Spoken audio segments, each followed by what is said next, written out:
Hey. Let's go! This show fucking stinks, and the fact that you listen, we are very, very thankful for it. AJ, you never cease to amaze me with your toxicity, pal. You got a couple of these? God damn it! What the fuck are you doing? Fuck Boston.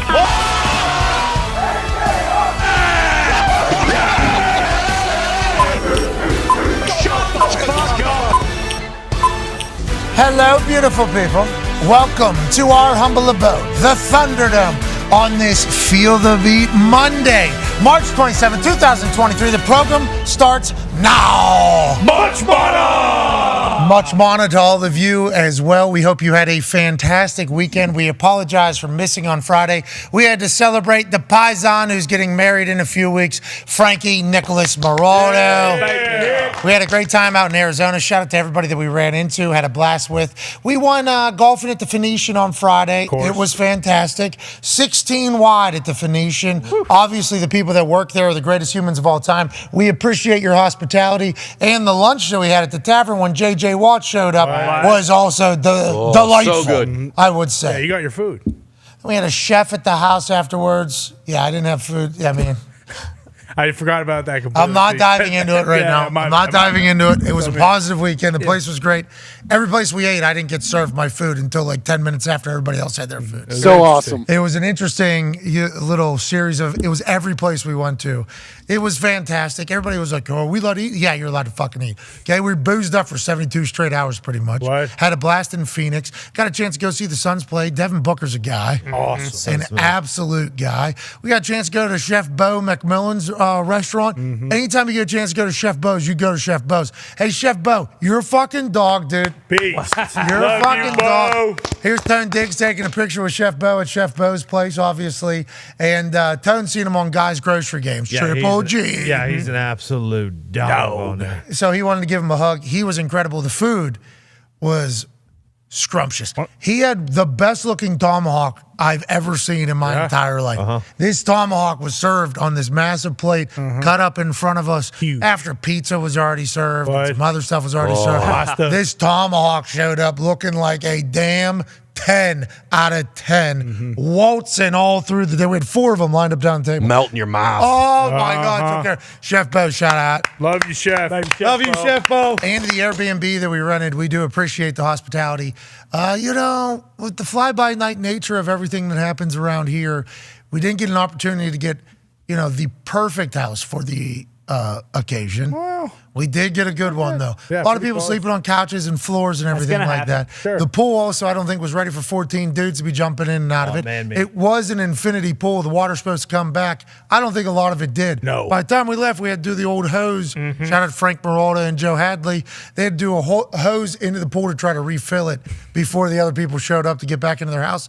Nonetheless, successful weekend. Nick, we hope you felt the love, pal. In spades, man. A little bit overwhelmed. Thank you so much, Pat. You absolutely crushed it as the best man, dude. Thank You you. did everything above and beyond and took care of everybody. Thank you so much. No, thank you. That's what we're supposed to do, It was a little bit of pressure, though. I will say, planning one of these at the age of 35 when everybody there has a significant other or a partner is vastly different than preparing one of these whenever you're like 24 with money or 25 with money. It's a different game. Have to kind of look out for everybody at all times. Absolutely. It was a lot of group thinking, a lot of group everything like that. But we were able to kind of remain secluded while also having a great fucking time. What a group.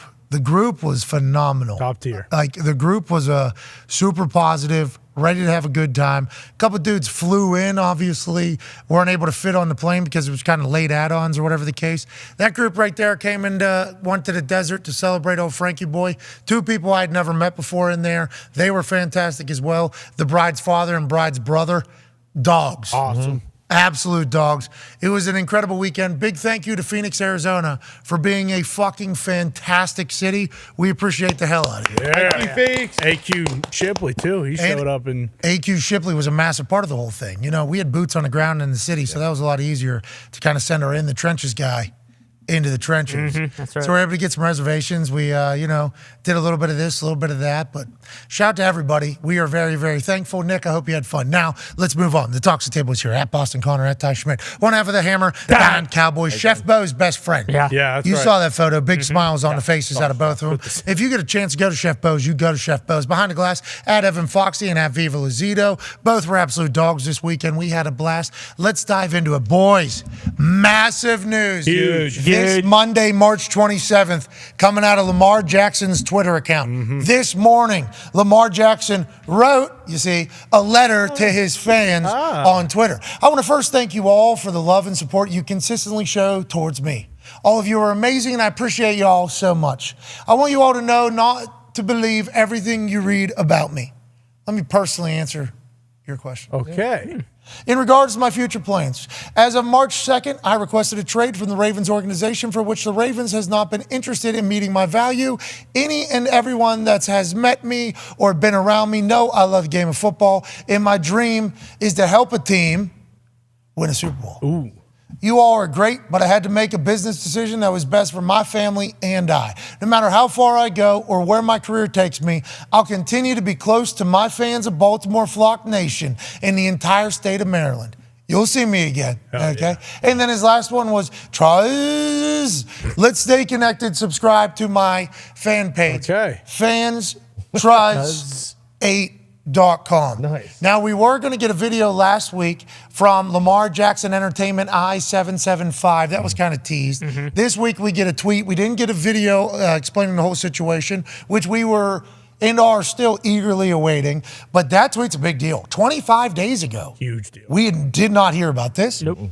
We had no idea that this was the case. I wonder if any other NFL teams knew that this was potentially happening because, once again, let's remember, Lamar represents himself. So normally whenever somebody's disgruntled with a situation, their agent will start flipping over feathers, start turning over some leaves, start poking some bushes a little bit. Here we go. At least let some media members know, like, hey, we've requested a trade. We would like to get out of here. We had no idea that was the case. March 7th, 4 p.m., he gets officially franchise tagged. That's 5 days later. After he said, I would like a trade, they said, let's work this out. He said, I would like a trade. Let's work this out. Here's an offer of $133 million guaranteed, even though Deshaun Watson got $230 million guaranteed. He said, I don't want this.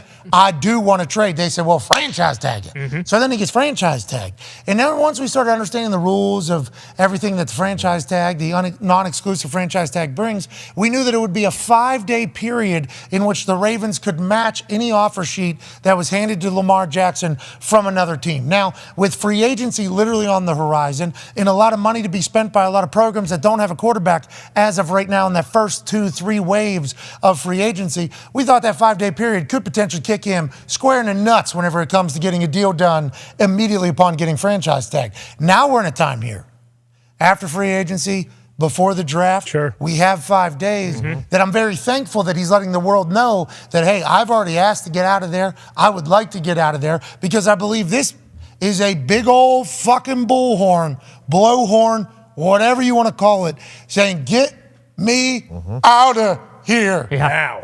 Let's go to John Harbaugh, who was literally chit-chatting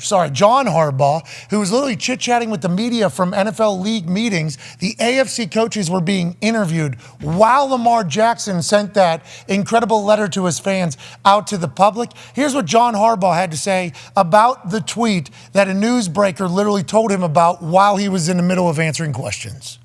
You were unaware of his trade request? I'm not getting into all that. That's stuff. Those conversations happen. It's private. Okay, so he said, I'm not getting into all of that. He did talk mightily before Lamar Jackson put out the tweet about how much he loves Lamar, how he assumes Lamar's going to be back, how all he thinks about is Lamar Jackson on the team. Then the tweet goes out that he has requested a trade request, and the guy goes, so you didn't even know that this was happening? And John, Not getting into that. He did not expect, I don't think, that particular tweet to be done in which it has. And to be honest, in the world that we're in, I'm surprised for 25 days we have not known that a quarterback that has been the topic of conversation because the business side of it and how fucking good he is, this has not been made public at all. We are happy that he did this, and I think this builds up a little bit of interest potentially from other places, knowing that Baltimore knows that Lamar's not happy there. That changes a little bit of leverage.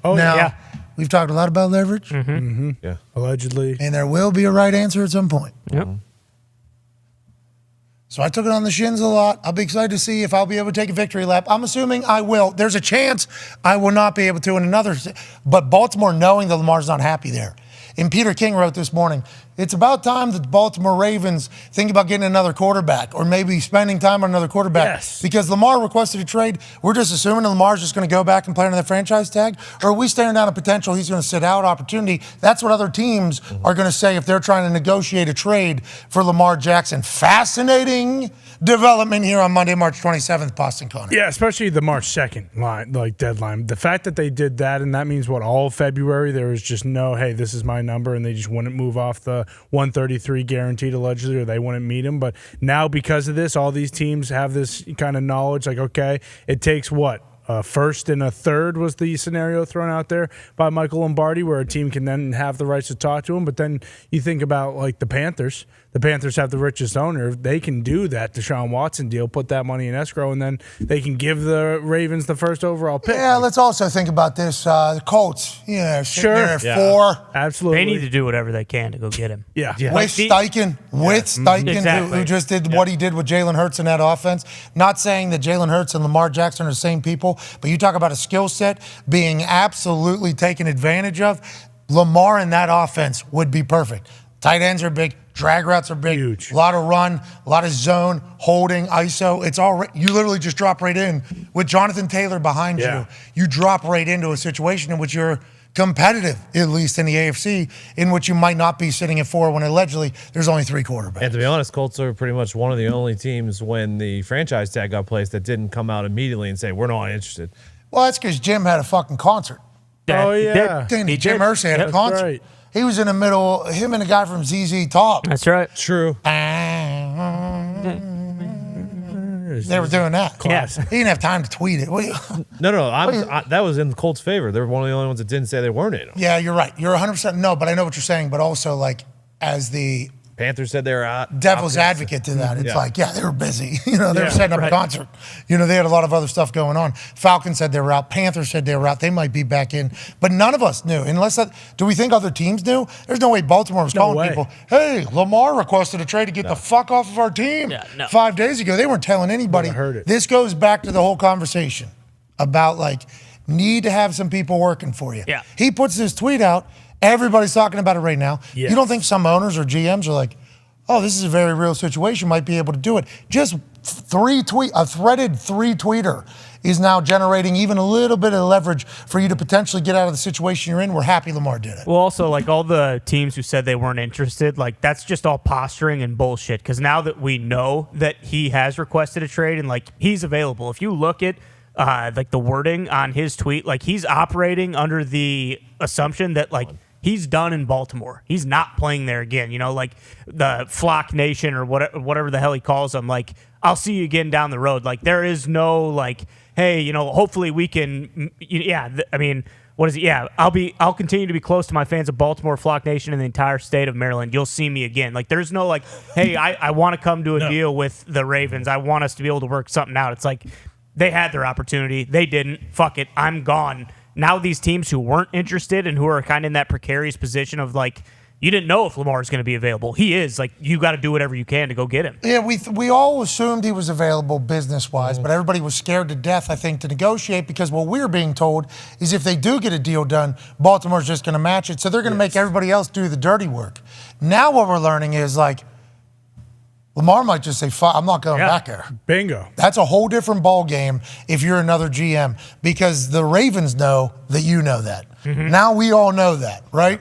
And that changes things. Now, Baltimore's still very much in charge of this whole thing. Ravens fans, we are not saying that Baltimore doesn't have any say in this particular case. But when it sounds like and reads like the quarterback is willing to just sit out a year. Yes. And he does not have to sign at all, is what it sounds like. That puts you in a precarious position whenever you're trying to say, we need 3-1s for Lamar Jackson, which sucks because Lamar Jackson, just like Aaron, sucks because Aaron's 4-time MVP. Lamar Jackson's an MVP. Sucks to hear that you're not going to be able to get as much as like the fucking Lions were able to get for Stafford, even though they took on Jared Goff's contract, which was a massive piece of the leverage. Or like what Russell Wilson got coming out of Seattle. It's like now it's pretty much like both these guys are gone. For the Packers, they've already publicly said, we want to move on. We do not want to have them, which completely, like Harbaugh right there, if his answer was, yeah, Lamar wants to move on, we want to move on. Yeah, it's time. That changes everything. Now every other person knows all. They don't have they don't have anything. Oh, they want him out. They have nothing to really negotiate against other than they want to fuck us over, which is what the Packers could still do to the Jets. Like, if you don't get Aaron Rodgers, you guys suck. Like, that's an interesting piece of leverage. Like, the New York Jets, who have been notoriously fourth in the AFC East. Bad for a long time. Like, okay, in a completely different conference, has not been relevant in a long time. If your only leverage is, yeah, you guys are going to suck, though. Not going to be good. Like, that's not going to end up working out. I don't think personally, just in the world of business and getting deal done, especially in the NFL. For the Ravens thing now the whole world that calls knows, hey, he wants out. He's probably not even going to come. What do you guys aren't even going to have a quarterback. So would you rather get something right now out of this, or do you want to have no quarterback and go through an entire year of this? Like, that's an easy way to kind of work your way in there. I'm assuming people are doing. I may or may not have sent some drunk texts from Phoenix, Arizona. Okay, to who? Just people that potentially have some say in a town in which I have season tickets for. Sure. Okay. Where it's like, hey, you know, if there's I got no response back. Just would like to let everybody know that. Yeah, but the feeler's out there. I got no response. But there are people that are in positions, I believe, to make decisions that have heard my side of this whole thing. Because everybody's just assuming you got to pay him $231 million. He's never said that. Nope. Ever. He has never said it has to be $231 million. He just said $133. No way. This is kind of like the Odell Beckham Jr. thing. Yeah. People are saying he wanted $20 million. He's like, I've never said $20 million, but what I have said is I'm not taking. I'm not doing this. What we're doing here. That's kind of what Lamar has been. I think we'll learn more about the price here before the draft, especially if draft capital. So now we got two things here. Now we got Aaron and Lamar that we assume will both be moved before the draft because draft capital is going to be a massive piece of the deal. So you'd like to get that. The sooner the better, though, for both sides. Absolutely. Even though it seems like that's not going to be the case. Yeah, especially for Aaron, because they need to do that soon, especially if the Packers do still want to make a run maybe at somebody who's out there, like an Odell, just to, one, piss off Aaron, and two, so that they can add somebody to that wide receiver room. But for Baltimore, or actually for Lamar, this is the whole entire agent conversation with the contract, just the other side of it. Like, hey, if this has been going on since March 2nd, how much? 25 days. You know how much shit has happened since then? We've been talking about it for 25 days. Panthers traded up probably. Yes. Oh, yeah. Yeah. Panthers traded up to number one since then. The Rodgers thing, he came on the show on March 15th. Like that, and we were talking about Lamar 2 weeks before that. If you were the Jets, would you use Lamar's leverage against Packers? Be like, hey, now that Lamar's on the market, we might, I'm not saying anything. We may entertain that. I'm not saying anything because Packers fans, which I have been one of them for the last 3 years, which I could have never expected, always had respect, but I've become an actual Packers fan. They get so angry talking about it, and it makes sense. I think what that deal is going to be, though, they're not going to be happy. I do not think Packers fans are going to be happy. Yeah, but to Tony's point, why, if you're the Packers, why don't you call Baltimore? Hey, we'll give you Aaron Rodgers if you trade us Lamar Jackson. Like, if you're the Packers, why wouldn't you do that? You're gonna need to get more if you're Baltimore because Jordan Love. You've already said that you want Jordan Love. So you're just saying sorry, Jordan. Fuck it to Jordan Love. They won't do it, but you're saying, hey, I'll take the MVP. Speaking of Jordan Love, Andy Reid was asked about him today by a Green Bay Packers reporter, I do believe. This is once again during the AFC coaches lunch media session that takes place at the NFL team meetings, league meetings. Andy Reid, the Super Bowl champion, current reigning Super Bowl champion head coach of the Kansas City Chiefs, was asked this and said this. What did you think of Jordan Love in that quarter? One by up in the game that he played against you, what was that, 2 years ago? Who's that? Jordan Love. I'm trying to remember Jordan Love. Packers, he started that game when Rodgers missed it because of COVID. Oh, yes, absolutely, yeah. No, I thought what I remember, I thought he was good. Yeah. Nice. Shout out to Good Morning Football having that and the other clips. That was amazing. Yeah. Just because, couple quick things here. Andy Reid's worried about fucking the Kansas City Chiefs winning a Super Bowl. Yeah. That is all Andy Reid is worried about every single day of his life. At these league meetings, because he's been around a long time, I assume he gets asked on a regular basis about his ideas for the game and what he thinks the game could do better and the rules changes, which we will talk about. There's a lot of that going on. Ian Rappaport will be joining us in 9 minutes. Put our swords down on punting and kicking. No kidding. Yeah, what's going on? But Andy Reid's not paying attention to everybody else's roster. No. He has shit to do, win a Super Bowl Yeah. already going on. So a little fascinating that probably a reporter who buried me numerous times through this whole thing thought Andy Reid was the right person to ask that question to because, maybe Andy Reid was paying attention to it all. Turns out he was not. He does not know who the fuck Jordan Love is. From what I remember, he was good. He's a good player. I love Good Andy player. Reid. I love everything about it, and I love this situation. But here's another chip for Jordan Love. Not that he fucking needs anymore, but you could see that being shown to him, being like, "Hey, here's Andy Reid. You've been in the league for 3 years now. Here's Andy Reid. He does not remember your name at all." And Jordan Love's like, "Stack him up." Fine. He could be great, man. Yeah, he could There's be. a chance Jordan Love could be a guy. But to Andy Reid's point, none of us know, including the Packers. Yes. None of us know, which is why Mark Murphy saying publicly that they would like to see the Jordan Love thing kill his leverage, but also should be good for Packers fans. You're getting an opportunity to see the person that Gunther Kuntz, great GM, right? That's what I've been told. His hand selected His guy. savior. this is his franchise, right? Getting a chance to see him, have to see him, because allegedly he was going to request a trade. We don't know if that came from him. It was bullshit. Internet report. Internet report. We don't know what was real or not, but you could see how he would be like, yo, I'm not even getting a fucking opportunity to play. My whole first contract goes. If I would have been drafted in the second round of the team, probably would at least have a chance to get on the field at some point. So you kind of got to do it. But Jordan Love, this is just another chip stacked, isn't it? Don't you think, Ty? Yeah, for sure. And I'm, again, excited to see what he does. But yeah, a bunch of people were tagging me in that and saying oh, this isn't good. But to your point, we just saw Tomlin on there earlier, and you got Second question. Yeah, Commanders guys asking him about Sam Howell. He's like, he's not on my team. I'm not answering to that. So you have a lot of these local media from other places just Who are really good. oh yeah, Unreal. I'll take a crack at this. I'll ask coach a question, and then just boom, shut down. Stupid question. I'm not answering to that. And like you said, it's not like Andy Reid every night before he goes to bed. It's like looking at the Packers depth chart and being like, well, who's their third string quarterback? When we played him, he looked good in warm ups. That shit isn't happening. So yeah, it is what it is. Hilarious clip. I'm glad he said it. Yeah. And if Jordan Love can engineer this, oh, there's just another chip for me, then so be it. That's awesome. Not Jordan Love's fault, though. Once again, all these things are not Jordan Love's fault. He has not had, he's taken his lumps, and there's nothing he can do about it. I genuinely believe that we have attempted, as I don't know how everybody else is, I'm just talking about from our opinion. We've tried our best every single time to be like, yo, not Jordan Love's fault. Not Jordan Love's fault. I hope Jordan Love does well. Honestly, I hope he does well because of the situation he's in.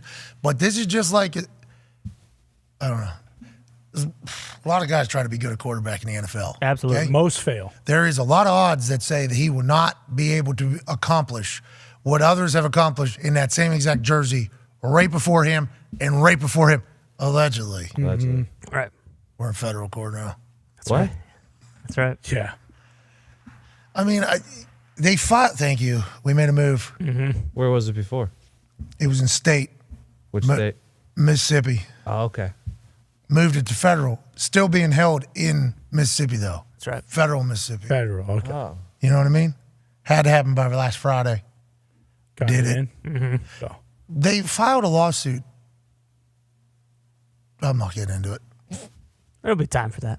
I was going to say, there's been a few times where it'd be fun to talk about, but It's just we can't. No it'll point. all kind of. no point. We're almost, This story will be told. It's Exactly. Oh my God. Yeah. Oh yeah. Yeah. Cannot wait.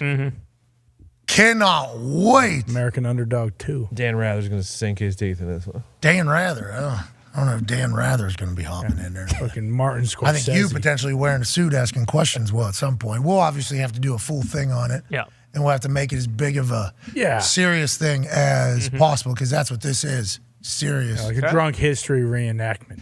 The amount of money that's even, I can't even, like what the law says and what, cutting promos in podcasts to bankrupt me. I mean, it's just like, anyways, that guy, long time, great quarterback. Yeah. Then Aaron sits, long time, gets in, long time, great quarterback.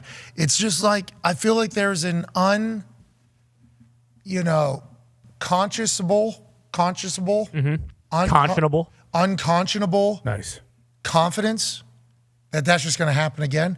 And I hope it does for Jordan Love's case. But goddamn, I've been here in Indianapolis. Yeah. We had Peyton, and then we had Andrew. Mm-hmm. And then we had Jacoby. That's right. Phil Rivers. Hoyer was there. Phil Rivers. No, yeah, Hoyer was in a game. Couple. Phil Rivers, Carson Wentz. Jacob Eason. Jacob Eason, the stick. Kid from Texas. Sam Ellinger. Yeah. Ellinger. Cowboy. Matt Ryan. Okay, Laundry list. I'm just telling you. Yeah, it's Brown's list. From personal experience, there's a chance that it does not go well. And if that's the case, I do feel bad because the Packers fans are an incredible fan base. Yeah. But your fan base is so incredible that what happens is if Jordan Love isn't great next year and they don't have his fifth year, probably going to be forced to move on. Okay? Then if that next person stinks, probably going to be forced to move on because the fans are going to be, this is what's happened in Indianapolis. This is exactly what happened in Indianapolis. Peyton, then his neck, then Luck, then new quarterback comes in. If we ain't right now, get him out. If we ain't right now, get him out. If we ain't right now, get him out. And it's almost been to a detriment of our team. Like success expectations became a detriment because the fans and also the owner is like what he's used to. And now, granted, you guys don't have an owner. Massive piece of this whole puzzle. Somebody should talk about that more. It won't be us because my shins are bled enough from Green Bay Packers bats.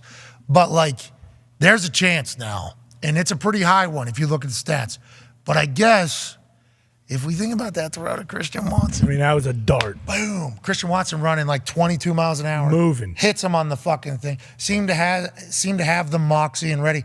He could also be incredible. I mean, there's a chance that could take place. Yeah, for sure. I think, like you mentioned, the thing that's so unfair is that the bar is set so high. Like, it'd be one thing if you're replacing a guy, like, no disrespect to, like Derek Carr, but if you're replacing a guy who's like a 2 or 3 time Pro Bowler, but not a Super Bowl champion, Super Bowl MVP, 4-time MVP, first ballot Hall of Famer, like if you're going into a situation like that, then the sting is a little bit different. But now the expectation is, okay, you're going to be a Hall of Famer. And if you're not a Hall of Famer, then you ain't cutting it. And that's not really fair, but that's the reality of the situation. Let's talk about the Ravens. What the fuck do the Ravens do? They roll with Snoop, who was a Pro Bowler? Yeah, Huntley? Yeah, probably.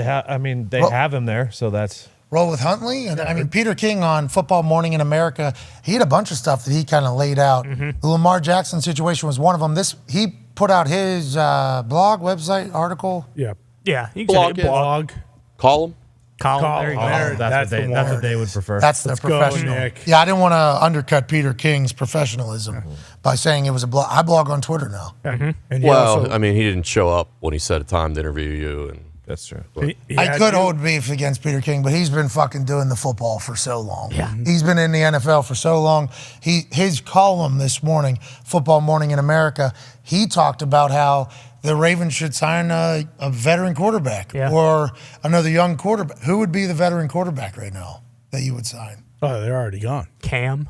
Yeah. That's what I'm saying. All the legitimate ones already got screwed. I read that Football Morning in America, and he had like 15 things. He talked about a lot of stuff. The tush push seemingly sticking around. He was not happy about it. No. The way he wrote it in the column, a sport that isn't really entertaining, rugby, gets to keep their presence in a sport that's very entertaining, football, that isn't really looking out for any health or safety of the most important player, which is the quarterback. He was not happy about that. As I'm reading through it all, I'm like, Peter King makes a good point. Obviously can tell he feels this way about this particular thing. Then when he said the Lamar Jackson thing, he said they should look into a veteran quarterback or a second, third round drafted quarterback, which I guess everybody's saying Hendon Hooker will be at. But there's a lot of heat on Hendon Hooker right now. Look for him to potentially sneak into the later half of the first right now with the way everybody's talking about him. But there's no veteran quarterbacks really out there right now.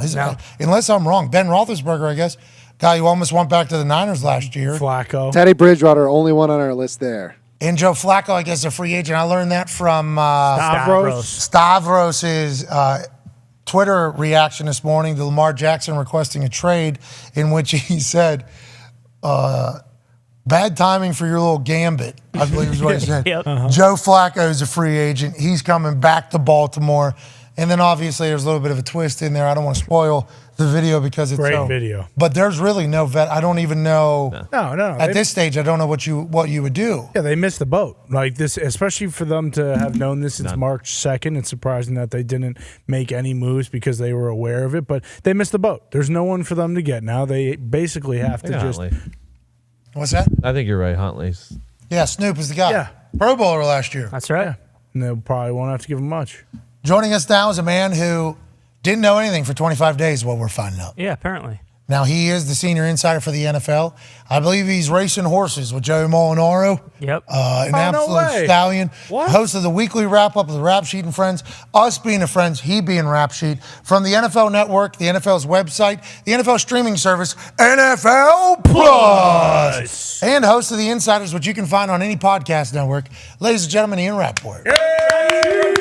What's up? What's going on, guys? Hey, you're at the league meetings right now. Were you in the AFC coaches interview lunch session thing? It was surreal. Okay. Because obviously the Baltimore Ravens have known that Lamar requested a trade for a while, and it wasn't necessarily news to them, but they didn't know that it was public. So just to set the scene a little bit, John, obviously Lamar is probably the big topic, along with the Jets reporters and everyone else asking Robert Saleh about Aaron Rodgers. But Lamar's the big topic. So Harbaugh sits down, his table is crowded. He starts answering a question or two, and then Lamar tweets that he's requested a trade.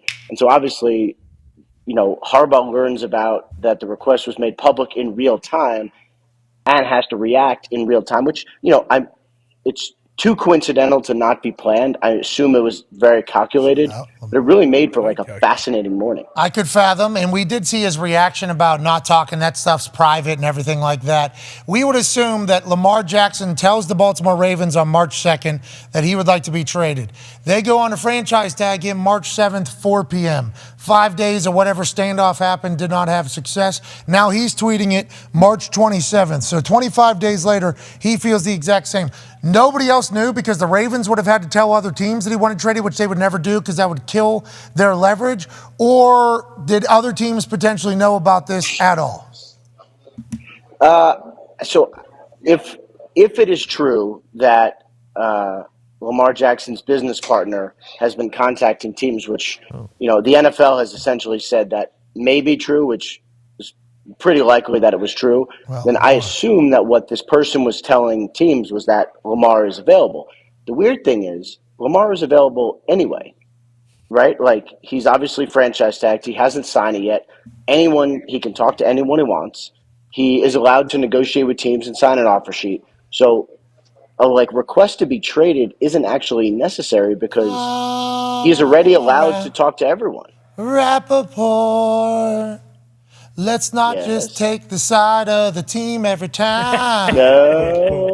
Let's not just take the side of the team every time. Boom, boom, boom, boom. Let's not just take the side of the team every time. We sound like a robot and we look like a mouse. No. So how is this the team standpoint? Because you're saying isn't this the same? He's franchise tagged and he wants to trade. It's kind of the same exact situation. No, vastly different because now every other team through his tweet knows there's a chance Lamar Jackson just sits out this year. So whenever they're talking to the Ravens, they go, hey, you're fucked. Your guy doesn't want to be there. We know he doesn't want to be there. That adds a little bit. Not that they're just going to be able to get Lamar Jackson for free, but I think this adds an extra element to Lamar Jackson for the first time, right? Because normally he just No deal's done. Shows up, super upbeat at the microphone, super good teammate. This is the first time we've heard anything from Lamar Jackson saying, like, I ain't doing it anymore. Done with it. Like, that is the first time we've heard that. So I think that changes the mood of the conversations a little bit when teams are reaching out. Don't you agree with that? No, I would very much agree with that. Oh, I mean, and you know, of all the, I know, thankfully, of all the things that we learned today, like, you know, it's interesting to me that he would say that he requested a trade. Like, my understanding of this is a little different. It was more like, well, if you don't want to pay me, then you should trade me. Like, that was how I understood this to be. However, you know, a lot of people have said a lot of things about Lamar not having an agent, how he's handled things. This was very savvy. This was very calculated. This was, to me, like the thing that, like you said, amps up the conversation at a time when his head coach is literally sitting down in front of 50 microphones. This was a, you know, this really took a match to this thing and like inflamed it, which, you know, in his mind was necessary, and I thought was very, very savvy. Well, Ozzie Newsome said last week with Bernie Kosar and Hilton Brand. Yep. On the Bernie Kosar and Hilton Brand show. Is that the name? It sounds right. I think it's just Bernie Kosar show, if I remember. But it was also with the guy, laughing. big pop from the guy. Yeah. Ozzie Newsome said that Deshaun Watson deal certainly frustrated or upset the owner a little bit because of what happened. That's you know, so they've openly admitted, like, yes, that is a part of the conversation. We've learned that through all. We've always Hanford Dixon. All right, I apologize. That's what you said. I mean that is. What did you say? Hilton Manford Brand. I mean, that's very close. That's very close. Thank you, Ian, for giving me an opportunity on that. Now, I don't know if Hilton Brandford is thinking that I was close enough. Hanford Dixon. I'm so sorry, There it is. Hanford. You were a massive piece of that conversation. He was. Best part. Yeah, I do apologize for that. But everything we've kind of speculated upon now, we're almost getting to hear publicly. And I think that is why it is such a big deal. To your savviness of it all, from Lamar Jackson while he's doing an interview, I do not envy Harbaugh at all, because it feels like coaches aren't in charge of this whole. Unless, I don't know what type of say Harbaugh has in that building. No, you're right. Harbaugh's not the one deciding who's getting paid what, who's doing what, because Harbaugh said, I'm 2,000% sure that Lamar Jackson's going to be back on the Ravens whenever he gave the postseason press conference. And then here, before he found out about the tweet, he said, I love Lamar. All I do is think about Lamar and what he's going to be like for our team. He's definitely going to be back. And then they asked him about the trade, and he's like, that's private. I'm not fucking. You could see him get to the point where he's like, damn it. Like, he's fighting his ass off. When do you think there's an end? Because obviously if there's a trade, that would involve draft capital. So we have a deadline just like we do in Green Bay, is what you're thinking? Yeah, I mean, that's unless we get to, like, first of all, in order for something to happen, a team would have to be willing to give Lamar Jackson what he wants. The Baltimore Ravens have tried. They have given him, several different options. They've done fully guaranteed. They've done not fully guaranteed. They've done longer. They've done shorter. They have not been able to agree to a deal. So will another team be able to do that is like a legitimate question. But here's the problem. Let's say this all happens. So let's say you're Indianapolis Colts, who currently pick 4 and do not have a long-term answer quarterback. Let's say they give Lamar Jackson the fully guaranteed deal that he wants. The Ravens could go, cool, we'll take that, match it, and then game over. Yeah, but they could not too, right? Lumbo said if they sign it, he becomes a player. You just make a trade as if you would normally make a trade. And that would kind of... Unless you want to keep him. That's the problem, is like the Ravens ultimately, because of the way the franchise tag is set up, and this almost never happens, but it does benefit the team because ultimately they have the power. They can go, we'll just keep him. And Lamar could just sit out. Well, if he's under contract, he can't. But he would have to sign the tag. He would have then to he sign gets fined, the tag. He forfeits. Yeah, Correct. he would have to sign the tag, though, for all of that to happen. I mean, that would have to be, that would all have to take place with him signing the tag, which he could just say no to, right? Yeah, he could just not. I mean, that's the thing. Let's play that scenario, okay? So let's say Lamar says, you know what? I'm just not going to do anything. I'm just not going to sign. He doesn't have to play this year. It's not unprecedented. We saw Le'Veon Bell do it. But I can't think of another example in recent memory of a player not signing, giving up $32 million and just not playing. Never a quarterback. Le'Veon Bell saying he needs 17 M's in his front yard while he's shirtless freestyling. Yep. And then he dropped a couple albums.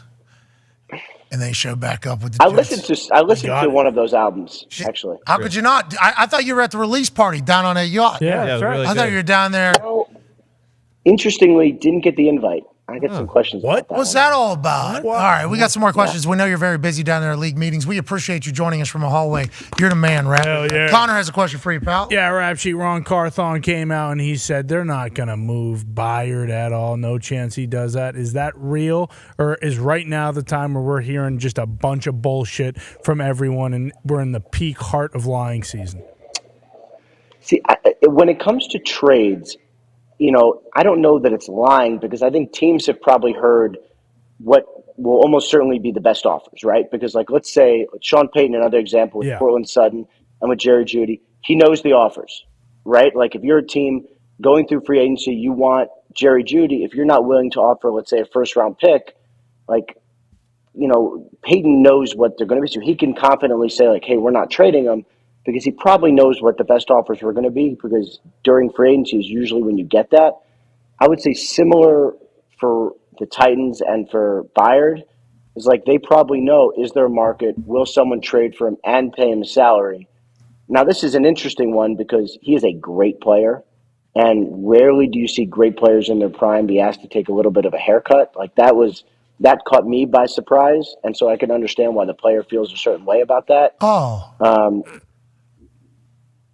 Are yes, you? Pat? That's weird. You kind of openly admitted that sometimes there's some fuckery from the team side. You know what I mean? You just kind of, instead of your actual guaranteed talk that you do, you know what I mean? The full 180 you do on stuff. That was an interesting way to lay that out. That was very nice. What we're saying is, way to go. Here we go, Way to Yeah, go. right. Woo. You know what I mean? Just Appreciate that. reality of the situation, though. That's real. He's a very good player. They say, hey, you want to take a pay cut because brand new GM, I'm looking to do some different stuff. You're from a previous GM. Your deal's from a previous GM. He goes, no. How about that? Fuck that. I love that. I love that for both sides almost, Ian. Right. And now, for him, if he, the options are either they could go, okay, we're good, or they could say, we'll cut you. If they cut him, again, he's a very good player, so who are they going to replace him with? Especially now with free agency basically over, there's no one of his caliber. Maybe you could get him in the draft. Maybe he gets traded during the draft. I think that's possible, but probably unlikely. Was that booze cart rolling by or what? It seemed to be the remnants of breakfast, so I think it was more like a sausage and bacon type cart. It's a little early for Whose boozing. room? Whose room? Does that come from your room or does that come from the meetings? No. That was the they give us a little media breakfast after the coaches sat for interviews. So. It was quite lovely, I would say. There you go. Here's Take some leftover slop. There you go. Well, so right behind you there, that's where they're meeting, or who's meeting? Yeah, so basically this hallway here behind us is, if you go that way, you go into where the coaches' breakfast was, all the meeting rooms and everything, and then outside is our set, so it looks all nice and tropical, which is why I'm wearing my tropical suit today to kind of blend in with the scenery. Super cool. You're in Arizona? Yes.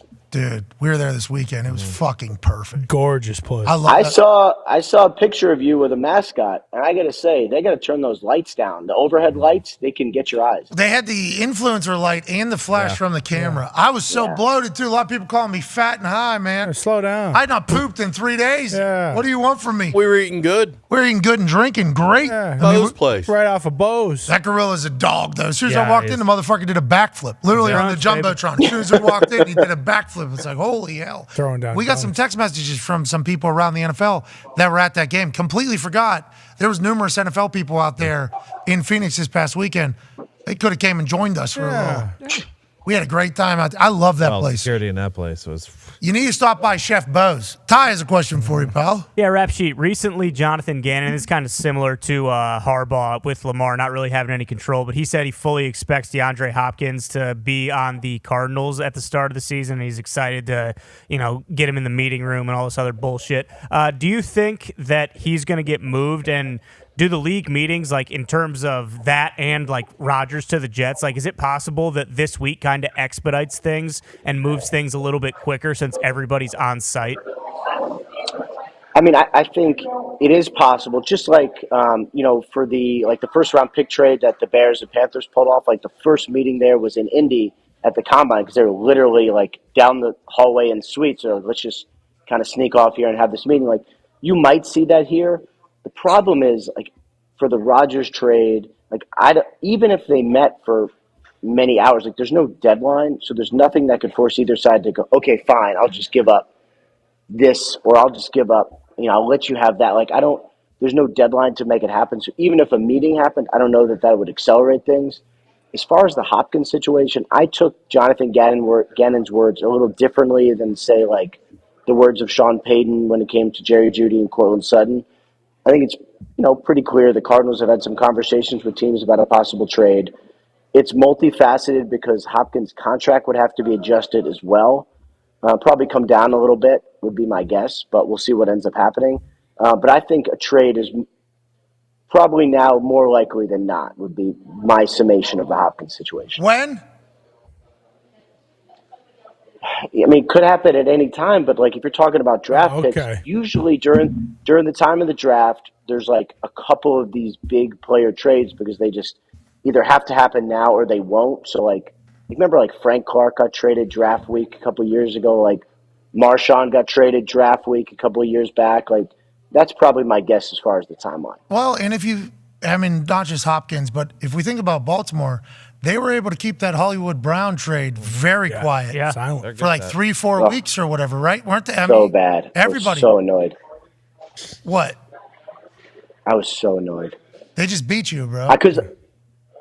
Not beat me. Forget about beating me. They flew him there to be at a rally on a trade that had been agreed to previously, and nobody knew about it. Like that is in today's world. That is amazing. They dunked on you. They dunked on you, dude. Way worse than Quandre Diggs dunked on me on Saturday night. Oh, which was also a solid dunk. I see that one. Yeah, you live in the paint though. Like every once in a while, you're going to get dunked on. That's right. When you live in the paint, that's Boston Connor's literal life motto.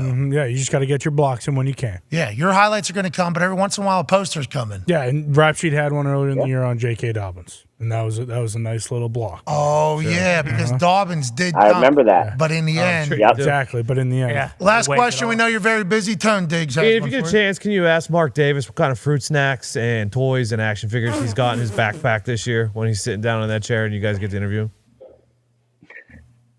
I, in all seriousness, I do not appreciate the backpack dig there. I'm a backpack guy. I fully believe in the backpack as opposed to some stupid briefcase or satchel. I will not make fun of Mark Davis for his backpack. Maybe some other stuff. His haircut? Dude, he was the most. I mean, he was no, the only not thing, anymore though. He was the only thing being talked about at this particular one because of Gruden's emails from 20 years ago. And this is how he decided to address the media. And it's like forever a legend for a lot of things, but also this, just because backpack stays on, rides up his back as if you're in 6th grade and don't know that that's the case. Haircut the way it is, looking incredibly fresh. And then he just sat in the pocket. Yeah. The night before, he said, wasn't there also a meal situation? Yeah, that's right. That was the night before, yeah. He chose not to talk to anybody the night before because he said, all right, I got to go to dinner, guys. See you later. And just walked right through him. That's right. Everybody, Mr. Davis, it's the NFL League meetings. Like, this is the time where we talk to you. We have a question for you. No, gotta go to dinner, guys. Sorry about it. No way. I got a deli. Can you please put your microphones down? Trying to fucking eat a little bit. Last question from me. Why are they doing this? Why do they act like a pooch punt? Okay, we're going to change the rules. A touchback will go from the 20 to the 25. Okay, so that's normally happening in a pooch punt territory. So I guess they want teams to be a little bit more aggressive. But guys in the NFL, 90% of them can drop that thing at the 10 for a fair catch at the 10. The accidental touchbacks that are happening are coming from like whenever they're punting from their own 40 or their own 35. So that goes from a 60-yard punt, 40-yard net from the 60 to a 60-yard punt, 35-yard net, which is quite a thing, but the teams are going to punt from there anyways. A very low football IQ person, I think, pitched this particular concept to change the entire thing. Why do they keep attacking the punt game? And then they say Thursday Night Football, though, might be able to flex. Teams might be able to move, and we're worried about why is it always the kicking game that's being attacked? Because I feel like pooch punts are not a play in which anybody gets hurt. It's almost like a ceremony at this point of giving the ball back to the other side. Why is that happening, Ian? First of all, the Thursday night thing, like, judging from the people I've spoken with, like, there is optimism that will pass. Now, it's Amazon has $1 trillion. Yes, it is going to pass. What are we talking about? Right. 1 million percent it's going to be. Yeah. Of course. Yeah. Just real quick, because then I got to run. The punt thing is interesting because they take a look at all the injury data and they say, well, special teams is sort of the, more injuries happen on special teams than anything else. So, like, bringing it out to the 25, like, I guess I get it. Well, teams are going for it on fourth down more than we've ever seen anyway. So I don't know that anyone needs something to spur them on. I was more interested in, like, double teaming the gun or like some of those other rules to kind of make it a little more free flowing. But I do not know that any of this will pass. I mean, I know it'll be examined, but I do not know that any of this will pass. All right, so this is all just like we're trying and then we're moving on. Okay, I like that. I like that a lot. Just tell them to stop attacking the kicking game. That's all I got. That's all I got out here. I love it. Me, I'm a big kicking game proponent, so I will definitely tell them. All right. And we're not kicking you off the show, but we are politely asking you to go do television where you can just take this side of the team every time. Oh my God. You're the man, ladies and gentlemen. Ian Rappaport. Appreciate you, buddy. He's a man. Yeah, the punting one. And they're saying, well, the stats say, it's like, show the stats then. Yeah, bingo. Show the stats. Show the stats. I've never seen it. Because that data is never available. Ever. It's always what they say. Exactly. And it would make sense because people just believe it. Like, oh yeah, guys flying all over. Probably, there's a couple big hits. It's like, let's see the stats. Is it per capita, like per play? Is that the stat? Because remember, stats are on everybody's side all the time. So the denominator too. Bingo. What's the denominator? Thank you, Tony. Yeah, legit. Exactly. It's like a pooch punt. Who's getting hurt on a fucking pooch punt? Nobody. No. Why are we trying to talk? Guys don't even run down the field. Non-contact guy blowing his knee out or something. That's like, the only way. So that's are we going to protect that? Because I just watched a pitcher celebrate a fucking thing in the World Baseball Classic, blew his ankle out forever. It's like, why is there such an attack on the kicking game? You've already changed it enough. You made onside kicks impossible. Yep. Way to go.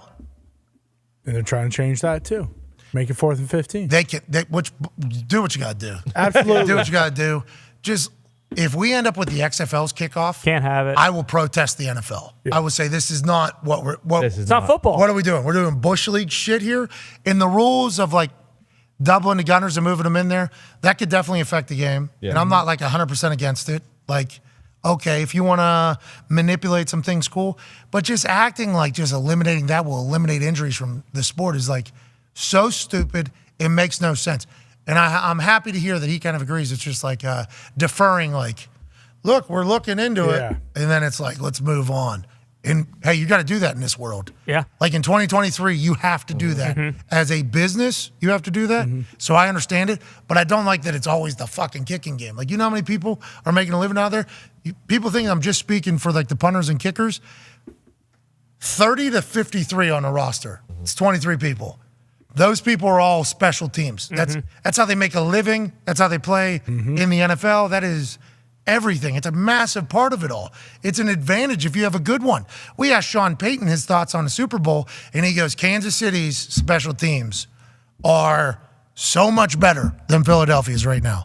Look for Kansas City to exploit the Philadelphia Eagles in special teams game.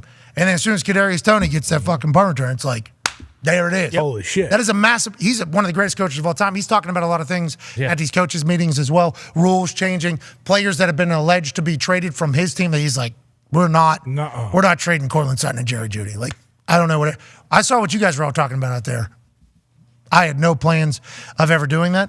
But like special teams is a very fucking important part of building the team and like how you strategize the game and playing all three sides and playing football. It's just like, I hate that every single fucking offseason it comes to, we're going to eliminate it. It's like, what are we doing?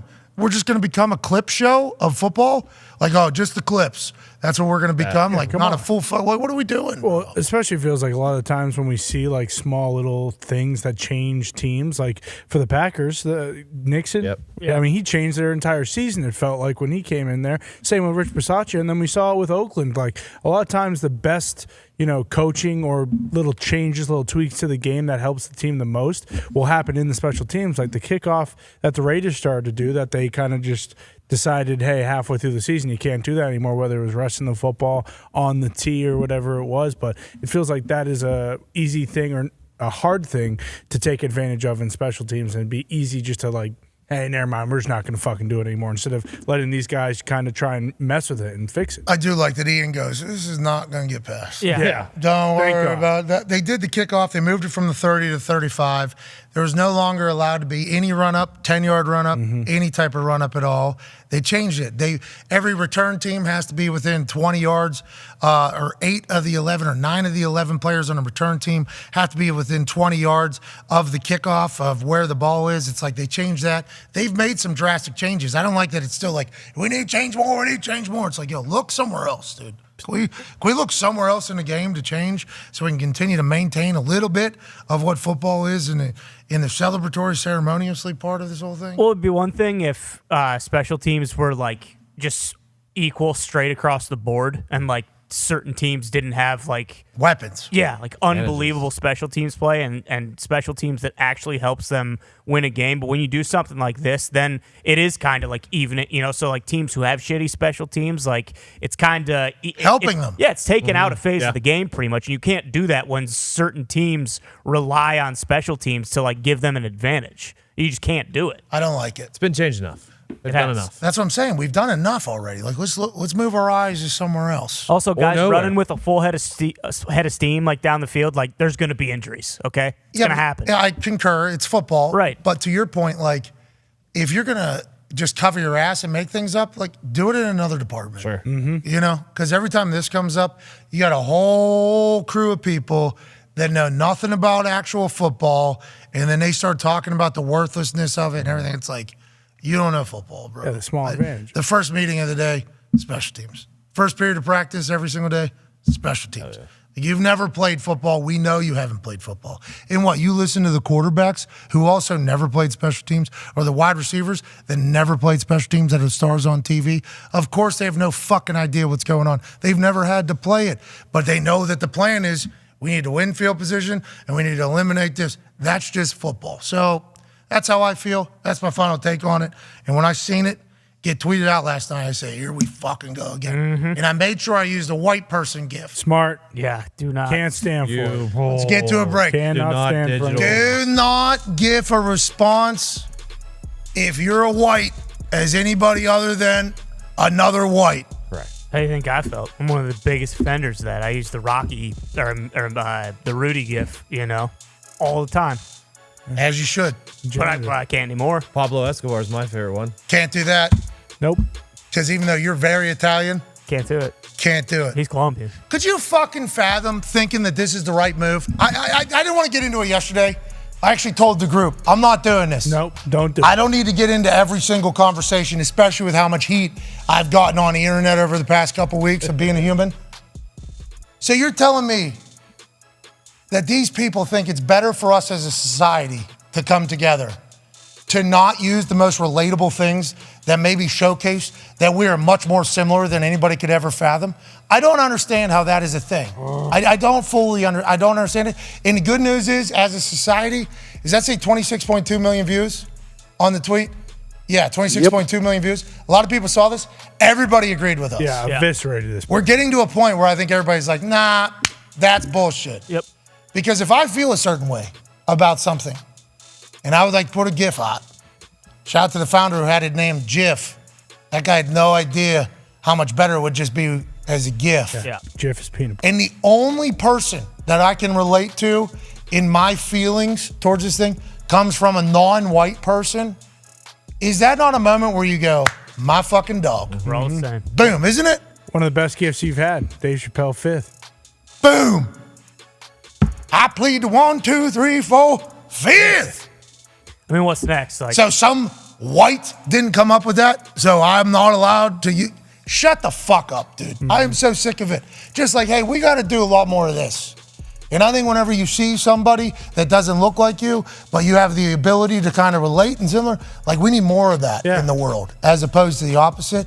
I didn't like that was even a thing. No. And those people would tell us we're a terrible person for saying what we just said. Yeah, that's bullshit. Canceled. The next step of that is like, hey, if you're a white person, you can't watch a TV show or you can't watch a movie with a black person. No, we need more. We need more of us coming together. Maybe learn about some other people's cultures instead of just, staying in your own ways. You could argue that kind of reinforces racism.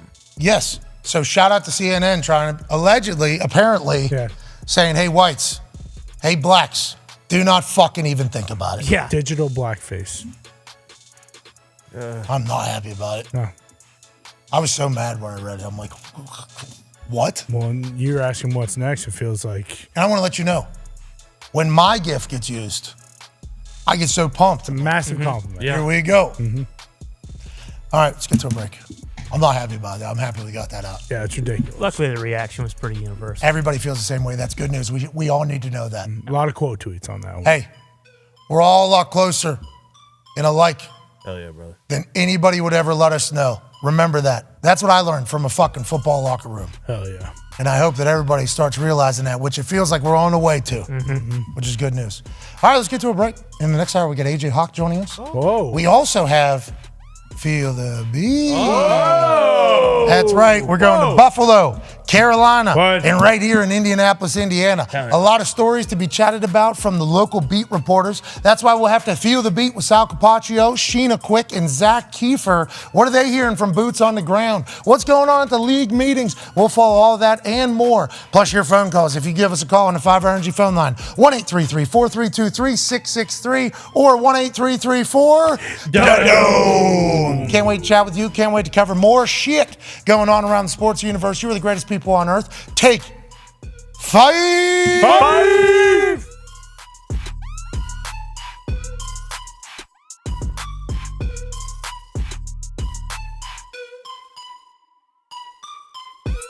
How'd you choose college coaching? I was coaching on the backside of the desert for a long time. I started off with youth football. We had one of the biggest programs in the country with ages 5 all the way through 14 and several teams of each age group. Name was Truth. Trust in God, respect myself and others, understand I have unlimited possibilities, try my best, never give up, and honor the truth in its creed at all times. Oh, that's a good one. And we took the whole state of Texas and we went and played all around the country. That's what I was doing for a decade. Then I got into high school football. Then after high school, I'm just sitting there, all the kids about to go, Shiloh. Bucky had graduated from SMU. Shiloh was at South Carolina, and Shador was getting ready to go play for Coach Taggart. I started getting the call. Phone started ringing. Let me really consider that. So I interviewed on a couple of interviews and knocked them out of the park, but it wasn't the time. And I accepted the Jackson State challenge, a tremendous challenge, because I'd never been to Jackson. I'm like, HBCU, I don't really know a lot about it. Let me do my homework. And I accepted the challenge. Then Shador said, you know what, Daddy, I'm riding with you. And Shiloh like, Daddy, I'm riding with you. So now I got both my sons there and the other son doing all those social media. And it just became a wonderful thing. And being able to grab those guys, when the Bible says you ride in that staff, they comfort me. Without the guys around you, you're not going to be comforted. So I learned to put some pretty good guys around me, just like when I returned punt. If I didn't have 10 dogs in front of me blocking their butts off, I wasn't going to be prime. So I've learned to always keep some dogs around me to make sure I could go do what I'm blessed to do. And that's the formula of coaching, man. Just having some good coaches around you and we're not friends of the kids. Everybody talks about these kids are different. The kids ain't no different. Their coaches have changed. Kids ain't no different. They the same old kids. Coaches have changed. Quit pacifying these kids that they want discipline, man. They want structure. They want to be told what to do and where to go and how to do it. Colorado was the biggest job, biggest offer? Why? No. Colorado was the best job and the perfect job for me because of Rick George, because of the AD, because of his spirit and what he spoke to me. He touched me, man. I was offered more money, of course, but money don't move me. Connectivity and the spirit and being in the right place and doing the right thing, that's what moves me and motivates me. If money was it, shoot, I'd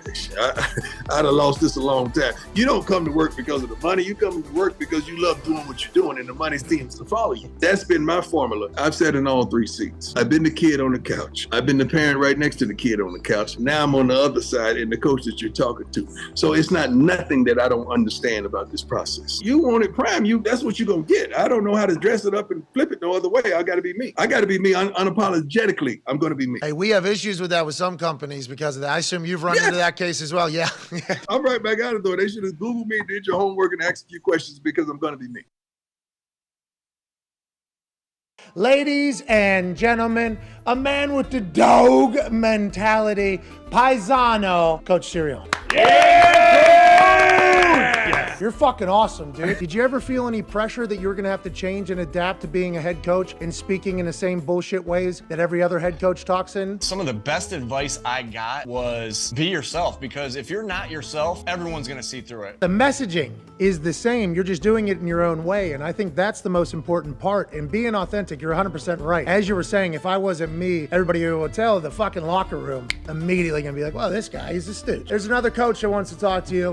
Coach Sirianni, your question for Coach Sirianni. I feel like I know you just as good as I know myself. What is it about Jalen, you think, from your point of view, last year to this year, that is like cementing him as a guy that people are talking about? This motherfucker might win the MVP. Well, I know which one thing you want me to say. He's a dog. Yeah! Yeah! He's a dog! Yeah! Fucking dog! Do you maybe want to play best 2 out of 3, rock, paper, scissors, coach versus coach? You're there forever, huh? Like, you have to have that mindset as the head coach. Like, do you feel like you're the perfect head coach for the Philadelphia Eagles? Because it feels like the team is the perfect representative of the city of Philadelphia. And I might be wrong. I'm from Pittsburgh, so the Johns are going to judge me for that. I love the passion of the city and how much they care about football, because I care about football. I love football. I don't have a lot of hobbies. My biggest hobby is football. Rock, paper, scissors, shoot.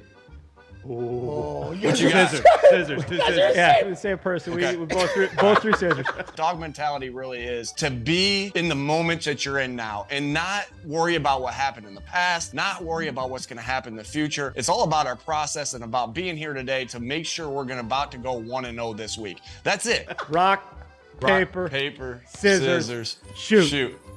Ooh, I definitely got Jason Kelce the kegs of beer. I was just trying to sweeten the deal of him coming back. As long as I'm the football coach here, I want him here, so I'm ready to give as many kegs of beer to him next year and the year after that and the year after that, because that guy is a dog. Rock, paper, scissors, shoot. Same man. We are getting our ass kicked in this preseason game. Belichick is taking it to us. It's halftime, and we are getting booed like you've never been. I was like, paper, rock, paper, scissors, shoot. Oh, I think you might have rock there, but hey. You got no idea what I'm going to do, because you're like, there's no way he's throwing scissors again. Come on, baby. I got a damn flower thrown at me. Right? A flower chucked down. We lost to the Chargers. Boom, flower chucked down. Hey, how's your little manure settling in? That's literally what that John said as they were throwing that John at you. They were like, how's the manure and how's the flowers coming, coach? Hey, this is game 7 here. Rock, paper, scissors, shoot. Scissors again. He threw scissors again, so did I. Rock, paper, scissors, shoot. Oh, you guys are the same. Come on, hey, this is for 15 or 10. Paper, scissors, shoot. Oh! Dog mentality. I got dog mentality, coach. What can I tell you? Hey, What? let's go. This show fucking stinks, and the fact that you listen, we are very, very thankful for it. AJ, you never cease to amaze me with your toxicity, pal. You got a couple of these? God damn it! What the fuck are you doing? Fuck Boston College.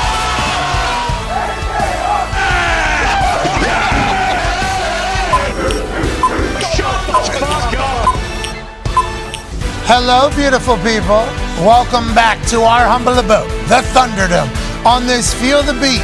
Monday, March 27, 2023. Hour 2 shall start now. Much mana! Much mana to all of you on this Feel the Beat Monday. Yes, we will be feeling the beat with beat writers from around the NFL. Woo. Today, we will take a trip to Buffalo with Sal Capaccio. We will go to Carolina with Sheena Quick. And we will wrap it up right here in Indianapolis with Zach Kiefer to kind of get a boots-on-the-ground perspective of what the teams are trying to do. Buffalo with D-Hop, Sheena with the #1 overall pick. What? And here in Indianapolis, are we in the Lamar Jackson game? No. The boys are here. The Talks table at Boston Connor at Ty Schmidt. One half of the Hammer, Dahn. Cowboys Tone Diggs is here and joining joining us live from an attic in Ohio is a man who's a college football national champion, a Super Bowl champion, a Ryder Cup champion, a video game community shit stirrer, an NBA pundit, a father of 10 and COVID survivor, the all-time leading tackler for the Green Bay Packers. Whoa. What a passionate fan base. AJ Hawk. AJ, how you doing, pal? How you doing? Congrats to Nick and the whole celebration you guys had this weekend. I hope it went well. Hell yeah, Nick. Nick. Congrats, Nick. Congrats, Nick. Way to go, Nick. Those are fun times. Everybody would be either incredibly exhausted and hammered and kind of a little juice running out of the room, and then all it took was one.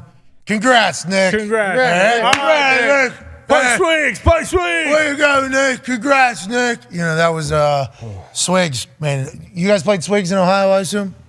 No, I am unaware of what that even is. Yeah, so they say it's a drinking game. It's not a game. It's my favorite game. Everybody wins, I guess, but everybody also loses. Yep. Nick's favorite. You just take a comically sized bottle of Maker's Mark, and then you just pass it around. Swigs. Yeah, make it bubble. Yeah, okay. Let's make a bubble. I don't know. When you make a bubble, you take it. If you take a bottle of whatever it is, and you take it to the head, and you got to drink it long enough to where it bubbles, and then you pass it to the next. Oh, got it. You're talking about because there's a chance that people fake swigs. We got that in our game too. People, they mouth closed, and then they pass. So make it bubble is a rule within swigs. Smart. I do believe it That's is smart. within. Because I did fake it a couple times. Tone. What the fuck? We're a group. We're a team. Tone. We took a 4-hour bus ride from Chef Bo's place to the Suns. Yeah. Was it really that long? I'll tell you what. It wasn't pitched that long. It felt like that. We were told. Hey, it old was buddy was a dancing machine. Whatever clip you posted, old buddy just was feeling it. I love that clip. You're talking about BJ Novak? Yeah, this is. That's right. Love that. That's Bill Bonjora dancing to Connor's iPhone. He had the aux. This was the 4-hour trip that was only supposed to be 22 minutes. People were starting to kind of nod off, doze off, and then Bones came through and lit the place up. He's standing at a staggering 5'4", this man. He was on top of that couch at one point, jumping, and was able to do it. Full stand. He's an electrifying human being. Hey, babe, Billy. Way to go, Bones. Should have seen him dancing to Kid Rock. I mean, I thought he knew Kid Rock's whole entire set list and his whole karaoke. Connor on the aux was certainly something. Connor on the aux was interesting. certainly something. A lot of recommendations. It's hard to, be on the aux while people are barking orders at you. AQ had the aux the first time we got into the bus. First time we got into the van, AQ had the aux. And there's a little nerves. I saw a little nerves from him. He didn't know the whole. He playing like Pantera and death metal and stuff. No. He didn't play anything for the first 2 minutes. Yeah, he's just searching. His name though is up on the screen. AQ's iPhone, and then there's no sound at all. We've all been into Bluetooth. We know you're connected. We know the. Like, hey, pal, fucking pull the trigger here, Gave him a full lecture beforehand. Yeah, hey, pal, let's go. Fucking quick trip. We let's need go, songs dude. right Pull away. the trigger. And he goes, I'm going with my gut. And then Yeah, a lot of ecstasy songs. he said, I'm going to Vegas. I took him to Vegas. We're on the way to the golf course. He's like, I went with my gut. We're all happy for him for making a decision. But it certainly lifted the. That's when Swig started. Yeah, that is. Because the music kind of set the tone of the whole thing. Great weekend, AJ. We wish you could have came. I don't think I could have hung with you guys, honestly. It You seems couldn't. like. Yeah, you're right. Hell yeah. Hand up. AJ, I went. I missed. You're sitting there passing a bottle around at 8 a.m. on the way to a golf course. I don't know if I'm going to dinner. Well, local. It's actually, you do the math. That's 11 a.m. 11. Eastern Standard. I mean, so that's 2 different times. But I missed out on the final 3 hours of the Saturday night. I said, you guys should go. You guys should go.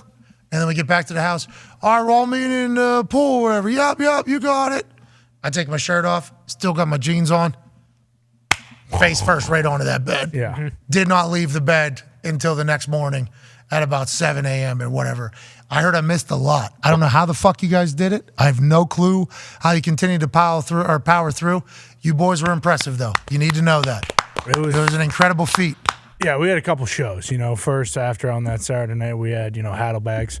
Joe Hadley, guy from Plum who killed a homeless guy. He was on the guitar. Allegedly. He was playing a little guitar, so that was kind of, an hour or so. And then we had AQ telling stories about when he was playing in the league. AQ Shipley was a dog this weekend. A lot of darts were keeping people up.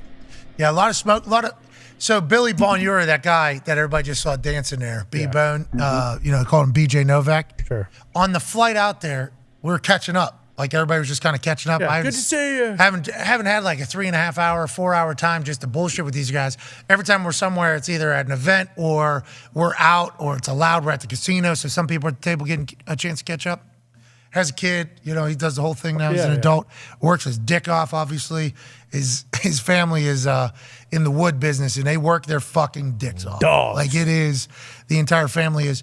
And I think it was Tone. Tone said, you still chewing anymore? And Bill goes, no, I'm changing. I haven't done it in 6 months, 7 months or whatever.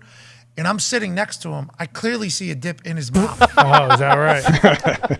I say, you have a pouch? Special occasions? I said, you have a pouch here right now. He goes, oh, yeah.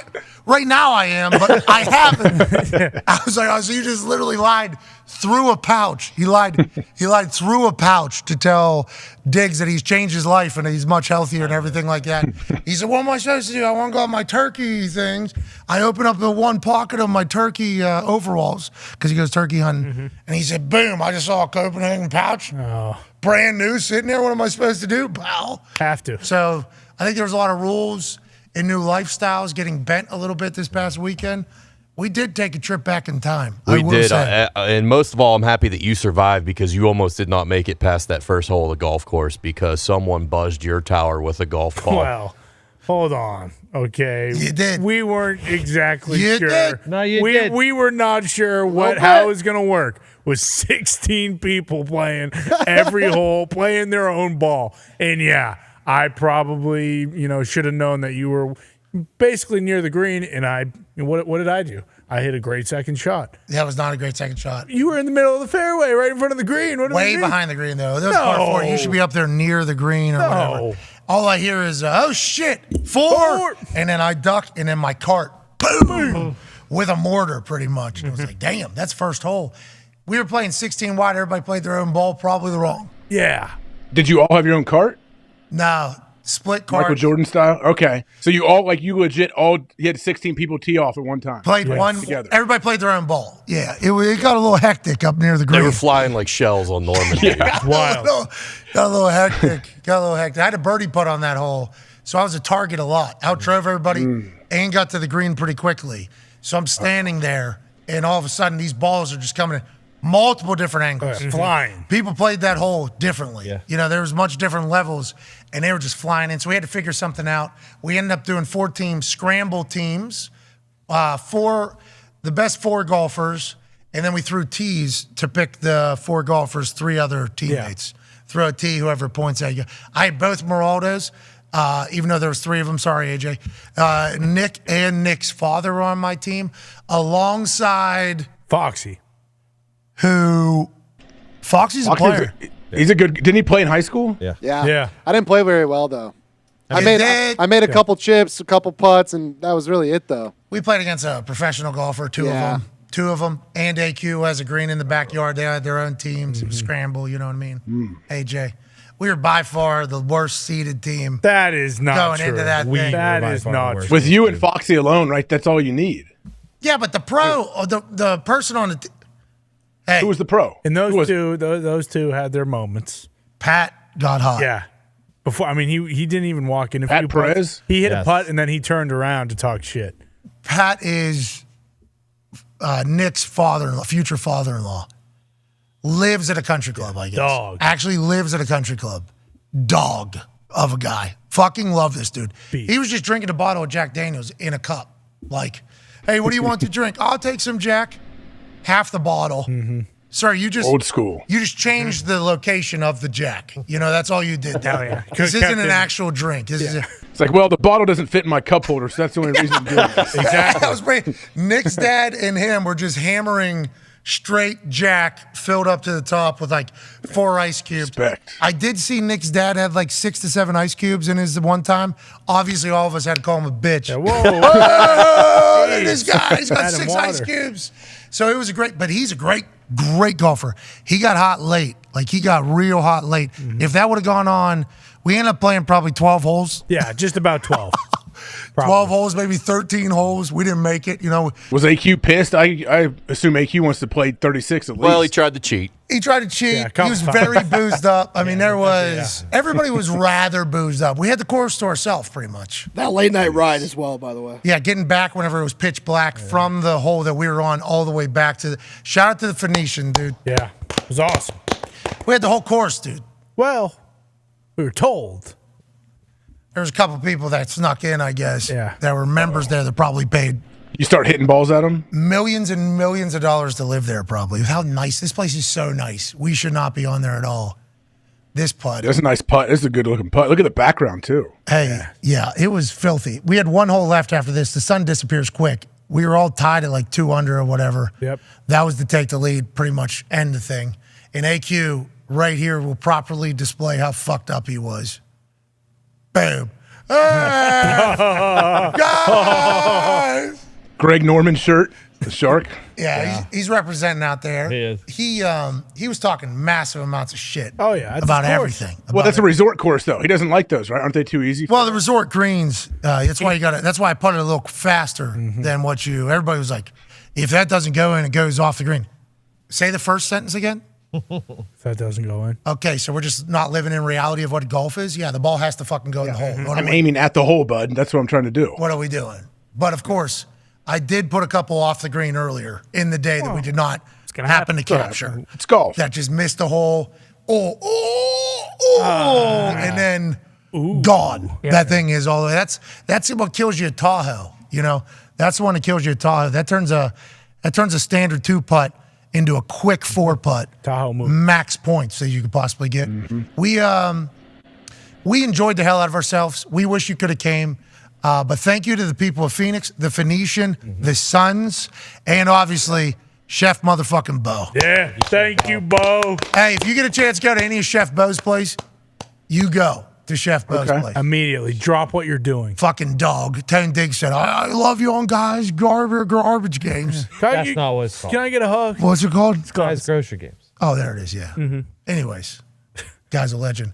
Ladies and gentlemen, every once in a while, we need to dive in a little bit deeper so we can get the real feel on the ground of these teams that we cover every single day. We get a chance to learn things that maybe us national, international, regional show idiots don't really get to see. Ladies and gentlemen, it's time to feel the beat.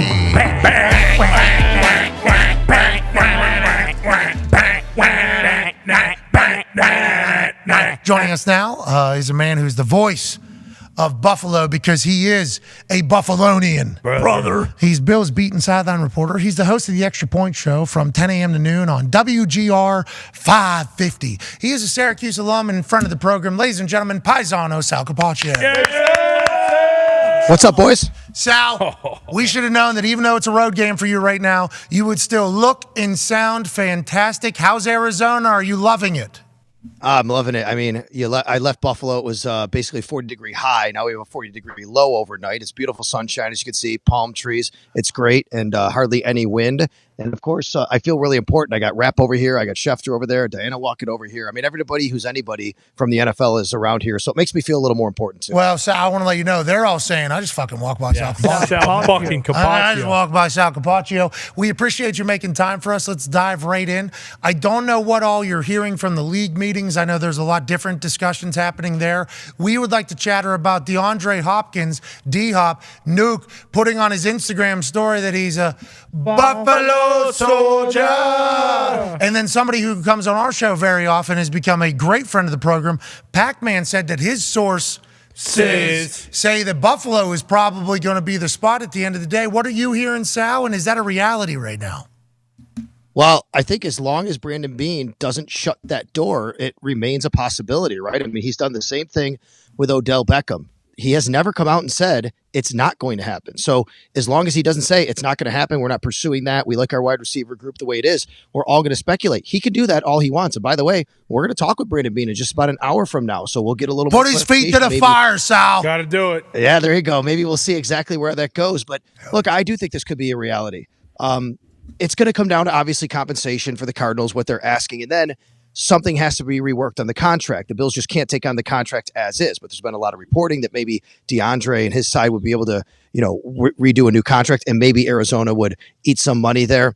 I think when this all started, it was Daniel Jeremiah who said Arizona's the best fit for the Bills. And then suddenly we had some people talking about, okay, could this work? And then you had, of course, the tweet from DeAndre and the Buffalo Soldier. And that really ramped it up. And I caught notice of that. Other people did as well. And then Aaron Wilson reported that he was hearing that the Bills were the headline team in pursuit of DeAndre. So I don't know if this is going to happen. We'll see. There's been nothing on it the last few days, no real reporting on it. But this is where work gets done, right? Now we might see something come more into focus, guys. Hell yeah, Sal. Go ahead, AJ.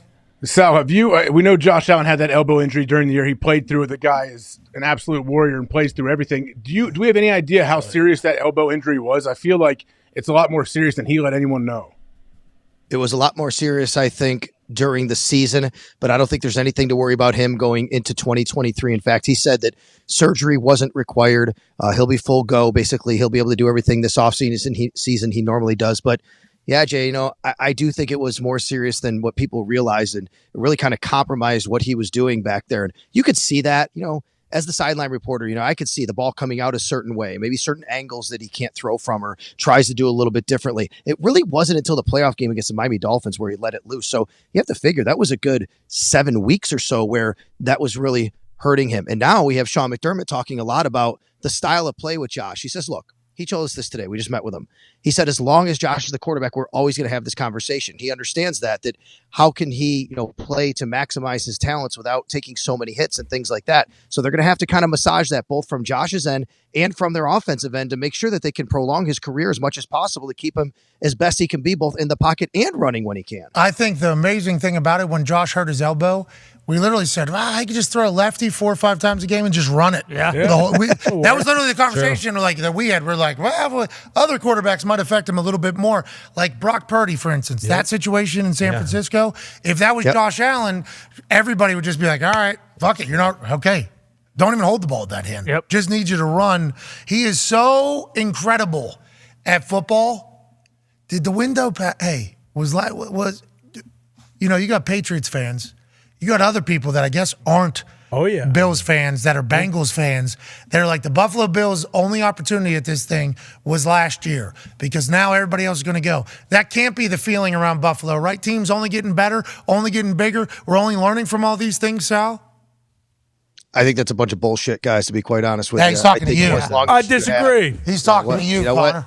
As long as you have Josh Allen, you're always going to have a window. And then you obviously have a very good organization, general manager, head coach. This is still a really, really good roster. I mean, Vegas doesn't build big casinos because they lose, and the Bills are still number 3 as far as odds in 2023 to win the Super Bowl. Let's all remember, too, for a minute, okay? Josh Allen is literally just starting his second contract this year. He's going into his 6th year. All right. This is not like we're not talking about a guy in his mid-40s here. Josh is still in his 20s. They still have look, is it going to be tougher because of Joe Burrow? Of course, it's going to be tougher because of all the talent, the AFC East coming closer to the Bills. I'll give you a stat, though. How about this? Despite all the struggles last year that we all saw, despite Josh's injury, the Bills won their division by more games than any other team won their division. Damn. Oh, dude. Hang the banner. You beat this guy. He has the last question for you here, Sal. Yeah, I'm sorry, Sal. I mean, I'm just going to have to say bullshit, just because. Well, I love it. Hey, the Buffalonian bullshit's got a little bit better than the Boston bullshit, exactly. brother. I apologize. I'm still a great team, and Josh Allen's unbelievable. But something Stephon Diggs said on the shop, he basically said, he doesn't know what else they can do. Like, they've put everything in. Everybody's on the same page. But last year, when you look at it from the sidelines, and you're very close with everybody on the team, was there just too much going on? Like, with the DeMar Hamlin stuff, with, the snow game where they got to go and fly to Detroit, was there too much going on in Buffalo? And what do you think they need to add? Because at this point, like you just said, they have Josh going on to his second contract now. Diggs is just restructured. He's on a long-term deal. But with Aaron coming to the Jets and the Dolphins adding Jalen Ramsey, what do the Bills need to do to get over that hump? Is it DeAndre Hopkins? I think DeAndre would help a lot. I do think it's another pass catcher. I think one way to take that pressure off Josh that even Sean McDermott talked about would be to give him more guys who can get open earlier in the down, be able to get it out a little bit quicker. Another way is to protect him better. They signed Connor McGovern, very good pass protector, from the Dallas Cowboys. Their offensive line is good. It's not top of the league. It's certainly not bad, but I think that can help a lot as well. They signed Damian Harris, take a little pressure off the run game. They got a couple of speedsters that they signed at wide receiver, Deontay Hardy, Trent Sherfield. These guys will help Josh. DeAndre, I think, would be a huge addition. There's still talk about Odell Beckham. So I think that's what they have to add. Guys, I wouldn't rule out tight end early in the draft either. I think a tight end to help out Josh would be something this team could look at. As far as last year, look, I know people don't want to hear it because it's excuses, right? But I mean, these are human beings with real emotions. And I will tell you, I'm not playing football every week, but I do travel with this team. I was exhausted. I was beaten down. I got sick at the end of the season because it was so run down. You didn't really have a time to stop and really kind of take stock in yourself, both physically and mentally. And a lot of guys talked about that at the end of the year. Look, they didn't show up against the Cincinnati Bengals. No doubt about it. Everybody's frustrated here. Everybody will tell you that. There's no excuse to play the way they did, both on offense and defense. But I do think everything just compiling on top of one another, everything that happened from the offseason through the season, the travel, Damar Hamlin, it really did take a toll on this team. But what do they need? I think they need a little bit more on offense to help Josh as far as a pass catcher. And on defense, they got to have a healthy Von Miller, guys. They have to be able to get to the quarterback. Once he went out last year, that was a big game changer for them. When Von Miller was healthy, I mean, they went to Kansas City and won that game. He closed the game. That's what he's supposed to do. That's what he was signed to do, but they had nobody to do that towards the end of the year. Remember last season, grocery store shooting? Yeah. Remember? That started the season up there, and then it just felt like, boom, super real life, real deal thing. Real life, real deal thing.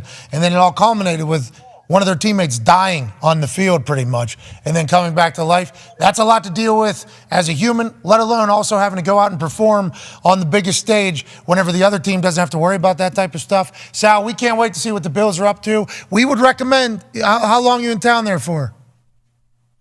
Till Wednesday night. I'll be here for a little while. I got a little time. What are you recommending? Gotta go, Chef Bo. Just look up Chef Bo McMillan and then any of his restaurants out there you head to. He's the guy on the right.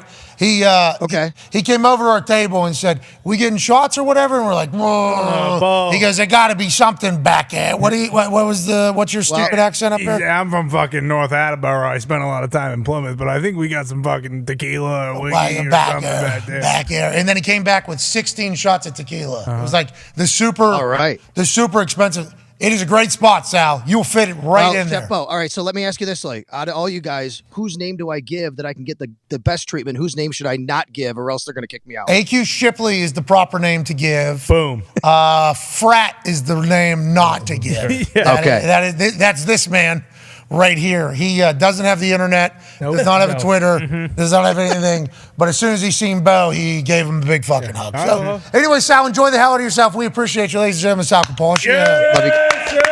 Love you too, Sal. Ladies and gentlemen, let's not stop there. Let's go down to Carolina. The owners of the first overall pick in this upcoming draft. Let's feel the beat.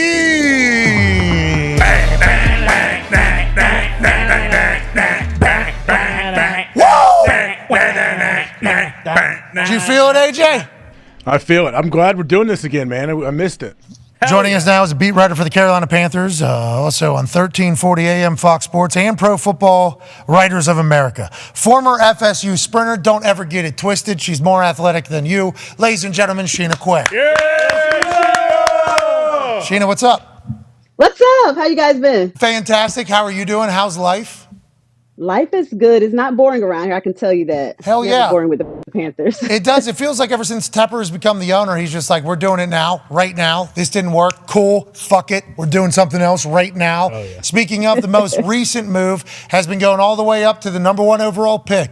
Publicly, they've said, yeah, we don't know who we want yet. We just know we like the guys at the top. We'll figure out who we like. Josh McCown at CJ Stroud's pro day said, hey, when you live in Charlotte, we'll find a court. That's because Josh McCown told CJ Stroud he would fucking yam on him if it came to it. What are you hearing in Carolina? Is it expected that they already know who they want? And do the Carolina Panthers fans have a favorite at this particular stage of the game, Sheena? Well, I don't think they know who they want, but they just could not stay at 9. They couldn't go up to 3 because likely the Colts, them getting to 3 would have meant that you guys, the Colts, had got to 1. You don't want the 3rd best quarterback prospect. So I think they moved up, and they really, truly don't necessarily have a slam dunk without a shadow of a doubt. This is our guy. Panthers fans are favoring CJ Stroud. I get why.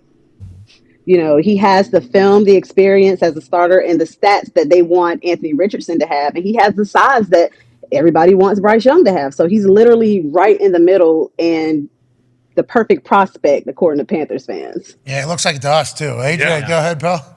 Sheena, I know I believe they sent like 14 people to Ohio State's pro day, and I believe Alabama's the next day. That's a lot of people. Do we have any idea if they're like the majority are leaning towards some player or they're split? Do we have any idea what the dynamic is like? That's a lot of people trying to make a decision. That's a lot of ideas, AJ. You're saying. That's a lot of people. Frank Reich kept saying that it's going to be a collaborative effort. It's going to be a collaborative effort because neither him nor the franchise really can afford to keep living in quarterback hell. You know, he had horrible history with quarterbacks in Indianapolis. The Panthers have had a horrible history here with quarterbacks trying to find Cam Newton's successors the last couple of years. So I do think it's an all hands-on approach. I don't necessarily know how it's split because there's so many freaking people. I wonder how many of them will travel down to Florida this Friday for Anthony Richardson's pro day. I think that I've heard that there are a couple people in the front office that are enamored with him. And then there's people that are enamored with Bryce. I haven't really heard anything about Will Levis, but I mean, anything can happen. I just don't see them trading up the one to take a Will Levis or an Anthony Richardson just because of the risk associated with Richardson. A lot of people say he has the highest ceiling, but at the end of the day, neither Reich nor the Panthers can really afford to gamble too much with this pick. Well, you remember, Will Levis got a motherfucking cannon. That's right. You know what he said? Yeah. He does. That was his exact quote. He said that, though, Sheen, at the combine. You're like, why are you throwing? He did. I got a fucking cannon. What do we? Yeah. Wait till they see the ball come out of my hand. And I mean, it doesn't matter if you have a cannon if you're throwing it to the other team. Like, whoa! I'm just saying. His pro day looked good, though. Oh, yeah. Quick release. Jock. Chucking it. So jock, dude. He said the mayonnaise and the coffee's not real either. There's a real chance he potentially is in Indianapolis if we don't go to Lamar. So I've been coming around on Will. He's got the size. He seems to be a dog. Really? You know, easy. You're at one, Sheena, okay? We don't need to have similar conversations. Thank you. Your point about Frank Reich being in quarterback hell forever. Yeah. Here in Indy, he was. Yeah.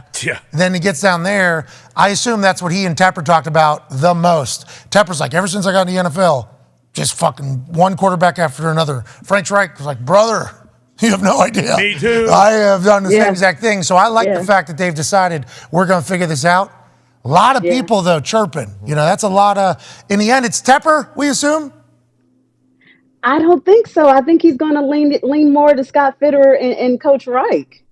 I mean, he and his wife have been at the pro days, but David Tepper's still a very, very, very, very new owner. I don't see him going the Jerry Jones my way or the highway type of approach. I think that after the Matt Rule fiasco, he's willing to listen to more opinions this time. So I think that the decision will heavily lie in the hands of Reich, even Thomas Brown and Scott Fitterer. Okay, I like that a lot. And also learning from mistakes, moving forward, trying to get it right.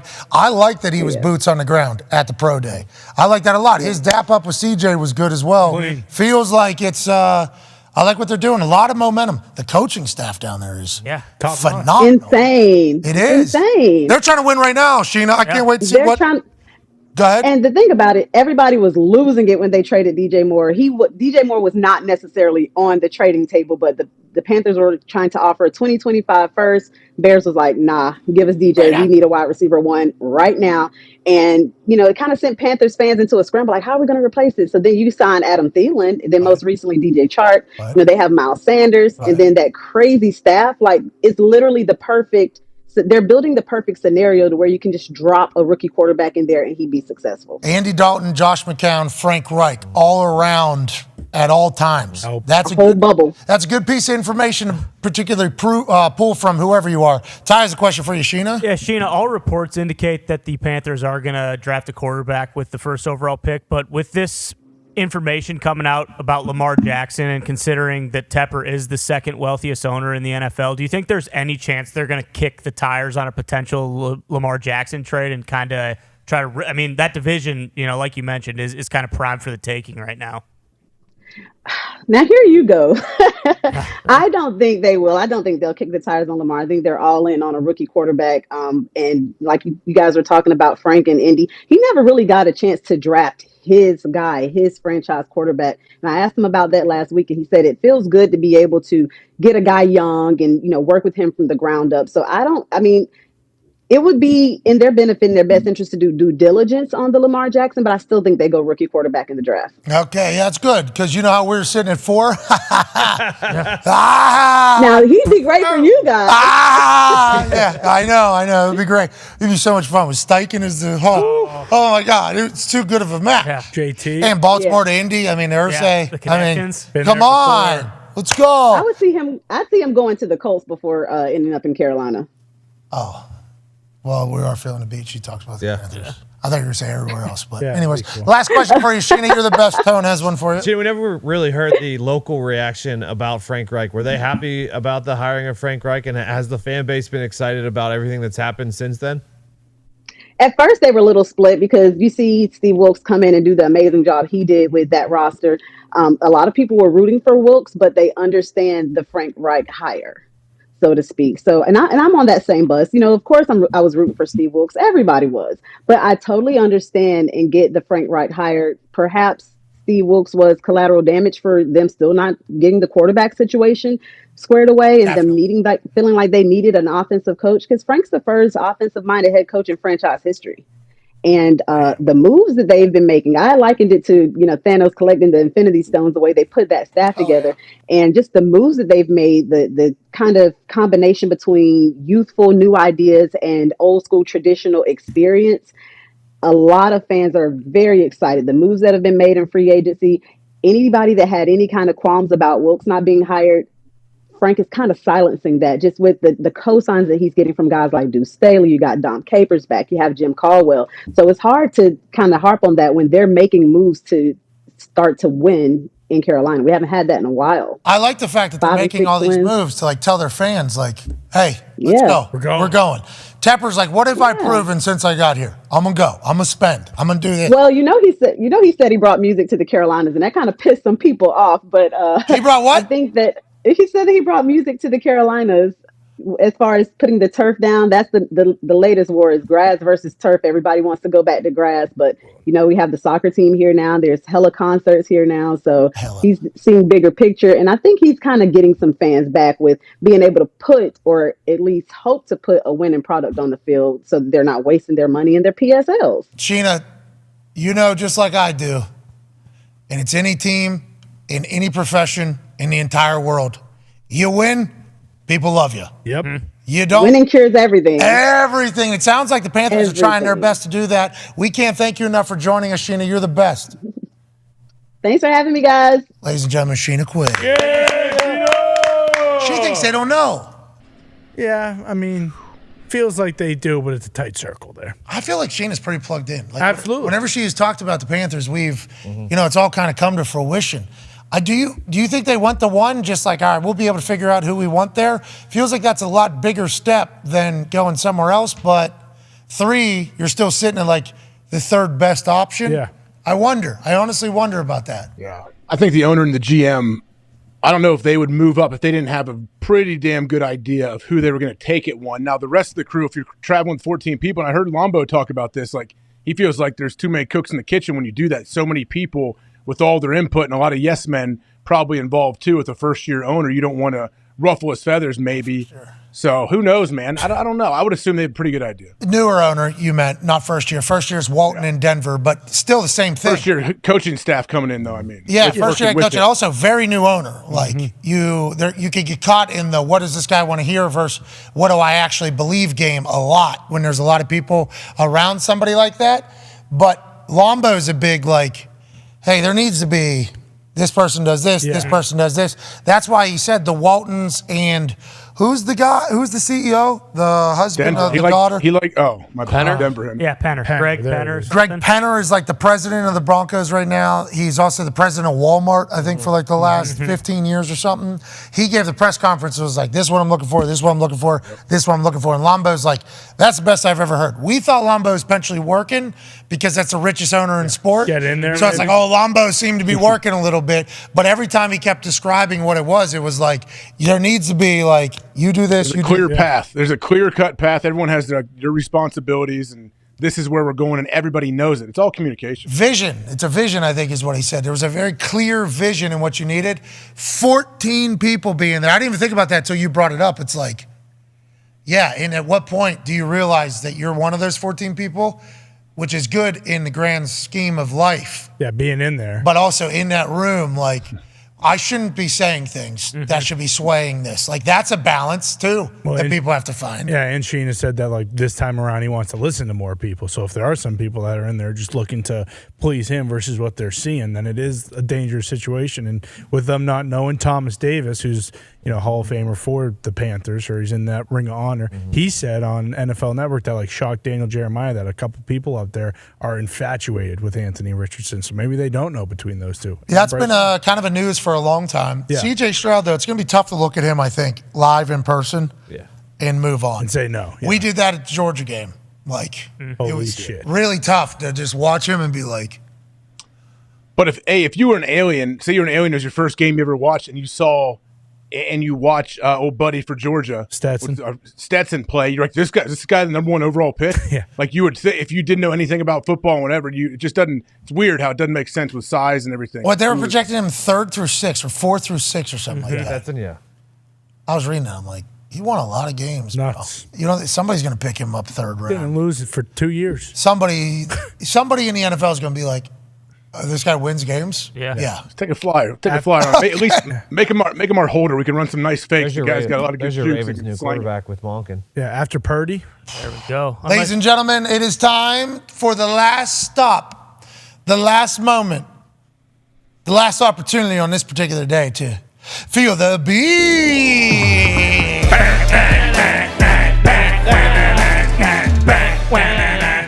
I saw you get up out of your seat there. Did I? Yep. Oh, yeah. Yes. Yeah,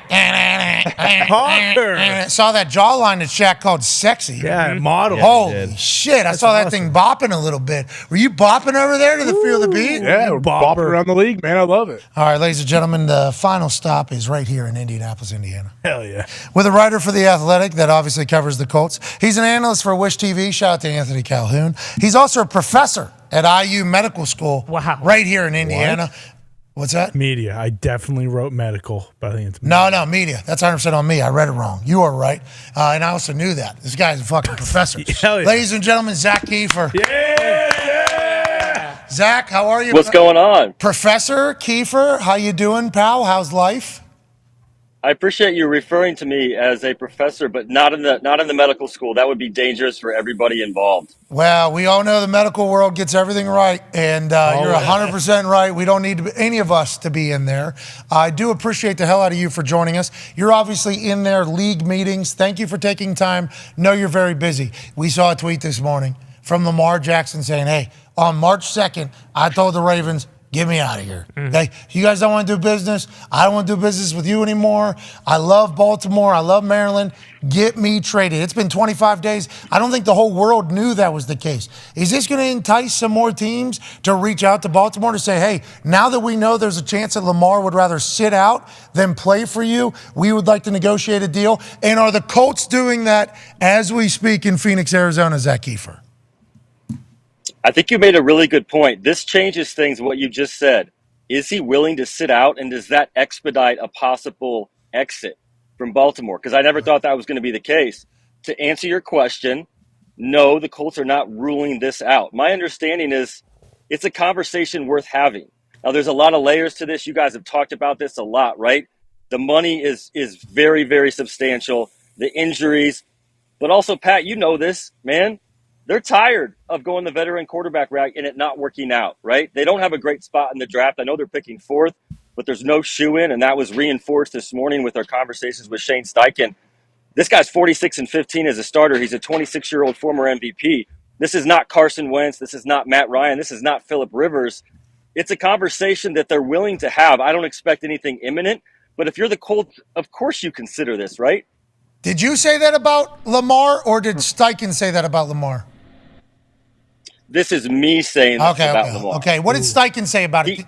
All he said was due diligence about 6 times. So he did, and I said, that's not a no, Shane. And he kind of smiled. That was all we got from him. I had a good relationship, you guys. Okay, I like that. Zach. Get in there, Zach. All right, AJ, go ahead. I am. I'm working. Let's go, Zach. You're a good guy. We need you in there. Go ahead, AJ. Zach, if anything did happen with Lamar, if they did actually move forward and try to make this thing happen, when could we expect it? Do we have to wait to the draft? Like, what would the timeline be? Yeah, that's a good question, AJ. I think it would be a reaction to them not getting what they want in the draft, right? We all know their situation. They're at 4 right now. Probably Young and Stroud go 1-2. What does Arizona do? Are you willing to roll the dice with Levis or Richardson? Colts didn't go to the pro days last week. I was there. They weren't there. They don't put a lot of stock in the pro days. But if you don't love those guys, would you rather go with a proven commodity? And I think if they miss out on a guy with that 4th pick and they don't go quarterback, it feels like after the draft, it might be time to have that conversation and maybe start to talk to Lamar, because no one really, it seems at this point, has done that so far except for the Ravens. Yeah, I don't think anybody found out that he potentially requested a trade until today via his tweet. So shout out to him doing that. Yeah. Had a baby Lamar, a little business savviness, especially while Harbaugh's speaking and all the other AFC teams, coaches are speaking at the same time. Whenever we talk about the Colts, we obviously talk about a quarterback. We need a quarterback. And then we heard Jim Irsay say, that guy in Alabama's really good, brother. Mm-hmm. And then Chris Ballard says, or we could trade back, he said. Are we just dead set on the 4th overall pick being a quarterback? Or has there been actual movement, you think, in moving to 3 or maybe dropping down? Has there been any sway or lean from the building in your eyes on what we're potentially going to do with that draft night? You know Chris Ballard, Pat. 1, he's not going to say what he's going to do. And 2, he's not going to lean and let us know what he's thinking. I asked him at the Combine about having the 4th pick after Carolina had moved up, and he's like, I think we're going to get the best player in the draft. And I said, why do you think that? There's 3 teams picking ahead of you. And he said, we're going to get the best player. Now, does that mean defensive player with these teams going QB the first couple? I wish I could answer this question tomorrow, because we're going to talk to Chris Ballard a little bit later today and then Jim Irsay later this week. I'll get a better sense of where they're at. But I know Jim Irsay is tired of the veteran route. He's tired of taking scrap heap quarterbacks from other teams. He wants to grow his own. That's his words. And that's going to be the fascinating play. You take an unproven commodity in one of these quarterbacks at 4 that are not the 1st or 2nd pick like they've done before with Peyton and Andrew, or do you roll the dice, a very expensive roll of the dice, with a player that would jumpstart your franchise in a way we haven't seen in a long time in Lamar Jackson in Indianapolis. Also sell some tickets too, brother. Yeah. You know what I mean? Absolutely. Hey, it's a little bit of and you know just as much as us, you cover it for your entirety. Colts fans are very confused about everything going. You should get on my Twitter, man. It's bad. Well, speaking of your Twitter, we'll follow it at Z Kiefer. Is that what it is? Yeah. We'll follow it today after you talk to Chris Ballard for some of your stuff, but Colts fans are gloom and doom right now. Yeah. Like, it is big gloom. Last year, we were supposed to be very good. We were not. Like, the offensive line, highest paid in the NFL, supposed to be very good, was very good a year ago. Very not good. Jonathan Taylor was an MVP candidate a year ago. This past year, he got hurt a couple times, but also very not good. No weapons really available. We find one who's 6'7". He's a rookie tight end named Jelani Woods. He can't get on the field somehow. So it's just like nothing has made sense for the Colts. It's been quite one of these. Jim feels that, right? Irsay knows that. Ballard knows that. I think, Pat, 2022 in the long run will be a very good thing for this franchise. If you keep going 8-9 or 9-8 and get the 20th pick, that's not going to help you. Picking 4th and all the pain that it took to get there, I think will be good for this team. They needed some humility, and this is something Ballard said after the season. He said, we haven't managed expectations well. That's Irsay, that's Ballard. That's them thinking they were close to winning the division and going on a playoff run when they weren't. And 2022 exposed all the flaws in this roster, some contracts that aren't great, an underperforming offensive line that's the highest paid in the league, that gave up 60 sacks, and most importantly, the fact that you can't get the quarterback position right. And you ask all the players on the roster, what's the biggest thing holding this team back? We have to get to know a new quarterback every single year, and that's really, really worn on these guys, on the offensive players. And I think that's a lesson they're going to take with them moving forward. They need to reset. They need to start over. And they need to do this a little bit differently, because everything they've been doing up to this point has led to 4-12-1. Hey, good news, offensive players. Guess what you got next year? What's that? New quarterback. Boom. RJ. New offensive system, too. Whole new offensive system and a new quarterback. But hopefully this will be the last one. That's the big sell. But also, let's fucking go, boys. Yeah. Let's go. Connor has a question for you, Zach. Yeah, Keith, do you get the kind of sentiment that this is probably Ballard's last year if they don't hit at 4? No, I actually don't. And I wrote this after the season. Jim Irsay's impatience cost them, but I actually do think that's turning back to how it's been for a long time. I think Irsay can be a very patient owner, and I think more than most owners, he understands how this is going to take some time. Right? He's a guy that didn't want to make the short-term play on Carson Wentz, and when they did, it backfired. And that was supposed to be a 4 or 5 year thing, and so now it resets the clock and screws everything up. And now they're looking for that solution. So knowing that it's going to be a while, and look, if they take Levis or Richardson, those guys aren't going to play right away. I don't think Richardson is a guy that plays at all as a rookie. And so that's going to be a long process type of thing. I don't think Irsay is thinking that this is a 1 year thing with Ballard. And I don't think that's the right way to do it either. I think he's doing it the right way because you're not going to know enough about this quarterback in 12 months to know if it was the right pick. So Gardner Minshew, probable starter for the Indianapolis Colts next year if we go with a quarterback at 4? I think so. I think that's the perfect play. And I know Colts fans don't want to hear this, but this team needs to take a step back before it takes a step forward. You need to let these young guys play. They need to take their lumps, including the quarterback, including Bernard Ryman at left tackle. It's going to get worse before it gets better, but I think this is the right way to do it to build it up for the long term. No more Band-Aids. This Patriots fan is disgusting over here. Don't mind his groans into your ear holes while you call us from beautiful Arizona. I appreciate the hell out of you, Zach, taking time out of your day. Enjoy yourself out there. We love that city. Will do. Thanks, guys. Hey, thank you, ladies and gentlemen. Zach Kafer. Yeah, Zach. Go to Chef Bo's. Gardner, go Chef Bo. Go Chef Bo's. Gardner Minshew's a dog. Let's never forget it. Yeah, that's right. Almost beat the Cowboys in Dallas. That's right. And we beat the Chiefs last year as a team. Boom. Right. How about that? You put those two together, we got fucking everybody beat. He's going to Super Bowl. It's going to get worse before it gets better. What's that all about? What if he kills it, though? What if Gardner comes in, he kills it, and all of a sudden What he's if? the franchise quarterback? He knows the offense. Then we got a Jordan Love situation, pal. Okay? Yeah. And we hope that happens. Split lock. We hope that is the case. He won with I think it's a good signing bringing Gardner in, honestly. I'm a big fan of it. He knows Steichen's offense. Yeah. And every time he's gone on the field, it's been electrifying. The Colts need that.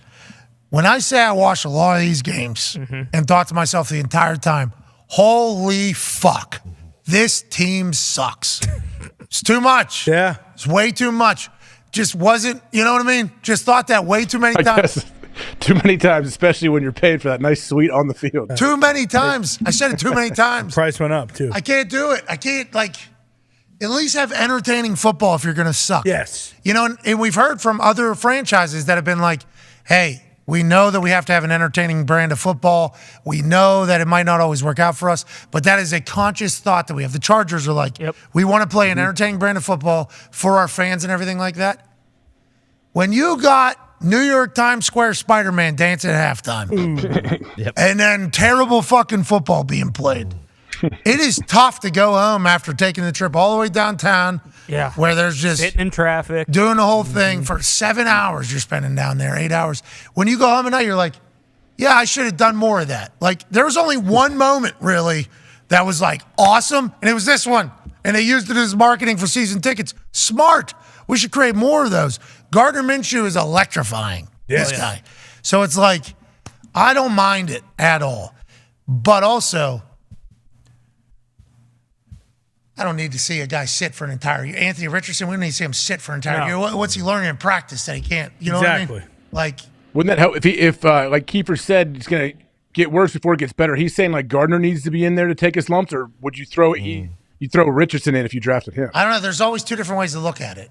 It's like you don't want to kill the person's confidence by throwing them into the shit, but also we need to get him some reps here so we can grow. And kind of work through the adversity, as a young player, as a young quarterback. But, can you get through? Is your team good enough, I guess, to support him so you're not just getting killed for 17 straight games? This is why watching Tomlin handle this situation last year was so vital, I think. A lot of people were excited to see how Tomlin would handle this, who everybody in football thinks is an incredible coach.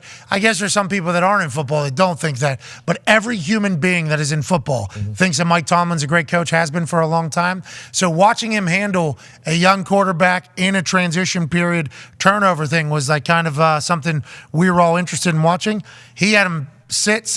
They sucked, right? Yeah, it was up and down, and then there was a bad half. Like the offense had had gotten to a point where basically Kenny had to come in at that half of that game, and then it was basically his to go forward. It was the Jets, Zach Wilson. Yeah, We're lighting it up. Game-winning drive. Yeah, they're just kind of waiting. You wait for the right time and be like, now's the time. Let's get him in there. I don't mind that at all. But if we're talking waiting a whole season for Gardner Minshew, no offense, I don't think you're going to be our quarterback. You're hoping you can wait the whole season. Yeah, but you don't want to. Are you? You don't want to put yourself in a position like they're obviously different, but you don't want a Trey Lance situation where, like, let's say they go 8-9, and it's like, oh, okay, we missed the playoffs, but we're gonna start with Gardner again next year, and then you end up. It's like we picked this guy 4th overall, and Gardner? we're a year and a half in, and we still don't know if he's the guy. Old. 28. How old's Gardner Minshew? I want to say if Gardner Minshew could be our quarterback for the next 10 years, I'm okay with benching. 26. He'll be 27 in May. Okay. So we get nothing but time with Gardner. Yeah, and it feels like he's more so there to show whatever the next quarterback is, like how to attack the defense in that offense. I hope, but Kiefer said might sit for a whole season. He knows more than we do. Well, silver lining too, as a fan, like when you hear, here we when go. you hear, hey, my team sucked ass this year, and it's going to get worse before it's going to get better. The fans love hearing that. Listen, we didn't say Feel the Beat was always going to be great news, did we? It's not Feel the Great News. No, it's Feel the Beat. Yeah, get Lamar. Yeah, I was going to say they could just end all this bullshit. Honestly, and go get Lamar. I wouldn't call that. If anyone's going to get him, I could think Jim Irsay is the kind of guy to make a splash to go get a guy. I may or may not have sent a text to said person and said, well, sell out some stadiums, brother. Yeah. Do it. You know what I mean? Sell a couple guitars. Think about the spectacle, the show that could be. Him coming out. They are the favorites. Oh, my God. Makes too much sense. Plus, everything that Baltimore said about you, Jim, and your family. Yeah. Yeah. Remember that. Stick it to him. Unfortunately, it Remember makes too much sense, which means it won't happen. And I feel bad for Ravens fans. I got nothing but respect for Ravens fans. I've said that. They're loud. They're very passionate. Mm-hmm. Jimmy's famous seafood is the greatest food I've ever had, seafood-wise. Terrible people. Yeah, bad people. But I don't know if it's touching Chef Bo's when it comes to... It ain't sniffing Bo's. How many restaurants does this guy have? 4, I think. I think Not Chef Bo enough. is 4, but you get an opportunity to go to Chef Bo's place, you fucking go to Chef Bo's place. Drop everything. Because that face, both of them, the vibe the whole time. Mm-hmm. And love everywhere. Boom. quit doing that. Let's get to a break. Tony, you took that photo. You forced him Yeah, into it. why? You asked for it. For my own personal use. I see you Triple G. That's what you said. Tony actually froze boxer? up. I've never seen Tony freeze up before. If I would have known this is how it was going to be used, I wouldn't have done it. Thanks for looking out for the show. Why? You're a big fan, Tone. What are you Thanks apologizing? for looking out for the show. I didn't even use that for my own personal use because I think the photo of me stinks. So that's What? I was gonna say, you Whoa! look Have you fucked. seen the Yeah. photo the Sun's posted of me? What are you talking about? You look amazing right there. You should be. We were a little bloated over the weekend, though. Wasn't able to shit out there. Ain't good. Drank and ate Why for not? 3 days straight. What I don't happened? know. I wasn't able to. I've never been more stuffed up in my life. I've taken 7 shits since I've gotten back. Took 3 this morning. Probably going to take one during this break. It was unbelievable. Congrats. I did experiment with some of the local products. Mm-hmm. Maybe a little bit too much, people are saying. Perhaps. Oh, do those stop you up? No, I think normally that just makes me feel better because I was feeling sick, like and uncomfortable. Mm-hmm. So normally those particular vitamins, Yeah. you just take, I don't know, 50, What? 60, What? 70, What? 120 What? milligrams. What? Like go to a chemo basketball game. How chemo patients eat, right? If you're sick from like chemo, you can get some of that and make you hungry. Vastly different. They're going through something much more serious than I'm going through. I'm going through Chef Sebastian's pasta and pizza. That's right. From Friday night. Nice. Shout out Chef Sebastian. Yeah. And Claudia. Mm-hmm. I'm At sorry. the pasta bar and the pizza bar. Sorry to everyone else they were with. Because they didn't like us for some reason. The chefs didn't seem to like us at the house. Except for those. Wait, you hired chefs to come in and they don't like you? We were a little late. So we were late back to the house. Oh, boo-hoo. Well. They were nice. They were very good at what they did. Very. But it did feel as if we were potentially in their way a lot of the time. It's like, what do you want Joe Hadley to do when there's a private fucking chef at the house? Guys, you get a spoon? What do you want him to do at Friday? Hey, can I get what do we do here? What's normal? They also might have been so disgusted by the way Connor was dancing around the living room. Come on. That's Why? true. Helicopter? What are you doing? Helicoptering your meat around? No. No. It was very classy and tasteful. It I was just just sucked. going off. It was just terrible dance. Like tap dancing The without. pool ended up with no water. The chefs had no space. I mean, there's a lot of things we can start You got a nitpicking. skateboard? What's that, pal? Pool had no what? You drain the pool and skateboard in there? Is that what you did? No, Mitt wasn't Should there. have. If it was a couple more days, we might have been able to. Might have been able to do that. I don't know if that pool was ready for 16 people to be inside of it. You know what I mean? No. A lot of So meat. you guys got in. You had so many people in. You displaced enough water to where it was almost empty. So it was an infinity pool too. So it's supposed to get displaced. Yeah. But it just. But I then think come it's- back in. Then it like rotates back in. I'll tell you what, it did not. I guess there was some sort of infinity that was just lied upon because there was a finite situation that could take place with the water. There was a bocce ball court down there, putting green down there. That was fun. Bocce's great. Love bocce. Well, we lost. Connor and I lost. Was it close to AQ's house where you Yes. stayed? Yeah, AQ was there the whole weekend. AQ played some guitar a little bit late night from what I heard. We had a time, bro. JJ Watt stopped by. What? Nice. The Gorilla. Crunch. My favorite mascot since I was a young kid. Hell that yeah. gorilla. Dog, dude. Yeah, very good. Dog. Unbelievable dunker. Yeah, so good in NBA Should have Jam. seen him. He did a front flip. Yeah, he did a front flip to end the thing. Dunk. Boom, off the trampoline, fourth quarter. The Gorilla's mate, I don't know, handler? Yeah, handler. The Gorilla's Yeah. handler? Captor. So wait till fourth quarter. We got something special coming. I'm like, you're fucking dog, dude, with my eyes closed. They didn't capture I was like, it. I don't know if I'm making it to fourth quarter, pal, but you know what I mean? Like, you got it. Just tell me. I fucking love Arizona. It's the best. You do. Zillowed pretty hard out there. Almost had a new studio this Monday. Almost had a brand new one out there. That city's amazing, dude. It's pretty nice, isn't it? It's amazing. All right, let's get to a break. Congrats, Nick. Way to go, Nick. Yes. Thanks, Congrats. guys. Thank you. All right, Feel the Beat Monday, March 27th, rolls into hour 3. On the other side of this break, we'll answer some phone calls on 5 Energy phone line. And also, we'll figure out some sort of giveaway for the day. And I don't know what it will be. We got another easy carry contest entry happening tomorrow. Okay. Hope you got yours in over the weekend. Remember, Bud Light's hosting a hashtag easy carry contest for you to be creative and also supply some beers for yourself or for some friends in time of March Madness, which the madness is certainly taking place. Crazy, man. We'll talk about that on the other side and so much more. This is the Pat McAfee Show. You are the greatest people on earth for watching. Fuck off. Take 5.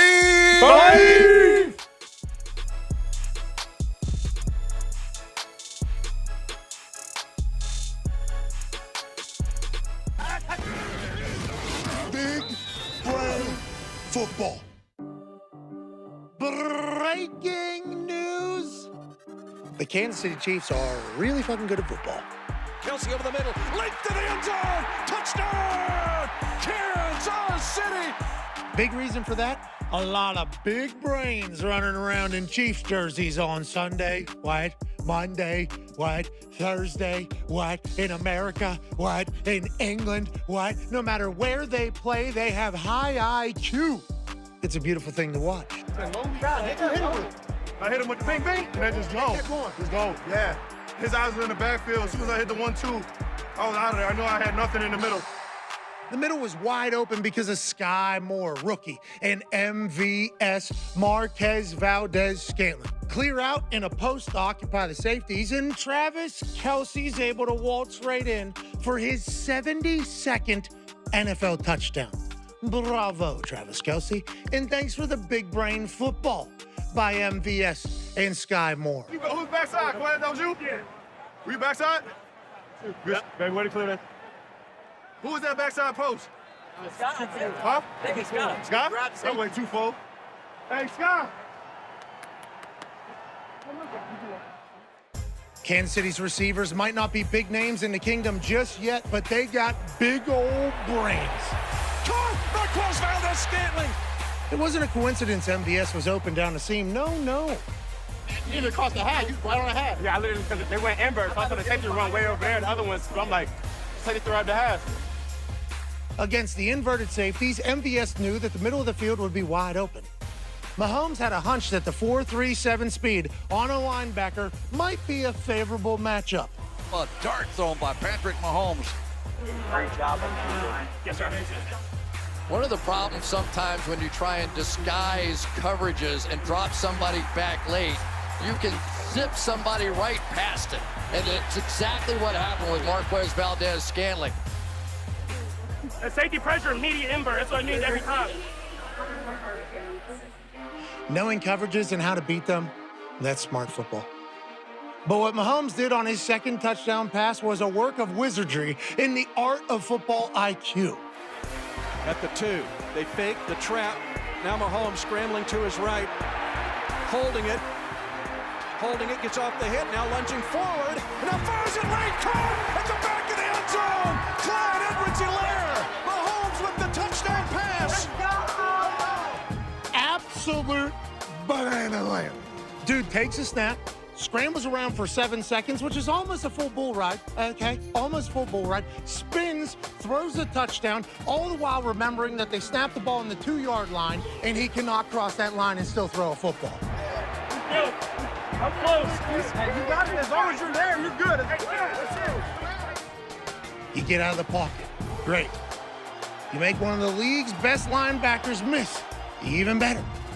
But to stay behind the line of scrimmage so you can throw a touchdown, that's some big brain football. I had to make up for it. I had to make up for it. I had to make up for that. I had to make up for that miss, baby. 2 plays before, wide open touchdown. Patrick says, you know what? Too easy. Let's make things a little bit more difficult. I'm going to miss this pass, be upset about it, but then I'm going to make magic. I was able to use my speed to get a little bit of speed to get around the edge there. I was going to run for it, and they kind of flew around, and I realized I wasn't going to make it, and I saw Clyde, and so I just kind of flicked it up to him. It's the line of scrimmage aspect of knowing that he's not going to throw the ball, past the line of scrimmage, and Pat is good, but kind of sensing where he is. Stop, and now he's going to find the receiver. Stop it. Stop it. The NFL hasn't seen anything like Pat Mahomes, I promise you that. And you saw it today. He's the Houdini of our era, man. That's big brain football. Y'all saw that? I know y'all saw that. That's right. That's something you do on Mac. I love this Kansas City Chiefs team. I love how smart they are. I love how innovative they are. I love how creative they are. They had a tight end take a snap under center while Patrick Mahomes was having a little thespian acting job to distract everybody. Now a direct snap, and the Chiefs trying to shove forward, touchdown! The Chiefs are athletic. The Chiefs are fast. The Chiefs are magical. Andy Reid has a big brain and a beautiful mustache, but most importantly, they have a lot of guys that master the art of big brain football.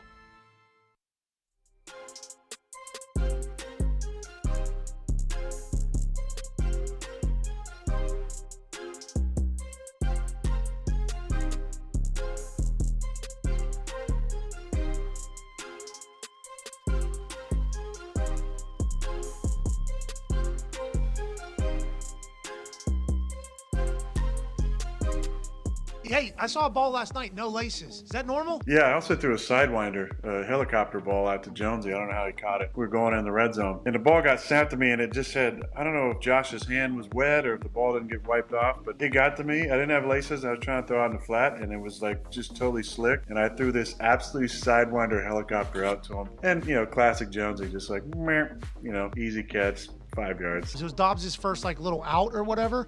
And you had time from the side, go back to the beginning of that.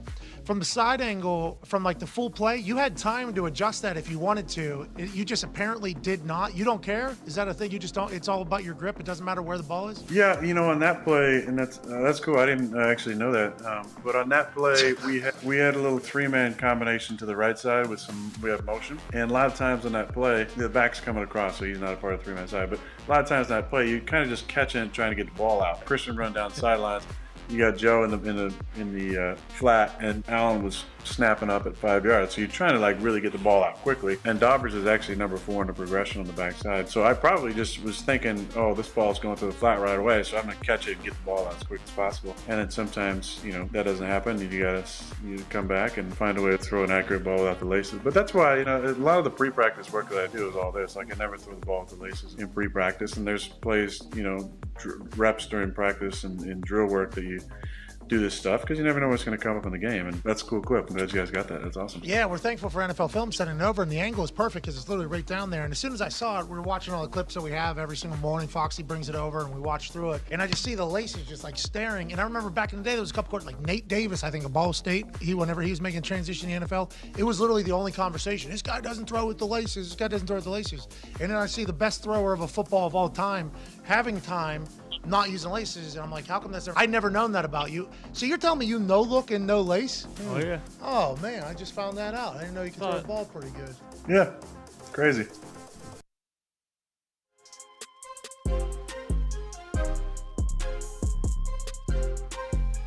Hey, What? let's go!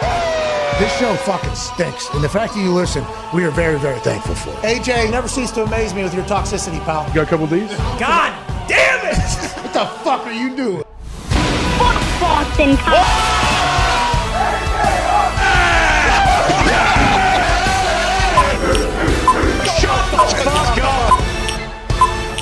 Hello, beautiful people.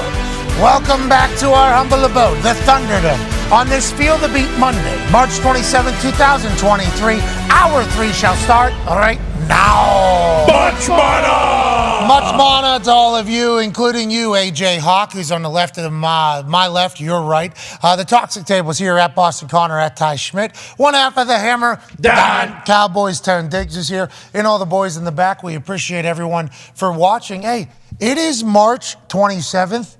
That means that March Madness is very much alive. That's right. Some of us might have been boozing real hard all weekend in the middle of one of the greatest cities on earth, Phoenix, Arizona, and missed some of the action. To catch us all up on what's going on in college basketball's biggest tournament, ladies and gentlemen, Ty Schmidt. Yeah. It was a great weekend of basketball. 3 of the 4 teams, I believe, are in their first Final Four, which is kind of Holy crazy. shit. Exactly. So Florida, everyone knows about Florida Atlantic. They are kind of the Cinderella of all Cinderellas right now. As soon as I had my eyes on them, yeah, That's exactly. a good team. Yeah. K-State was very hot, but they kind of just grinded them out and beat them. I wouldn't say rather easily, but there was no point down the stretch where it didn't look like Florida Atlantic was going to win. They're just unbelievable, and they're very deep. The guy we were talking about, John L. Davis, I think his name was, he was a 6th man all year, and then in the conference tournament, they just said, fuck it, this guy needs to be in the starting lineup, and he's went off like the entire tournament. He's an interesting player because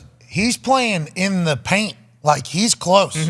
He's a point guard that shakes and gets in close and has like easy shot. Like he's a dog, dude. It's not like he's taking easy. No, not easy, but you get it. It's not like he's lighting it up from back. If any of the previous games are accurate to what happened in his most recent game, he's a dog. Gary, Indiana, out of Indiana. Love that. He's out of Indiana. Had a baby. Well, and that's what they say. Like, they're a mid-major, but they won 30 games this year. They're ranked in the top 25. Like, they're so athletic. So there's not really like a mismatch nightmare. Kansas State was real hot coming into this game, and everyone was kind of thinking like, hey, they were picked to finish last in the Big 12, and then their coach was coach of the year. Their point guard was unbelievable, and everyone was saying like, "Hey, this is going to be the team to beat going forward." Not so fast, my friend. Congrats, FAU. Yeah.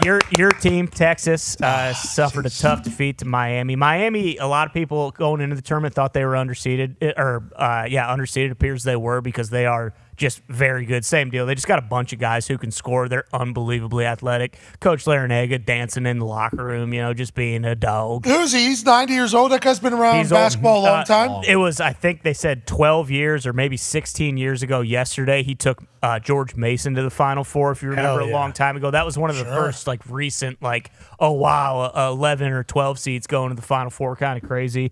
Congrats. Yep. Congrats. Let's go. Texas, hell of a year. A lot of adversity, mental toughness. The boys played. They had the lead there a long time last night. Thought we were good. Had a couple incredible parlays for them to hit just in case, because if they won, I did every one of the players and assistant coaches a lot of money. Pretty penny. But they had a hell of a run. I'm bummed they weren't able to cut some nets at the end of the season, but I appreciate those boys for what they did. Absolutely. UConn beat the absolute shit out of Gonzaga. Hey, what's that all about? UConn's unbelievable. They are definitely the hottest team in the tournament right now, and Gonzaga, Drew Timme had a bunch of fouls early. He's very good on the offensive end. He doesn't play any defense, and UConn has 2 7-footers who are both very, very skilled. There was no point in that game where Gonzaga was close. UConn just beat the fucking piss out of them. Reese Davis said UConn going to go on a run here. Now, he also said FAU probably not, but, I mean, Reese Davis goes 500 on underdogs making the Final Four. Pretty fucking solid. Yeah, so that game was a blowout. I feel bad for everyone who stayed up and watched that one on Saturday night because it started real late and you were hoping, hey, we're going to get a good game here. It wasn't. It stunk. Most people stayed up for no reason. I was pretty pissed off about that. And then the last game, which was arguably the game of the weekend, San Diego State and Creighton came down to like a last-second shot. Creighton fouls San Diego State. A lot of people are saying that's bullshit. It wasn't a foul. Guy makes free throw to ice the game, and Creighton basically had no opportunity to respond. A lot of people were pissed off. Old buddy's foot was on the line no matter what on that last call, though. Like it never even happened. His foot was on the line. Gene Sarator said you're still out of bounds. Your foot's on the line. If you were out of bounds if your foot was on the line when you're in bounds, they would have called it out of bounds. So I got no problem with the foot there. It's a clean throw, is what Gene Sarator said. What they did was a stopwatch when the ball hit old buddy's hand. I forget who it was. He said, so that's just classic old school 1961. Stopwatch there, foot's fine. And with the foul that they called, he said, clear body contact while the shooter was in the air.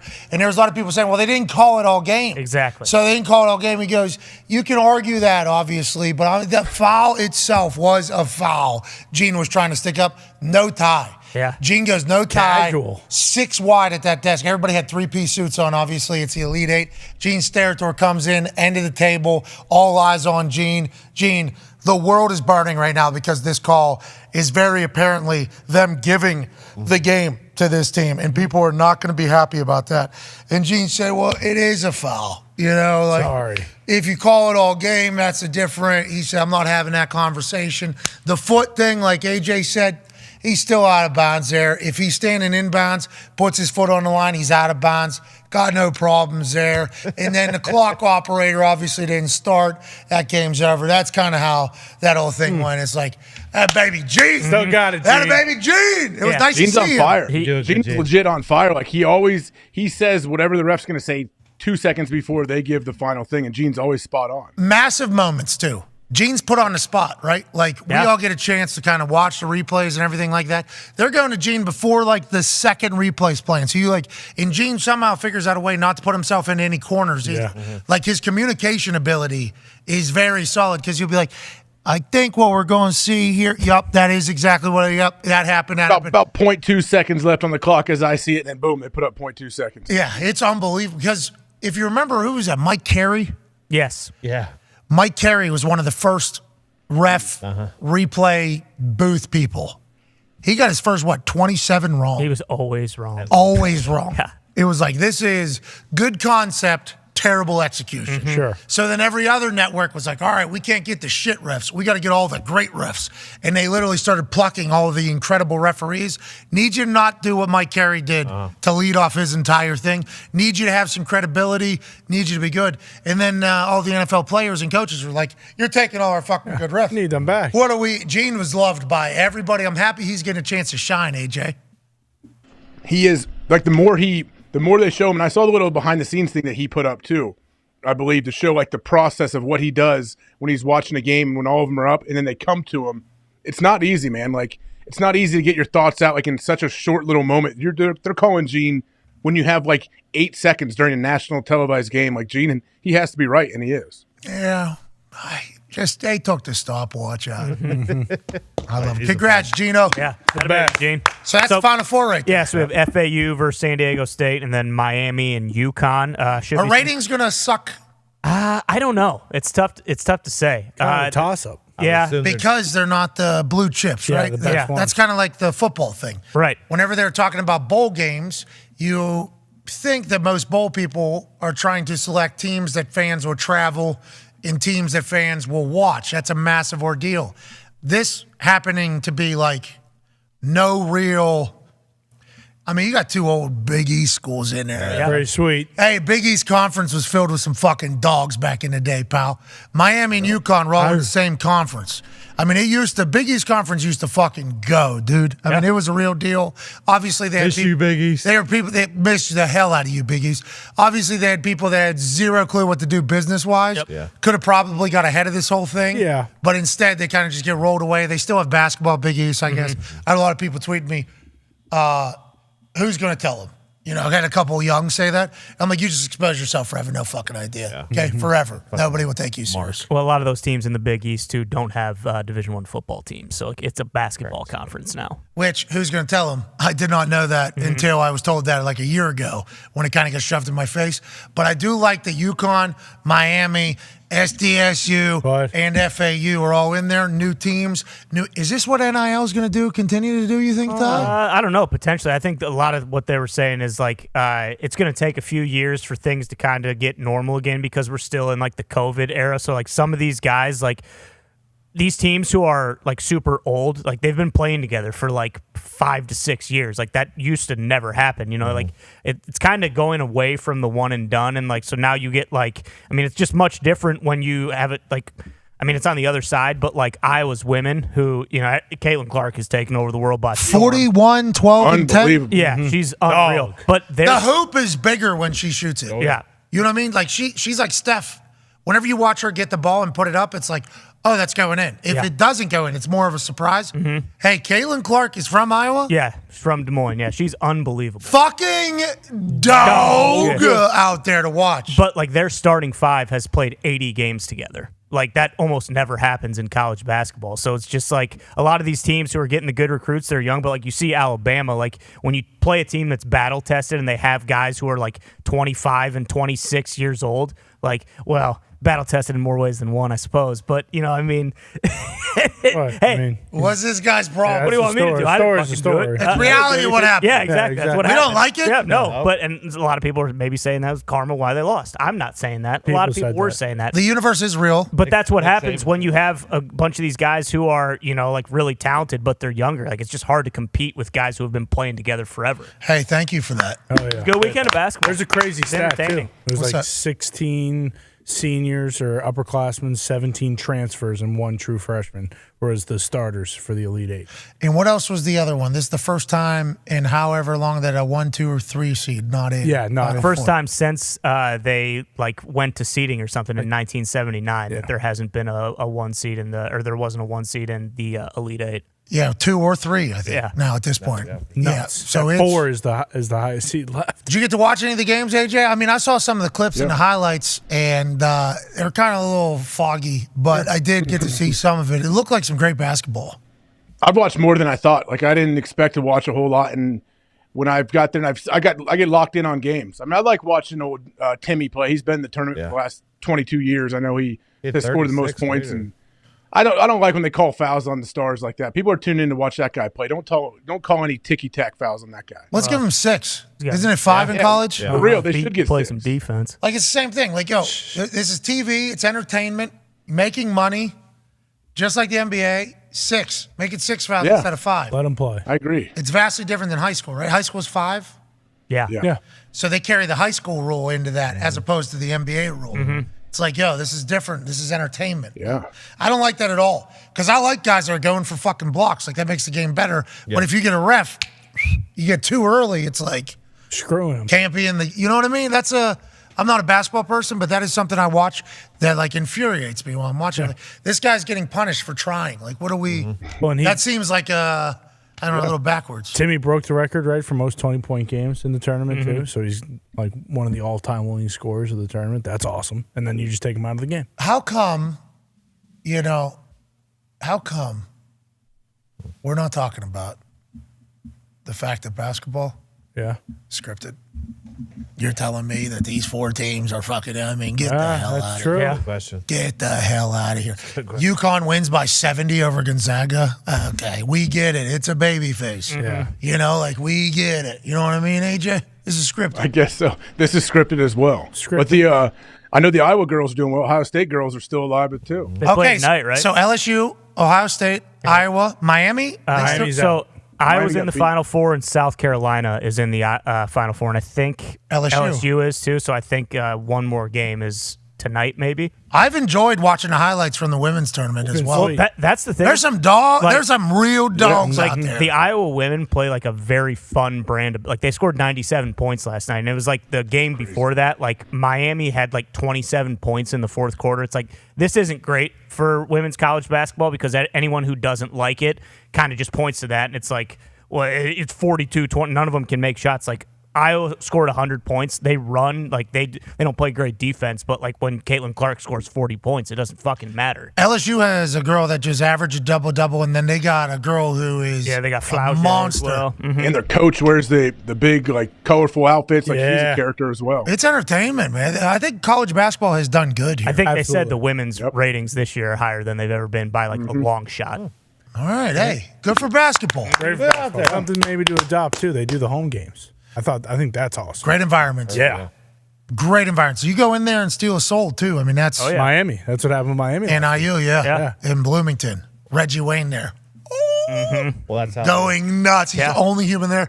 These people at IU, obviously, they love Reggie Wayne for everything he's done in Indianapolis. Here, we'll give you great seats to this thing. And then at the end, it's... All right, I'm going to wear my Miami gear. What about that's what college sports are. What are you going to say? No, I just said that's how when the college football goes to a larger playoff the first round, Boom. it's going to be home games. It's going to be awesome. Yeah, what is it? 4? 4 home games. Yeah. It'll be 4 home games, I think, because the ones I'll get a bye. Yep. So I think it'll be 4. Yep. So then when the ones play, do they not get a home game when they eventually play? That becomes bowls. Yeah, still the Rose Bowl in there. So the so are they going to make up that money somehow for them? No. Yeah, that's going to be a talking point. Oh, so we're good, but we're too good? We don't get an extra $10 million?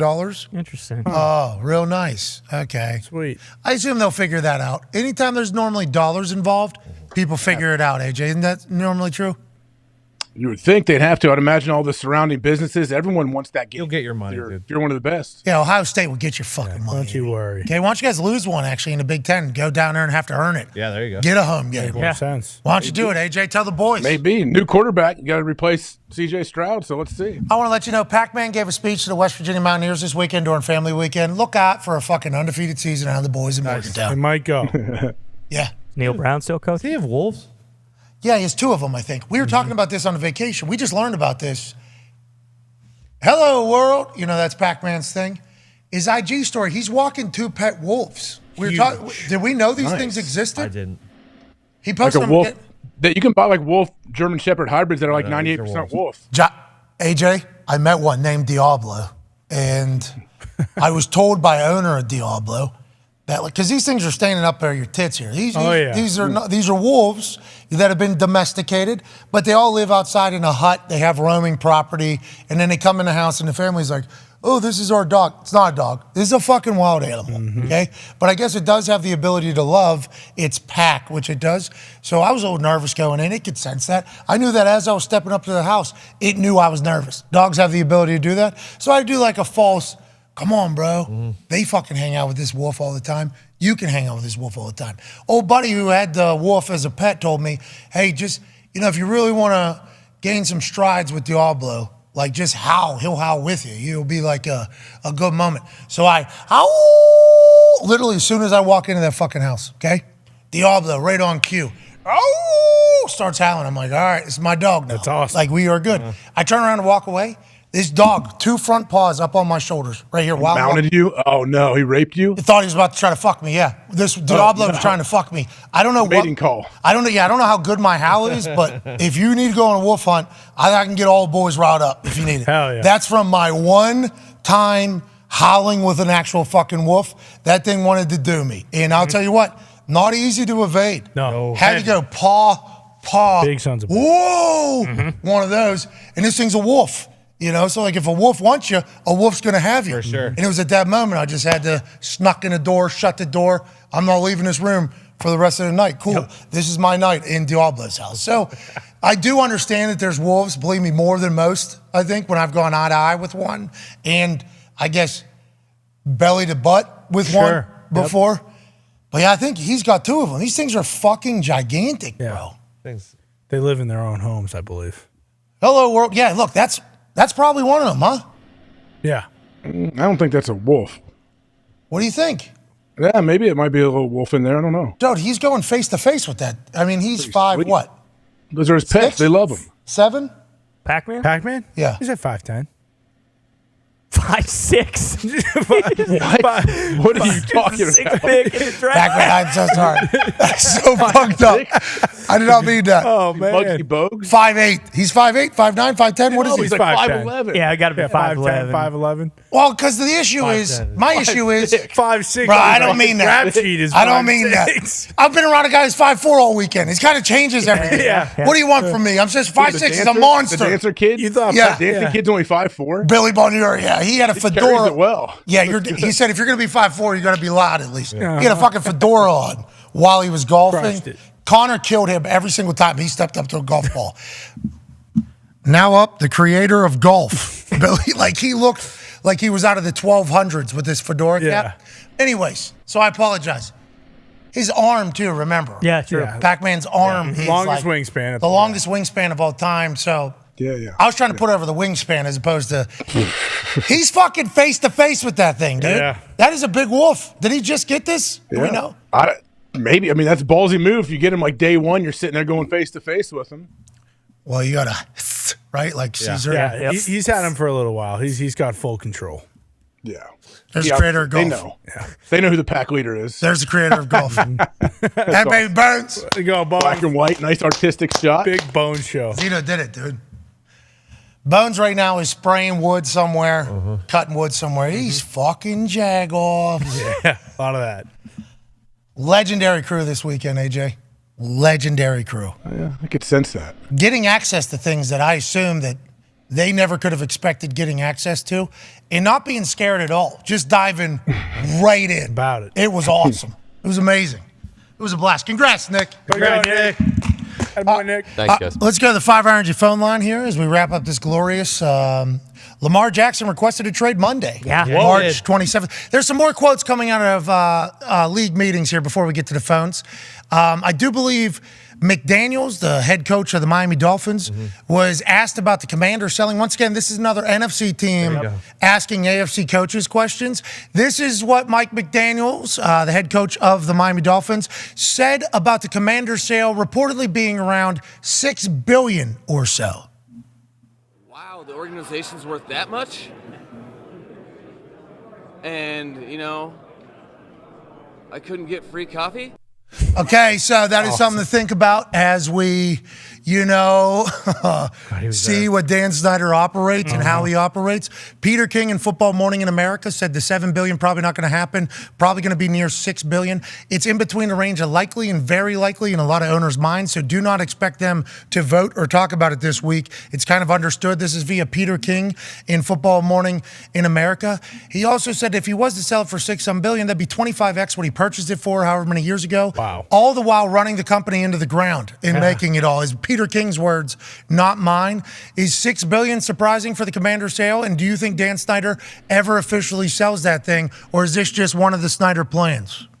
I don't think he wants to sell by any means. I think he's going to hold on to it as long as he possibly can. Whatever they do behind the scenes, trying to push him out, try to get him to sell. But $6 billion doesn't surprise me. No, I don't know. If you told me it was $10 billion, like, yeah, it's the NFL. It's only going up. That's how we operate. It feels like we're always like, well, going to be $20 billion or whatever, just because we know that there's people out there that have access to trillions of dollars. Yes. So, like, the amount of money that people have at this exact moment, and this needs to be understood, there's a select group of humans out there, very select, whether it's by birth or work or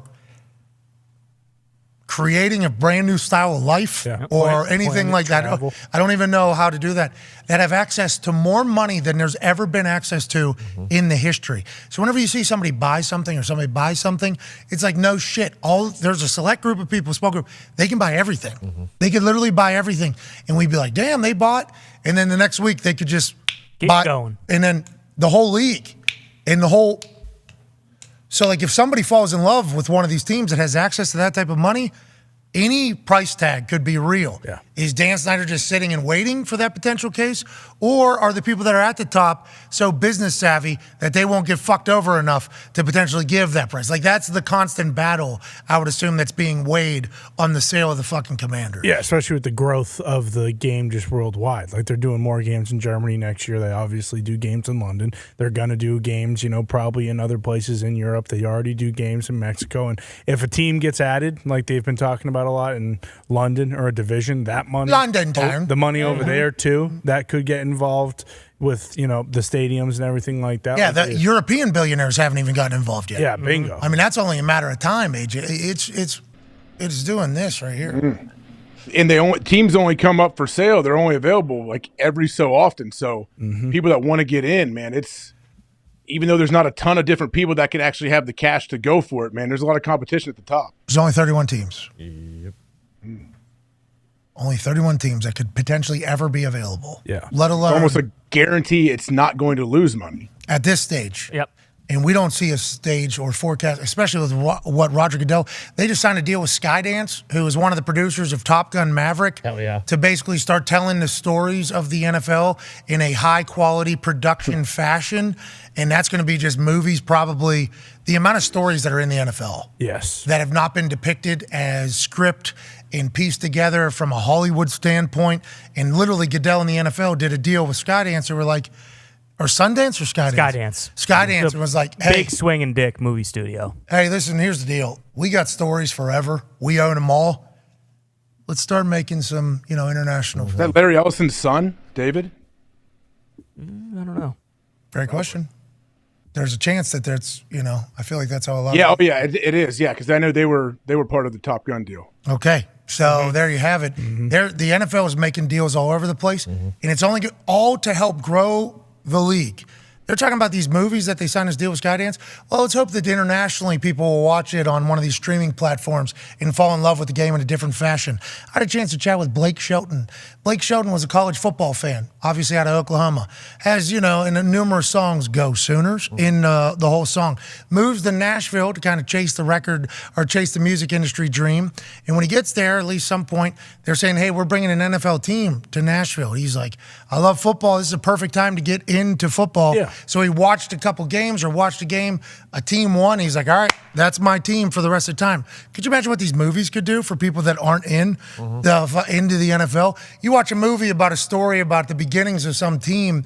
They'll say they do a Packers Curly Lambeau story that could easily be made into an incredible.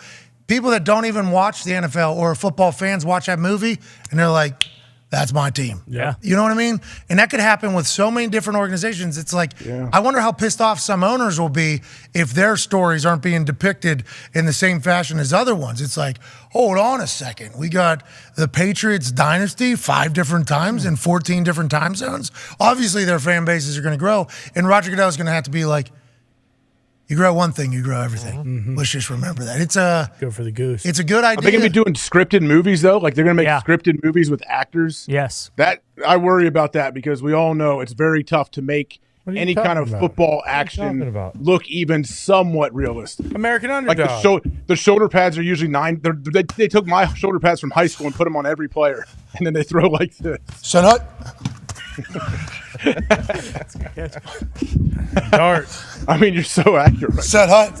That is literally what they do. We've all seen the GIF, and it's that one particular guy that kind of takes it for all the actors. They're all kind of like that. Yeah. All right, I got to get to a break. Oh, shit. I got to get to a break. I was going to do this. No. I got to. Yeah. Gotta go. Yeah, dude. This is number 8 here since You're making up for it. Dude, I'm telling you, it was a stuffy. Thin air. Or that altitude out there got you, huh? Yeah, change the air. All right, we have some more quotes coming out of the New York Jets operation with Aaron Rodgers. We have some more breaking news from the NFL league meetings. We have phone calls, and we have a giveaway. Okay? Fuck off. Be a friend. Tell a friend. Take 5.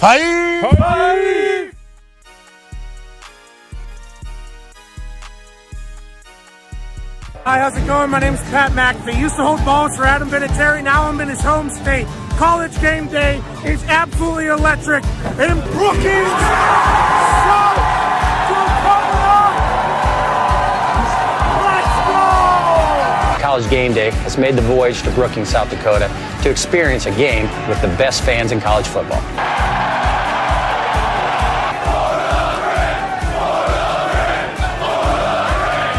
I unfortunately cannot attend because I have a game this Sunday, so I sent a man I trust to make my picks. A man who was my holder for almost a decade. Please be nice to him. Welcome this week's celebrity guest picker, Pat McAfee.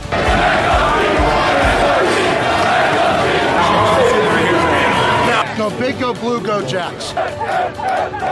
Hosting Auburn. Yes, everybody saw this. The best fake punt in the world. What do you think, Pat? I absolutely loved it all the way up until execution time. That is not one we like to show in the brand headquarters and punting and kicking world. Oh, dance off. Oh, let's get weird. Yes. Duck that, huh? Bang! Right off the top of the dome. That makes it a lot easier when you got a dummy standing right in front of you like that. Running. He's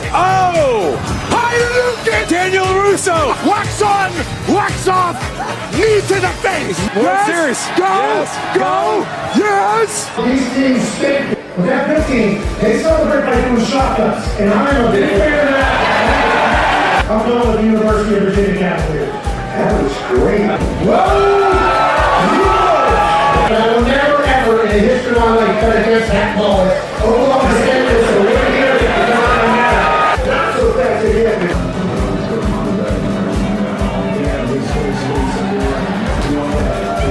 But I'm going with Trey. Please excuse my dumb friend Kirk. Look at this crowd. They've been out here since 4 a.m. College game day comes to town. They lose their mind. The population of this state is about 800,000. And when the Jackrabbits take the field, they're alongside all 800,000 South Dakotans. The Dakota marker was in Fargo for far too long. Today, 5 o'clock local time, the Dakota marker is back in beautiful Brookings, South Dakota. Terry School. They might be the Jackrabbits, but they're the GOATs today.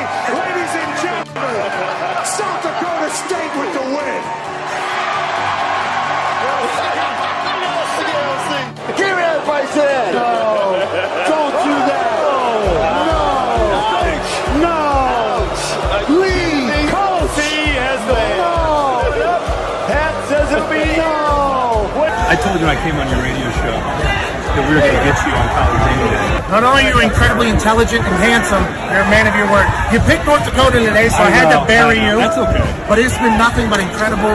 The College Game Day crew is hospitable. In South Dakota State, I think we can all agree, they showed up here. Yeah. But I loved it. I've watched the show, obviously, forever. And it's on in every single NFL locker room. I told you that. Yeah, so this is a big-time deal for me, my family, my friends. All right, not a bad little day here. Appreciate you, boys. It's from the training room with the Colts. AJ Watt tweeted. It's very hard to process the human being without the show. Get texts from every human that I've ever done television with, like since way back in the day. They're like, we knew this day would come. Quick managers, old teammates. I mean, you don't get to trend on Twitter often anymore. They make it damn near impossible. Go up onto a stage with a couple legends, talk some shit in front of the incredible South Dakota fans. What an awesome opportunity. But what is it about Tom that last night everybody on earth watching was like, he's gonna fucking score here. This game's over for the Saints. Sorry about it, even though there's little to no time left. He's the clutchest performer of all time. I mean, I think that's neither here nor there. He prepares so well throughout the week. More clutch than Adam Vinatieri? Yeah, I mean, I think so. I think you have to put him there, He's right? had so many more moments. So many more moments, right? Like Vinny's and answered every time. Yeah, he's had, not every time. I guess that one time. And against the Eagles in the Super Bowl. That's so hard because Vinny's answered every time. Vinatieri's clutchness comes from his competitive juices. Like, Vinatieri is so competitive, so competitive. He does not want to lose. And I don't think people fully comprehend, like, the people up there, the Jordans, you already saw his whole Last Dance, the Peyton Mannings, the Wayne Gretzky's, Serena Williams's. Kobe, yes. The Mamba mentality. It's described as the Mamba mentality. What that is just being more competitive than fucking everybody else. I think it all revolves around the competitive juices. Is that what you think it is with Tom, or no? I think it's a little bit of that, but also same thing, going back to Kobe, right? Like whenever if you guys saw that Redeem Team or whatever on Netflix, and they're all going out and having a good time at the club or whatever, and he's shooting shots at like 6 a.m. and they pass him coming in the night before. That is Tom. Like they are so prepared. They care so much. They want to work on every little detail that when it comes to the game, when it comes to those situations, they have no excuse because execution is the only thing that matters. They have all the answers to the test. When you came to my office and told me your plan about retirement, I never thought we'd be sitting there and you'd be the megastar. Sorry for saying that, but it's true that you are, because your show and what you do and the entertainment you provide, is David Letterman type. It's at the very top, and I always knew you had that potential. I knew you were going to go and be a comic and those things, which was great. But man, what you've accomplished, we're so proud of you that you're a Colt alumni player. I mean, you represent. I'm lucky. You helped me out a lot. By the way. You represent so much about what we're about, and the fans just love you, Pat. So I'm always appreciative when you ask me on, that's for sure. Well, we're lucky you stopped by. Not only are you a steward for the game, but I feel like the NFL is really the only sport in America where it's city versus city. It rallies everybody together. Doesn't matter your socioeconomic, doesn't matter your political affiliation, doesn't matter your religious affiliation. It brings everybody together. That's why the sport's so incredible. The fact you've been around it for so long, you should take a lot of pride in that. And I'm very lucky to be a Colt. I know Darius says the same thing. Absolutely. And once I become a billionaire, we'll have your ass back on, and you can buy me a Rolls Royce. You're moving there quickly. Hey, come on, new money, inflation, what's it mean?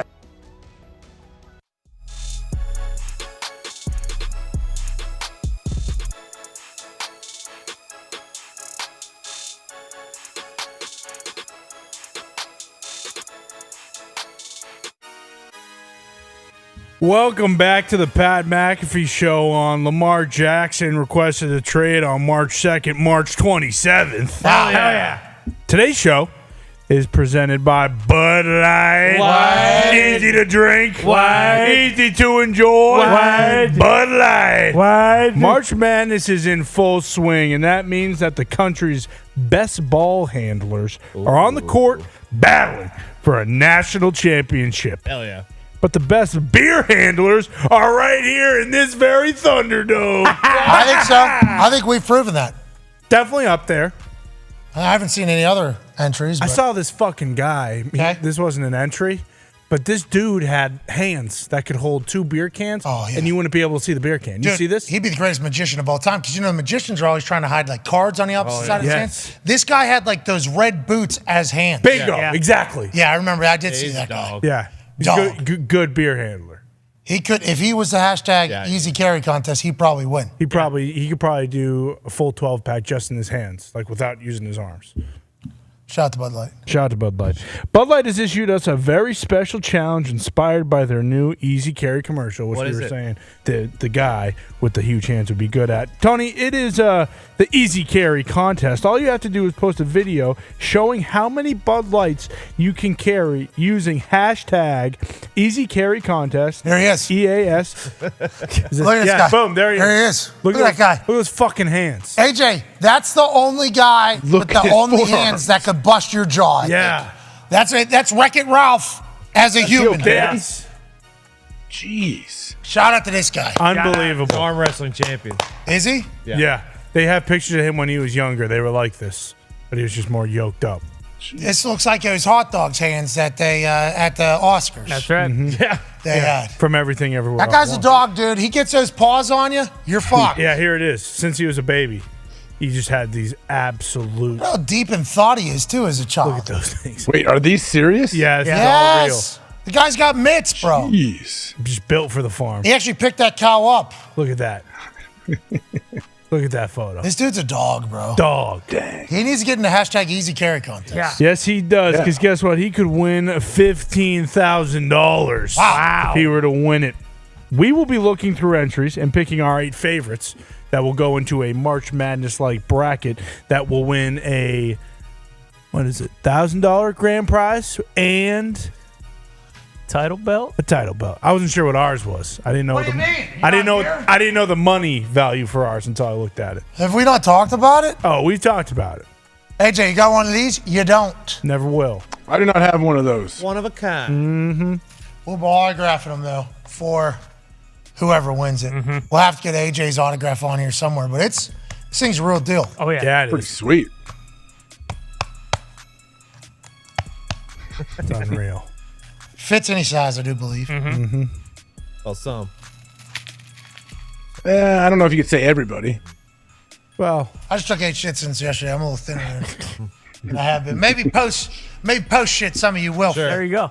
Not everybody appreciate. No, definitely not. We'll autograph this though, and $1,000. That'll be $8 and $15,000 for Bud Light. Is what you're saying? Yeah, unbelievable. All you have to do is tweet the hashtag Easy Carry Contest, EASYCARRYCONTEST for a shot at $15,000. Shout out to Bud Light being a part of the family. We're very thankful for it. Had a lot of these this weekend. Believe it or not, AJ had a lot of these.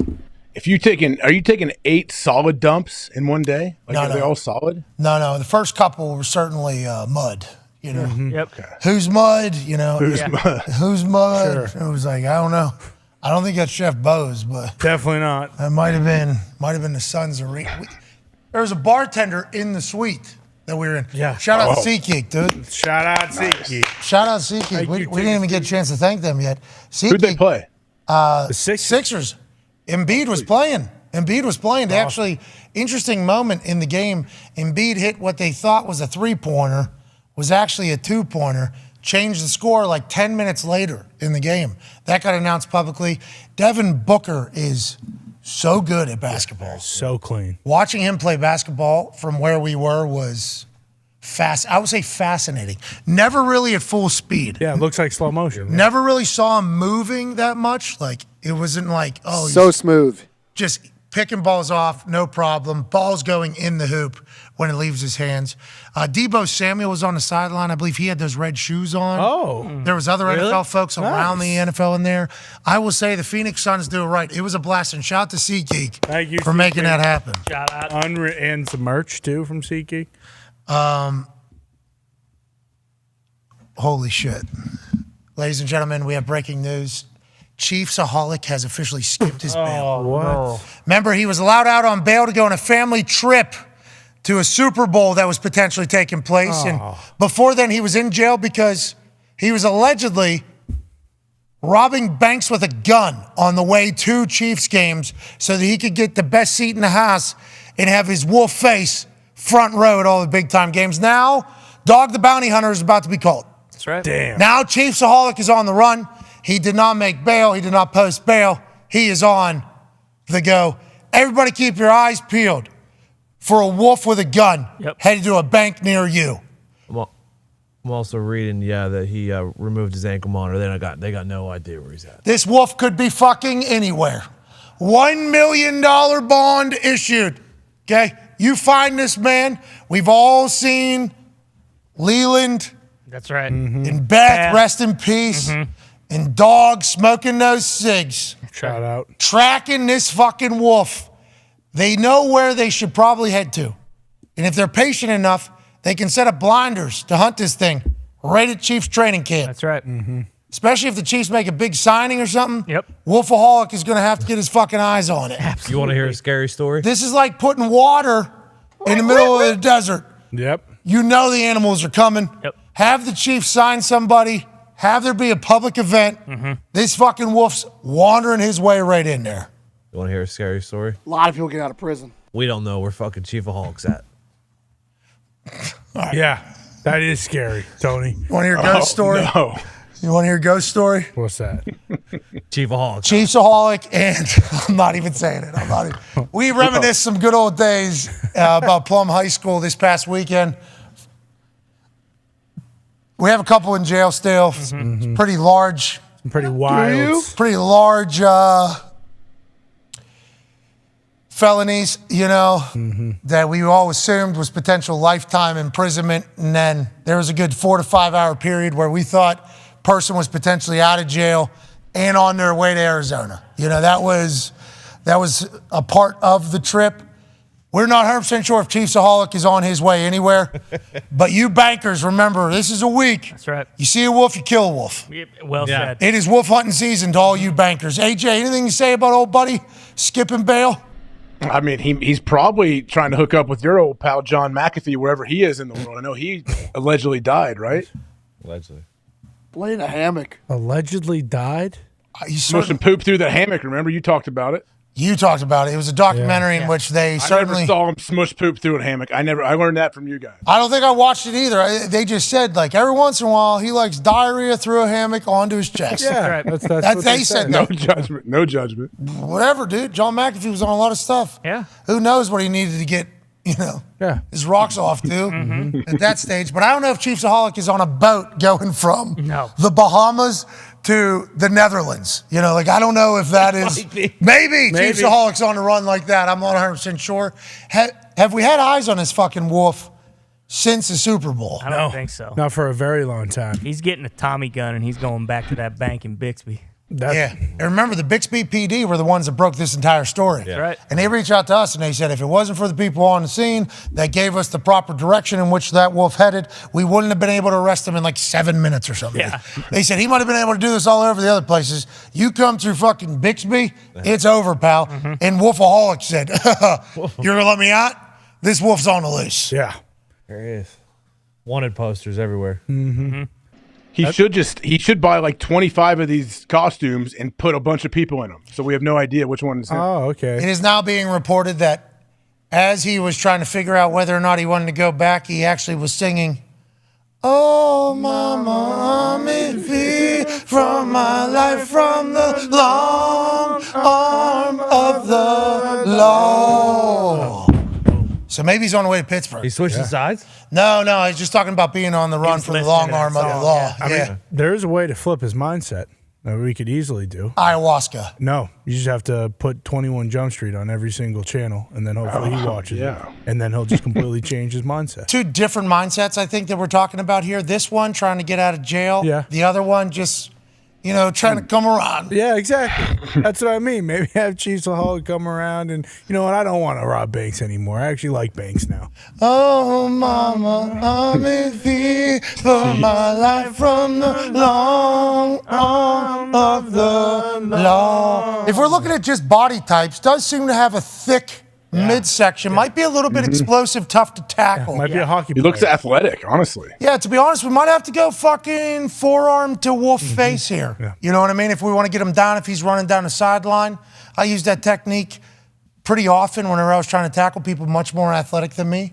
I think the wolf has a couple blind spots, though. Yeah. You know what I mean? His priff. You got no priff in that thing. Yeah. Right here, going to be tough to see from here down. Get Pac-Man out there and get this guy leashed up. Holy fuck. Could you imagine? He'll Pac be showing up walking his with the other wolves? two dogs. I bet you Chiefsahawks kind of into that behind closed doors, probably being Might be. unleashed up. Yeah, probably wants to be a wolf. I'm interested. I think there's a chance we've entered the shoot to kill territory. With Chiefsaholic? Yeah. Wait, what were, Unfortunately. what were you guys?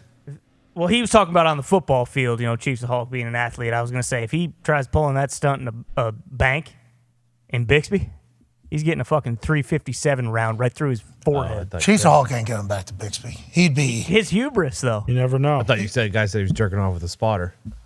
What's that? What? He said he likes to be chained up with a belt around his neck. Yeah. I did not say that. Oh, I thought that's what you were saying. I also picked up on that. No, I was talking about those. I picked up on the walking the dog, like the the leather wearing people. Yeah, like from dodgeball. You know, the costumes. He wanted to be a bump BDSM, right? Oh, like a gimp. You must be Big Boom, Daddy. boom. Bruce Willis. Channing Tatum, and this is the end. What's that? Bruce Willis in Pulp Fiction. He wasn't the gimp. He was down there with the gimp. He was going to get turned into a gimp. Bruce Willis was? Yeah. Yeah. Bruce Willis was about to get gimped on? Uh-huh. He was, and then He had a ball gag and everything. Yeah. Yeah. Love you, Bruce. Let's Get just well, say- Bruce. Your favorite scene? You never seen Pulp Fiction? Yeah, I'm a bad motherfucker or whatever. The wallet. There I you get it. Okay, I understand what happened. There's a wolf. There's a fixer. There's This is not that wolf. This is not a fixer. No. This is a problem. That's right. Let's remember that with Chiefsaholic. Thank you for tying that together, AJ. Thank you. Way to go, AJ. No problem. No problem. I don't remember that scene though. My brain has a funny way of just being like, "Yep, never have to think or see that again." You know, your brain's like, lock it in for One of the only things I remember from the movie. bingo. That's why we're so good, AJ. Hey, yin yang. Go, AJ. Yin Bruce yang. kills a guy with a samurai sword. Another guy gets his penis blown off with a shotgun. Oh, you never watched Billions? Pretty sweet. Hell yeah. There it is. Yeah, The gimp's not even in the scene. I'm sure it's right in the back there, right? I assume Mm-hmm. On the other side of the door, yep. that would be the gimp. I'm sure I've seen this scene, and I just decided never to remember it because I don't want to see, Yeah. this ain't how I want to see people. I like to see them happy and joyful, Sure. like after they explode a guy's penis. Yeah, absolutely. They're pretty jacked up. Not a bad idea for the Chiefsaholic, too. If you get a chance to get closer, blow up his dick. Yeah. That'd be smart. Know That what I might mean? take a lot of the rage Yeah, out get of very it. close. Where's he headed, dude? No extra. Mexico. I think He's they going got to be a extradition. Sicario in Mexico. So, like, is it just that easy? just to leave?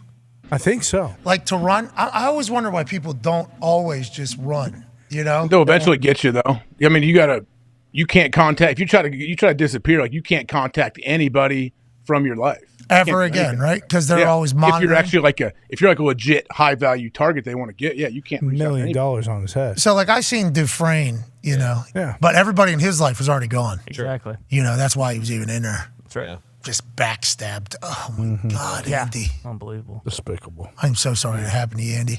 But I always think about Andy Dufresne fucking driving that car. He's out of there. Yeah, see you. All right, see you later, old life. He's gone forever. Now, obviously, technology is vastly different these days. I watched a doc maybe last year where guys still on the run was in the dock. They had like glasses and a mask on him, but he'd been on a run for a long time. And I'm like, so is he just living forever? Yeah, Whitey what? Bulger had like what? Bingo. 25, 30 years just kind of living on the run? Yeah, and Whitey, they thought there was someone in the FBI, and that's why they couldn't get him. So you're just assuming that you're always going to get caught? That's the thought? And you have to look over your shoulder every day of your life? That's a little stressful? Oh, yeah. I mean, I've listened to different like law enforcement people talk about people trying to disappear. They're like, yeah, you got to commit to it. Like you cannot have one slip up. That's where you go. All cash. Madagascar. So the orange here is won't send you back to America. The green will send you back to America. But I mean, you're going to have to, if you want to take a flight there, you're going to have to show your passport and all that stuff. Somewhere. How do you get there. Oh, that's why you got to take a boat, AJ. Everyone has a guy. Think who can get you a about fake what he passport. has to do. Sure. John McAfee, but as soon as you get on shore, they're going to catch you. Unless you're at one of these, I guess. I mean, I could get you guys. So you'd have to hop on a boat from Florida, technically. Now, I don't know, is that Japan over there on the other side? In green? No, is that Japan or is down Japan? No, up Japan. Up Down Japan? is New Zealand. Bottom right corner. Okay, so technically, if you were to go left from America, your quickest would be up to Russia up there, I guess? Yeah, for sure. It's going to be tough to get a boat there, right? It's Arctic Circle? Yeah, it's going to be tough to During watch the winter. NFL football, too, if you're Chiefsaholic in Russia. True. So you would have to go from Florida Yeah. You this got way. to join the French Foreign Legion where they change your name and everything. Just disappear. So he has to get to Morocco? Is that the closest shot? Might be. Yeah, that's probably the closest. Good luck. Smartest. That's so far. Or just get down to Mexico somehow. But that's They do have extradition. Listen, guys, Chiefsaholic has a guy who could get him a new identity in the States immediately. He could jump. and then on what? a He gets plane. plastic surgery and then he hops on a plane and he's to Morocco? Yeah. Cuts his nose off or something. Yeah. Or goes to Dubai. Despite his face. The UAE. Anyways, keep an eye out. Yep. There's a wolf on the fucking loose. Be careful. Diablo, that wolf I talked to about earlier. So they I don't know if he'd hump that particular howl. I don't know if that was the sex one or not. Sure. The only one I had was the sex one, I guess, which It's a good howl to have. it's a gift and a curse. Yeah, You know, it's a there you gift go. and a curse. Let's go to the phones. 5 Energy phone line, 1-833-432-3663. That is massive breaking news about Chiefsaholic. Huge. Keep an eye out, especially you bankers. He's back. God damn. No. What if he His old comes buddy in jail? His old buddy in jail, the guy that was having orgies in the Bahamas with FTX? Sam Bankman-Fried. Bankman-Fried? They were all banging each other down there. I'm saying, is he in jail now right now or is he waiting? Is that facts? We're in the middle of one potential lawsuit. I could say allegedly, but yeah, they were definitely throwing it around down there. You just How do you counteracted know? your allegedly there. Are you saying you know this as a fact? Did this come out as truth? Probably. All right. That's not. You're the best. Check it out, but hey. Everybody do check your the own Google. research. Yeah. I don't want to Check tell the anybody. Google, That's Nick. my truth. Here's Sam Bankman-Fried in the Exudes Bahamas. sexuality, obviously. What's that, pal? He exudes sexuality. Oozes. Yeah, he does just Who's- look like I need to get In into January, They he were said he was the- arrested. There was a Nothing lot of after that, sports though. stars that went down there to the Bahamas. So Who's that? What happened? This is something I've not heard about. We should allegedly all this, though, for sure. I I didn't think know he was this trying to steal Sami Zayn's identity. Invited him down there and was going to shoot him in the head. And He almost had the big bad yeah, ooze. exactly. Oh, no. Then he saw what happened, obviously. Let's go to the phones. Allegedly. AJ, what did you read that like this morning? You seen that this guy Check was it. throwing his Anyone dick? can do a basic search. That was the thing they were doing down there. Like they were just living this frivolous life, all just throwing their meat around. All like no, it was all consensual. It sounded like, but then all of a sudden, bam! Here we go. There's billions of dollars unaccounted for. I love that.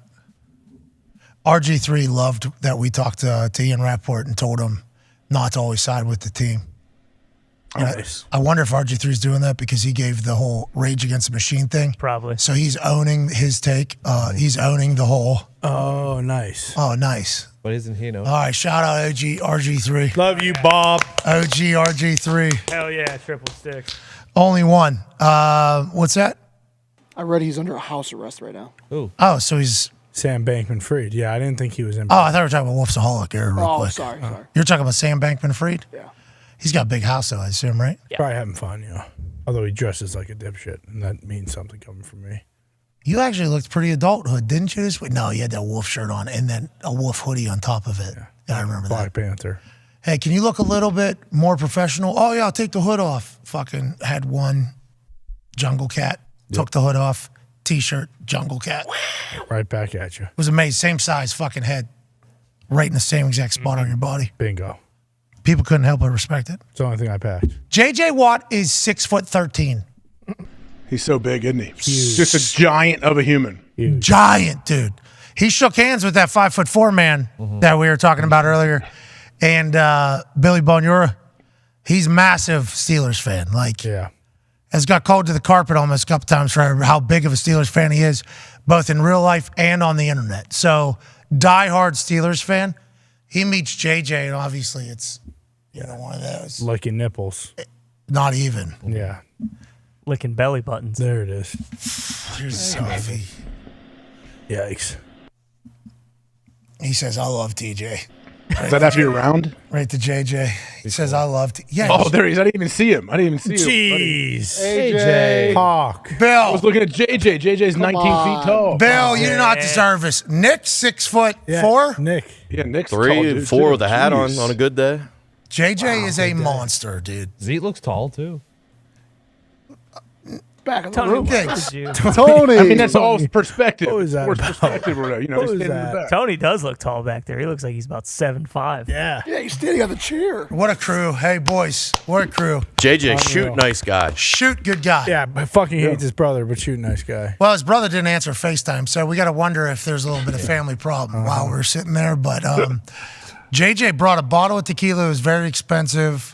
A bunch of beers from Wisconsin. Wide spotted cows, Bunch of spotted cows. Connor actually had to say to him, "We get it, dude. You're a nice guy." He was awesome. Yeah, asshole opened the door for all of us. Yeah, He's like, all right, you He fucking came after prick. your round? No, Is that what it before. was? We had lunch before, and then we had the course after. So Yeah, fuel up. he stopped by. He was going to play with us. I don't know how he would have fared 16 wide on that thing.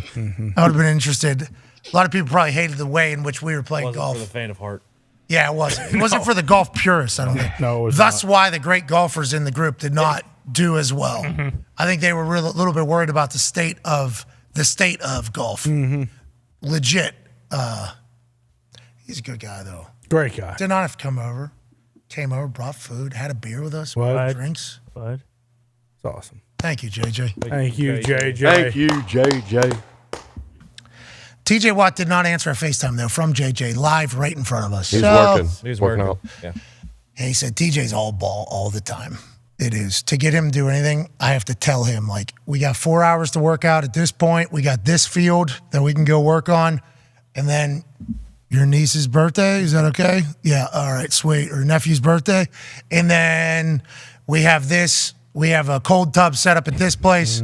We have things like that's how you got to get. I guess that's what it's like to. I assume JJ was the same exact fucking way whenever he was playing, but now that he's retired, he's like, listen to what I got to do for TJ. It was like, but the Steelers fans were all like, boom, boom, boom. Oh my God, this guy lives ball all day, every day. Can't even get him to do anything in the off season unless everything is set up. Need a film room available. The whole thing. It's like that's what you want to hear about your star, though. Yeah. I'd say. I'm sure Diggs was loving that. Every word. I was. I wasn't one of the booms. And Nick, because obviously. the size of my penis, but it was close. Wait, what? Yeah, it would have made a sound, but it just didn't reach the boom booms. Let's go to the phone. It's the 5 Energy phone line. Shout out to the 5 Energy phone line. Let's go to Chris in California. 1-833-432-3663. Also, 1-833-4-DODO. You got a 5hourenergy.com right now. Use promo code McAfee. Get 20% off your order of delightful energy shots. Whoa. Very, very, very good. Oh, yeah. And it's nice to have them just literally sitting right there in a pack to take on your way out. Obviously, don't take it immediately upon waking up, unless you want to. Not bad to get through the rest of the afternoon with. Go ahead and take that thing at lunch bang, we're home. We're off and running. We got idiots on the internet talking. What? That would be us. And then we got the end of the day, and we're out of here. It is a tag team partner for everybody, and especially for our phone line. Let's go to Chris in California. What's going on, pal? How we doing? Keep it moving? Hell yeah, Chris. Hell yeah. Hell yeah. So what the fuck are the Rams doing? You have Taylor Rapp off of the Bills. You have Jalen Ramsey of the Dolphins. Les Snead, what the hell's going on? I think you guys had your time. You think you made a deal with the devil a little bit, had your happiness, now you're dead? I mean, one off teams can only go for so long. I mean, it'd be nice to invest in a core team, but, berries can be choosers, but still, what the fuck? That's right. I didn't hear a word he said again. But I think he said Barry Lumpashitz is still worth the fuck. Beggars can't be choosers. Oh, okay. Love that. But Barry, they put a letter out saying Lumpashitz is a good, left tackle. I did. Just like we quoted Bernie and Hilton earlier today. Yeah, of course. Bernie Lumpashit's not that bad. What were you going to say, though, AJ? Who is that, by the way? Where'd you get that name from? That's what I heard. That guy, Chris in California. Yeah. No, I was saying their GM or whoever who put out the letter saying, "Hey, we're not going to be good anymore like this year for a while. We took our shot. You need to actually you need to accept the fact of what we're doing right now." When was that? Yeah, what? It's not exactly what it said, but it was a couple days ago. Oh, so we might have been drunk or high in Arizona and not even saw this. I didn't know that was the case. I think to their season ticket holders, whoever owner, GM, I don't know who put it out. That'd probably be the GM, right? That would send that. I don't know if the owner is going to send that to the ticket. Hey, sorry about it. Yeah. COO, which is named Kevin Demoff. Yeah, Kevin Demoff. Does this person hire the PR person? Probably operations. Pretty poor hirer, but anyways, what did it say? I'm pulling it up right now. Okay, we'll dive into it. That's the way we were banging the Rams drum hard. Yeah, we missed a few things. This was something, not only that, but I was all about every team doing everything that the Rams did. We need every team to do that. And what did it result in? Super Bowl in your hometown. Yeah, worked. Exactly. In your home state. There we go. Huge. Worked. Smashing success. But if all the people that you put on contract to play forever can't play forever or don't play well forever, then you're put in a bind and you're way behind. And you kind of got to make a play, and that's what they're in the middle of doing right now. Rams COO Kevin Demoff, March 24th, says the season ticket holders, "We always knew that there would be a time when we would have to pull back on our typical approach to help continue our sustained run of success." Okay, so they didn't say we fucking suck. No. They said we got to change what we're There's doing. more to it. There's a little more to it. But I was paraphrasing a little bit, but yeah, he was trying to say, "Hey, bear with us a little bit." Okay. That's what we're doing. Speaking of bearing with us, Bill Belichick was talking to the media this morning about the state of the Patriots at the AFC Coaches Luncheon with the media live from the league meetings. This is a twice a year event. Twice a year, I think? Twice, I think. Where every coach and every GM has to answer questions to the media. The media used to be only a few people who travel these league meetings. Now it's become like a full-on, every team has their beat reporters there. Everybody gets to ask a question to everybody. And Bill Belichick had to answer a few at his table. Here is a clip from Roshi WBZ on the state of the Patriots and how the fans are viewing the New England Patriots. What would you say to them to give them a reason to be optimistic for what's ahead for the Patriots?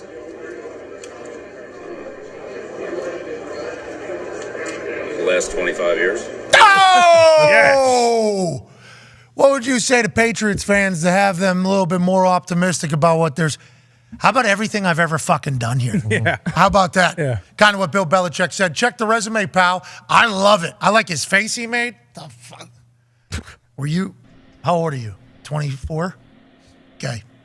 Well, your whole fucking life. Yeah. That's literally, is that what you saw run through his head and then he had to dial it back the last 25 years? You could see when the question was being asked, you can see Bill kind of rocking back. He's like moving, like rocking, like, "All right, I'm going to kill this human."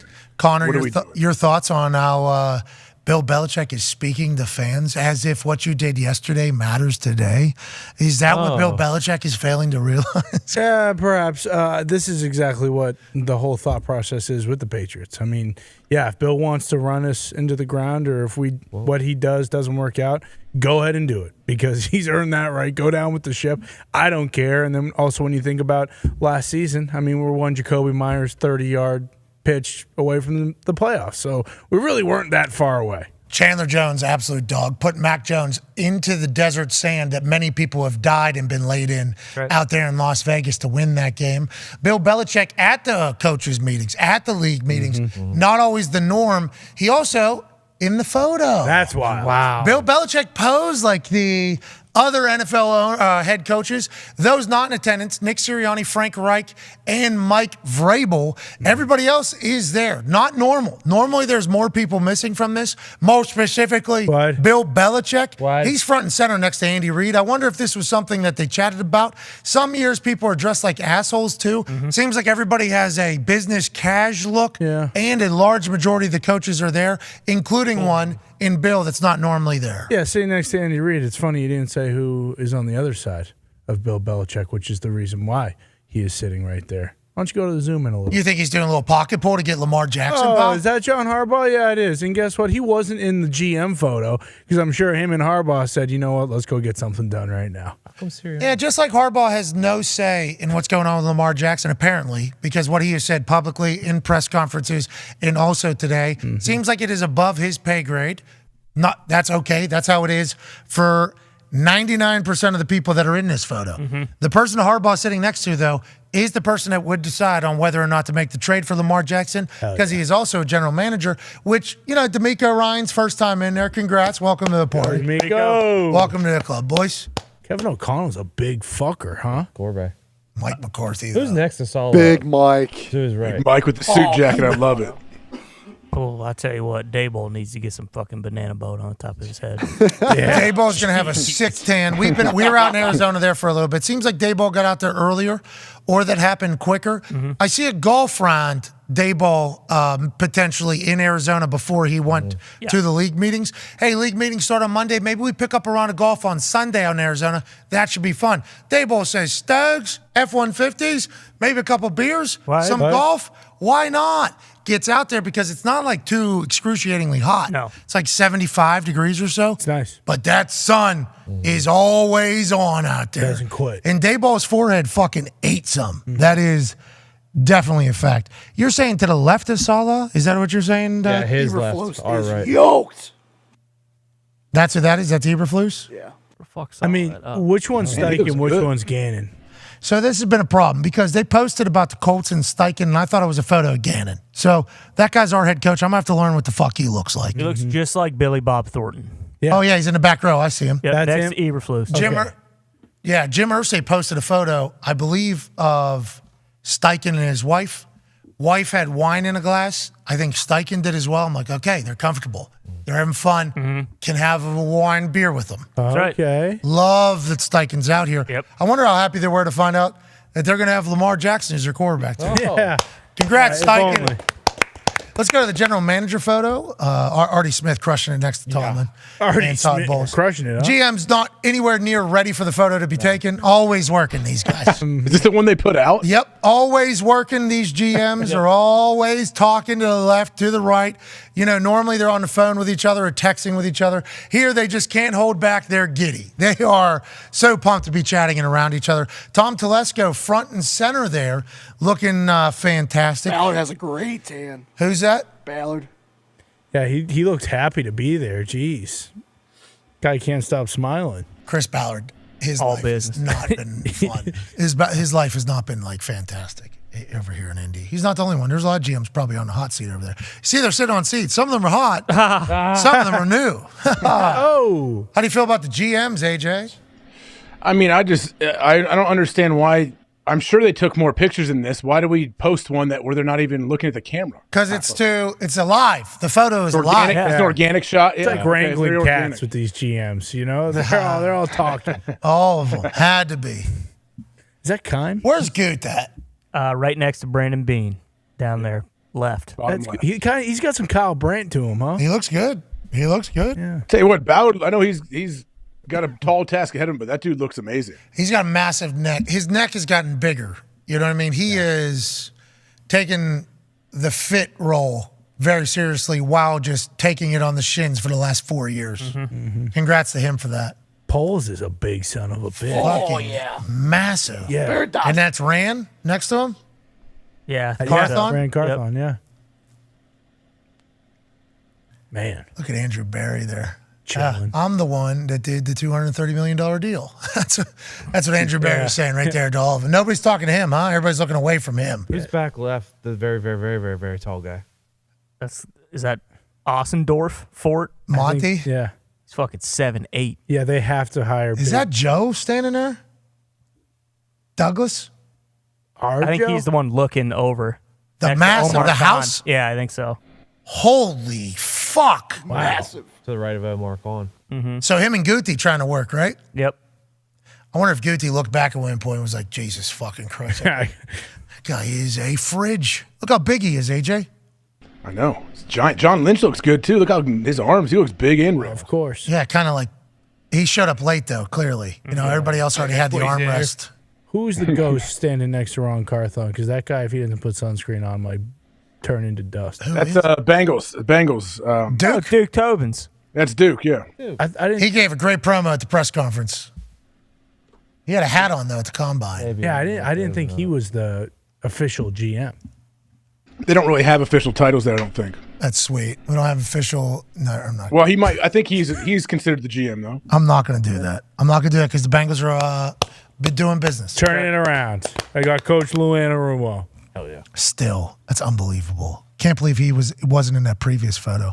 Casario's got a good power stance at the end, huh? Yeah. Bean chilling. Bean played at least 2 rounds out there in Arizona. For sure. Having fun. He might have had Dayball out there. Harry Roseman looks miserable. Yeah, who's that next to him? Looks like he wants to fucking wring his throat. Is that Les Snead? Howie Roseman looks very distraught. Is he okay? He doesn't love that we're doing these photos. Yeah, he's probably still hurting from that loss. Going back to Arizona, too, you know? Oh, yeah, this is Bad the feeling. room where it happened. Yeah, exactly. All right, let's go to the phones. Shout out to the GMs and coaches doing everything. Great photos, boys. Just remember, some of them suck at their jobs. Yeah. Just, not all of them are going to be the best of all time. That's just how it's going to be. Yeah. So I hope they get an opportunity to really enjoy the perks, which is hanging around other football masterminds, maybe getting some deals done. Ooh. Yeah. Let's get Lamar to Indy, AJ. I think it, honestly, hey, it could happen. They got a lot of cap space. Speaking of Baltimore, let's go to Andre on the 5-hour energy phone line in Baltimore. Why be less when you can be more? Andre, what do you want to talk about? What's up, guys? I want to talk about this Lamar Jackson situation. Okay. So, honestly, for real, Patriots. this is a long time coming because when they traded for Roquan Smith, it was like, okay, cool. But then slap in the face, Roquan barely got there. He get a 5-year deal with $100 million. True. I've been here since the beginning. I was an MVP. I took them to the playoffs. Yeah, hell yeah. Bingo. Yep. He's right. He's 100% right. We assume the Roquan thing was a part of the trade, though. Like, new deal has to happen for it to take place. But if you're a player or a fan like Andre, it's like you decided to pay this guy who has had a cup of coffee here before spending any money on the guy that is our entire team. You can see how people could take that, AJ. I mean, obviously, you can see how Lamar could even take it, I think, a little bit. Oh, So, yeah. Do you think there's a chance he comes back? Like, what are the odds he comes back to the Ravens? So if I'm another team negotiating with the Ravens, God bless. swallow to sneeze and yawned at the same time. Oh, that was a lot happening here. I was going to say, I'm surprised. There's a lot happening here and here there. That was, and the eyes are kind of watering right now. These lights are real bright. If you're another team, you're telling the Ravens, hey, Lamar's going to sit out and not even play for you guys. So you have to deal it. Like, must. That's the big deal for these tweets today. That is the massive ordeal. It's a whole different ball game. The tone is different. The environment different.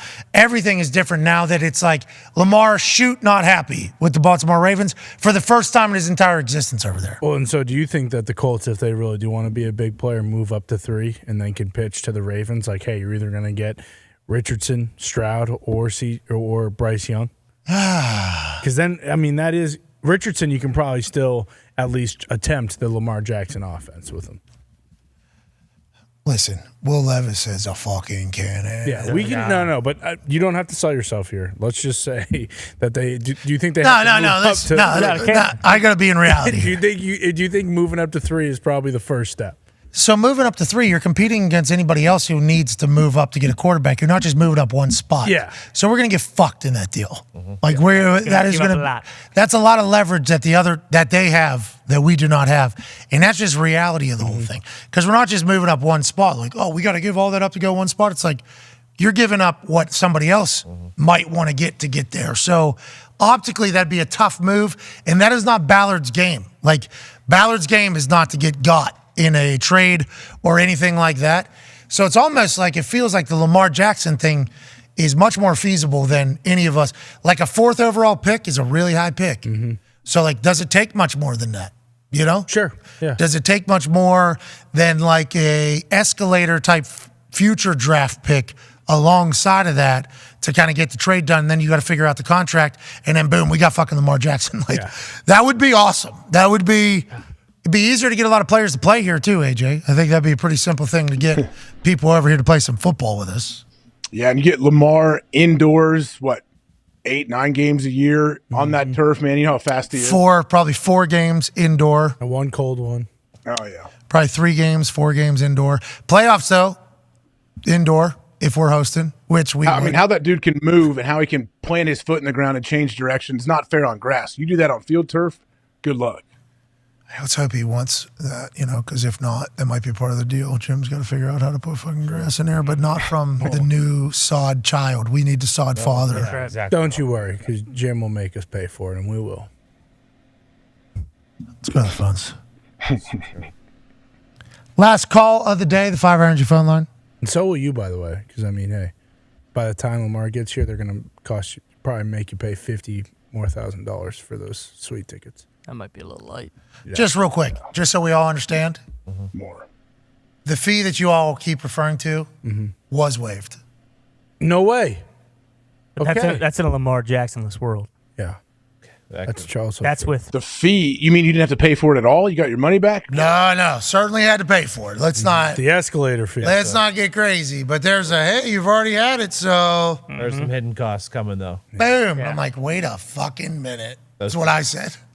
I thought you get a discount year 2. If you re-up with this now, you get a discount. That would make sense, right? You would think, especially with how everything went and, everything like that. But I did have some questions, and they were met with valid questions. And delayed, maybe punted a year. You know what I mean? Yeah. Oh, okay. But they'll. Oh, yeah, that was when Sam Ellinger was the Those quarterback. chicken tenders are going to be a little bit more expensive. And here was their season ticket marketing for social media platforms, obviously. And, so fun. Yeah. Come sit next to Pat McAfee. All right, easy, Zito. Jesus Christ. Watch them beat the Chiefs. That hit the internet, and then like 4 days later, I get an email about how much more, and I'm like, that ain't how business works. Yeah, hold on.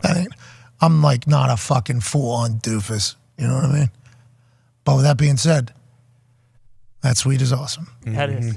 And Lamar Jackson, Jelani Woods, and Jonathan Taylor together. Ooh, you can get me out there for whatever. Let's go, baby. Last phone call here.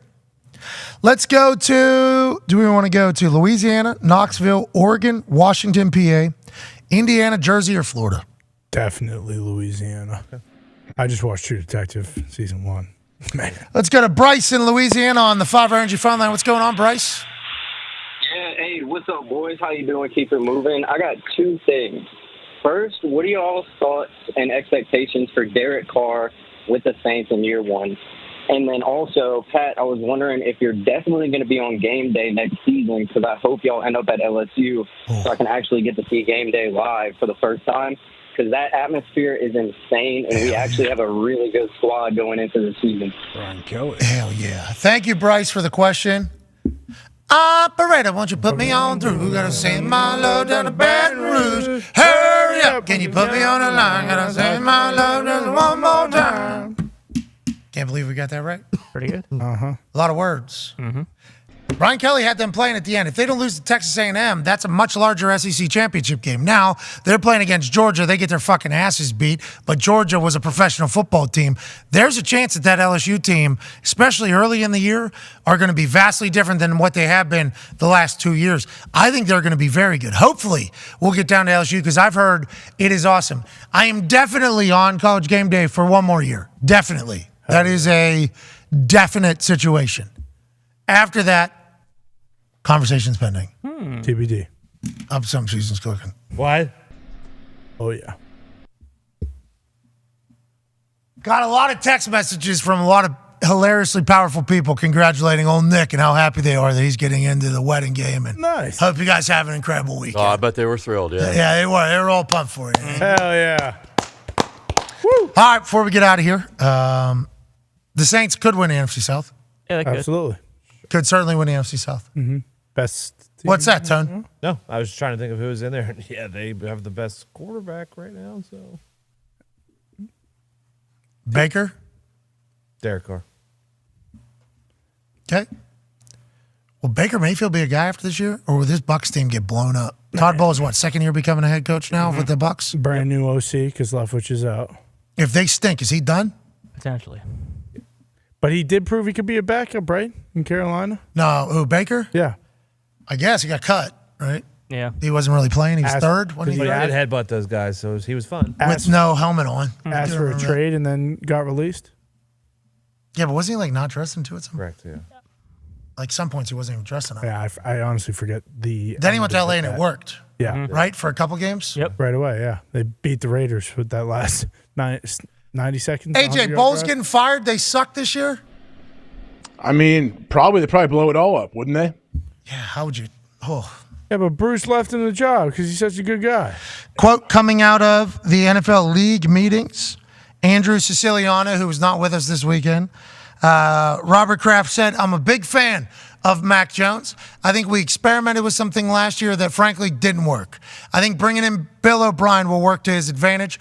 Robert Kraft said, I think we experimented with something last year that frankly didn't work. That was putting zero offensive minds on the offensive side of the ball for a quarterback in his second year. Yep. Bill Belichick thought we could figure it out. That was a miss. He hasn't had a lot of misses. That's why earlier today, whenever people were questioning if the team was going to be good and what they could rely upon to have some optimism going into the year, he said, the last 25 motherfucking years. Okay? He's going to miss sometimes. We missed. We think this will benefit Mac Jones immensely next year. I think that's probably a pretty accurate statement until what? Week 4 or 5, and then everything will turn if they stink, and they'll just say this is what Mac Jones is, Connor? Yeah, I mean, the first 4 weeks. Not that they will stink, but that's what I'm just saying. But no matter what, the first 4 weeks are not going to be great. Like you expect some sort of growing pain, some sort of, tough start because we're going to play either, the Bills, Jets and Rodgers, or the Dolphins, and they're unbelievable. So, yeah, he could be good this year. Will it matter in the end? Probably not. Jets general manager Joe Douglas spoke in front of a really cool, stone wall. Yeah. GM Joe Douglas on Aaron Rodgers' trade talks with the Packers. There's been some productive conversations. We're not where we need to be yet, but I feel we're in a good place. There's no hard deadline. There's not a ton of urgency from our standpoint, but we're very optimistic. The deadline would be for the Packers, who would be benefiting from draft capital in this particular trade.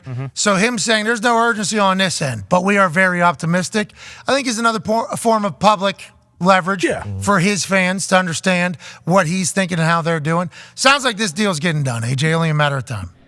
Yeah, it sounds like it's getting done, but are we going to have to wait until the draft for it to get done? Feels like it makes no sense, though, because deadlines get deals done. Everybody talks about it. You don't need it till you need it.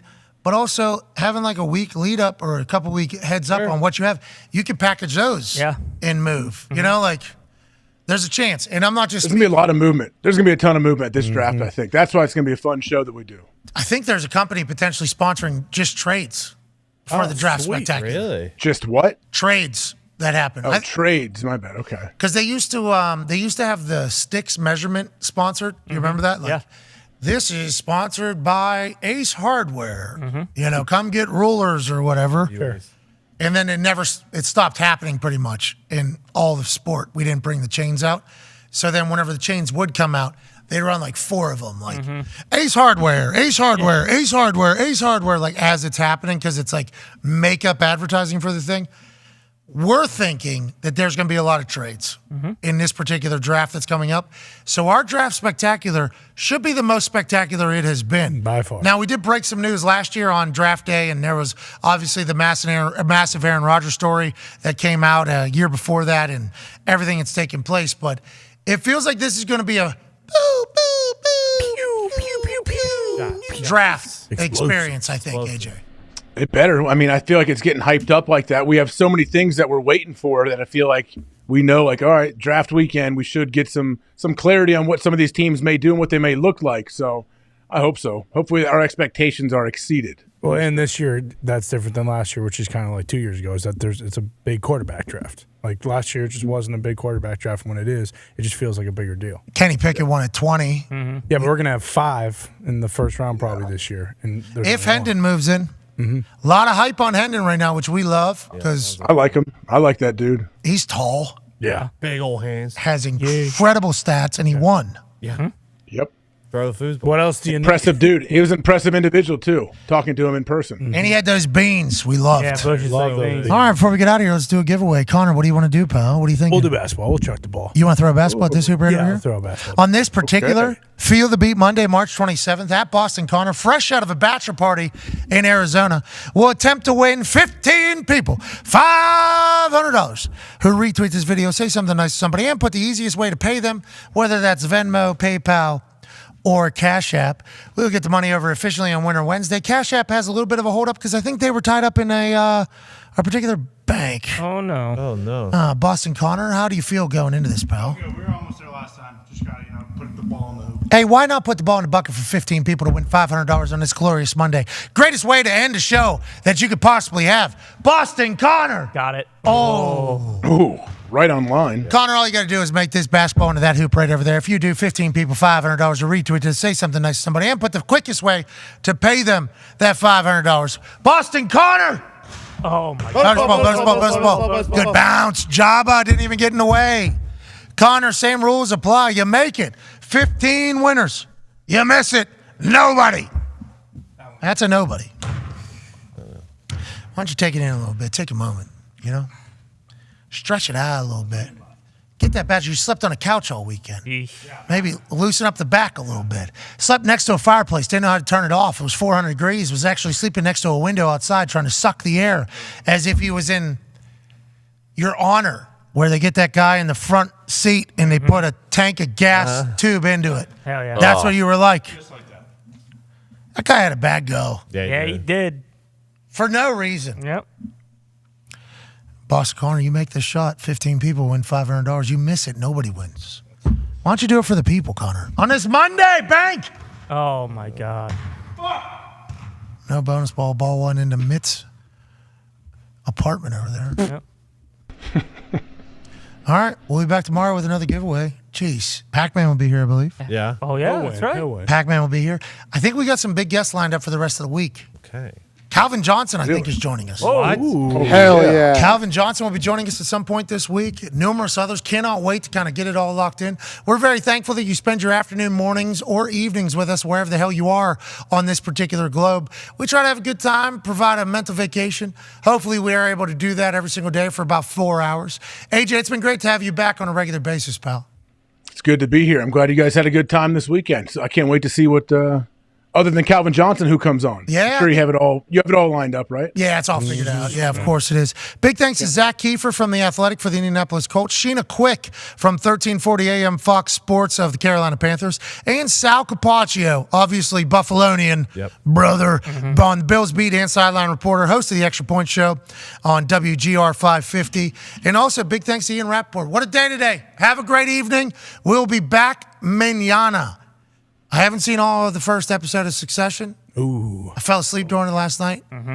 God damn it. I've heard the beginning was slow, though, trying to make me fall asleep. It's awesome. Because I will say, as I was watching the beginning of it, I was thinking to myself, oh, no, I don't like the show anymore. No, it's good.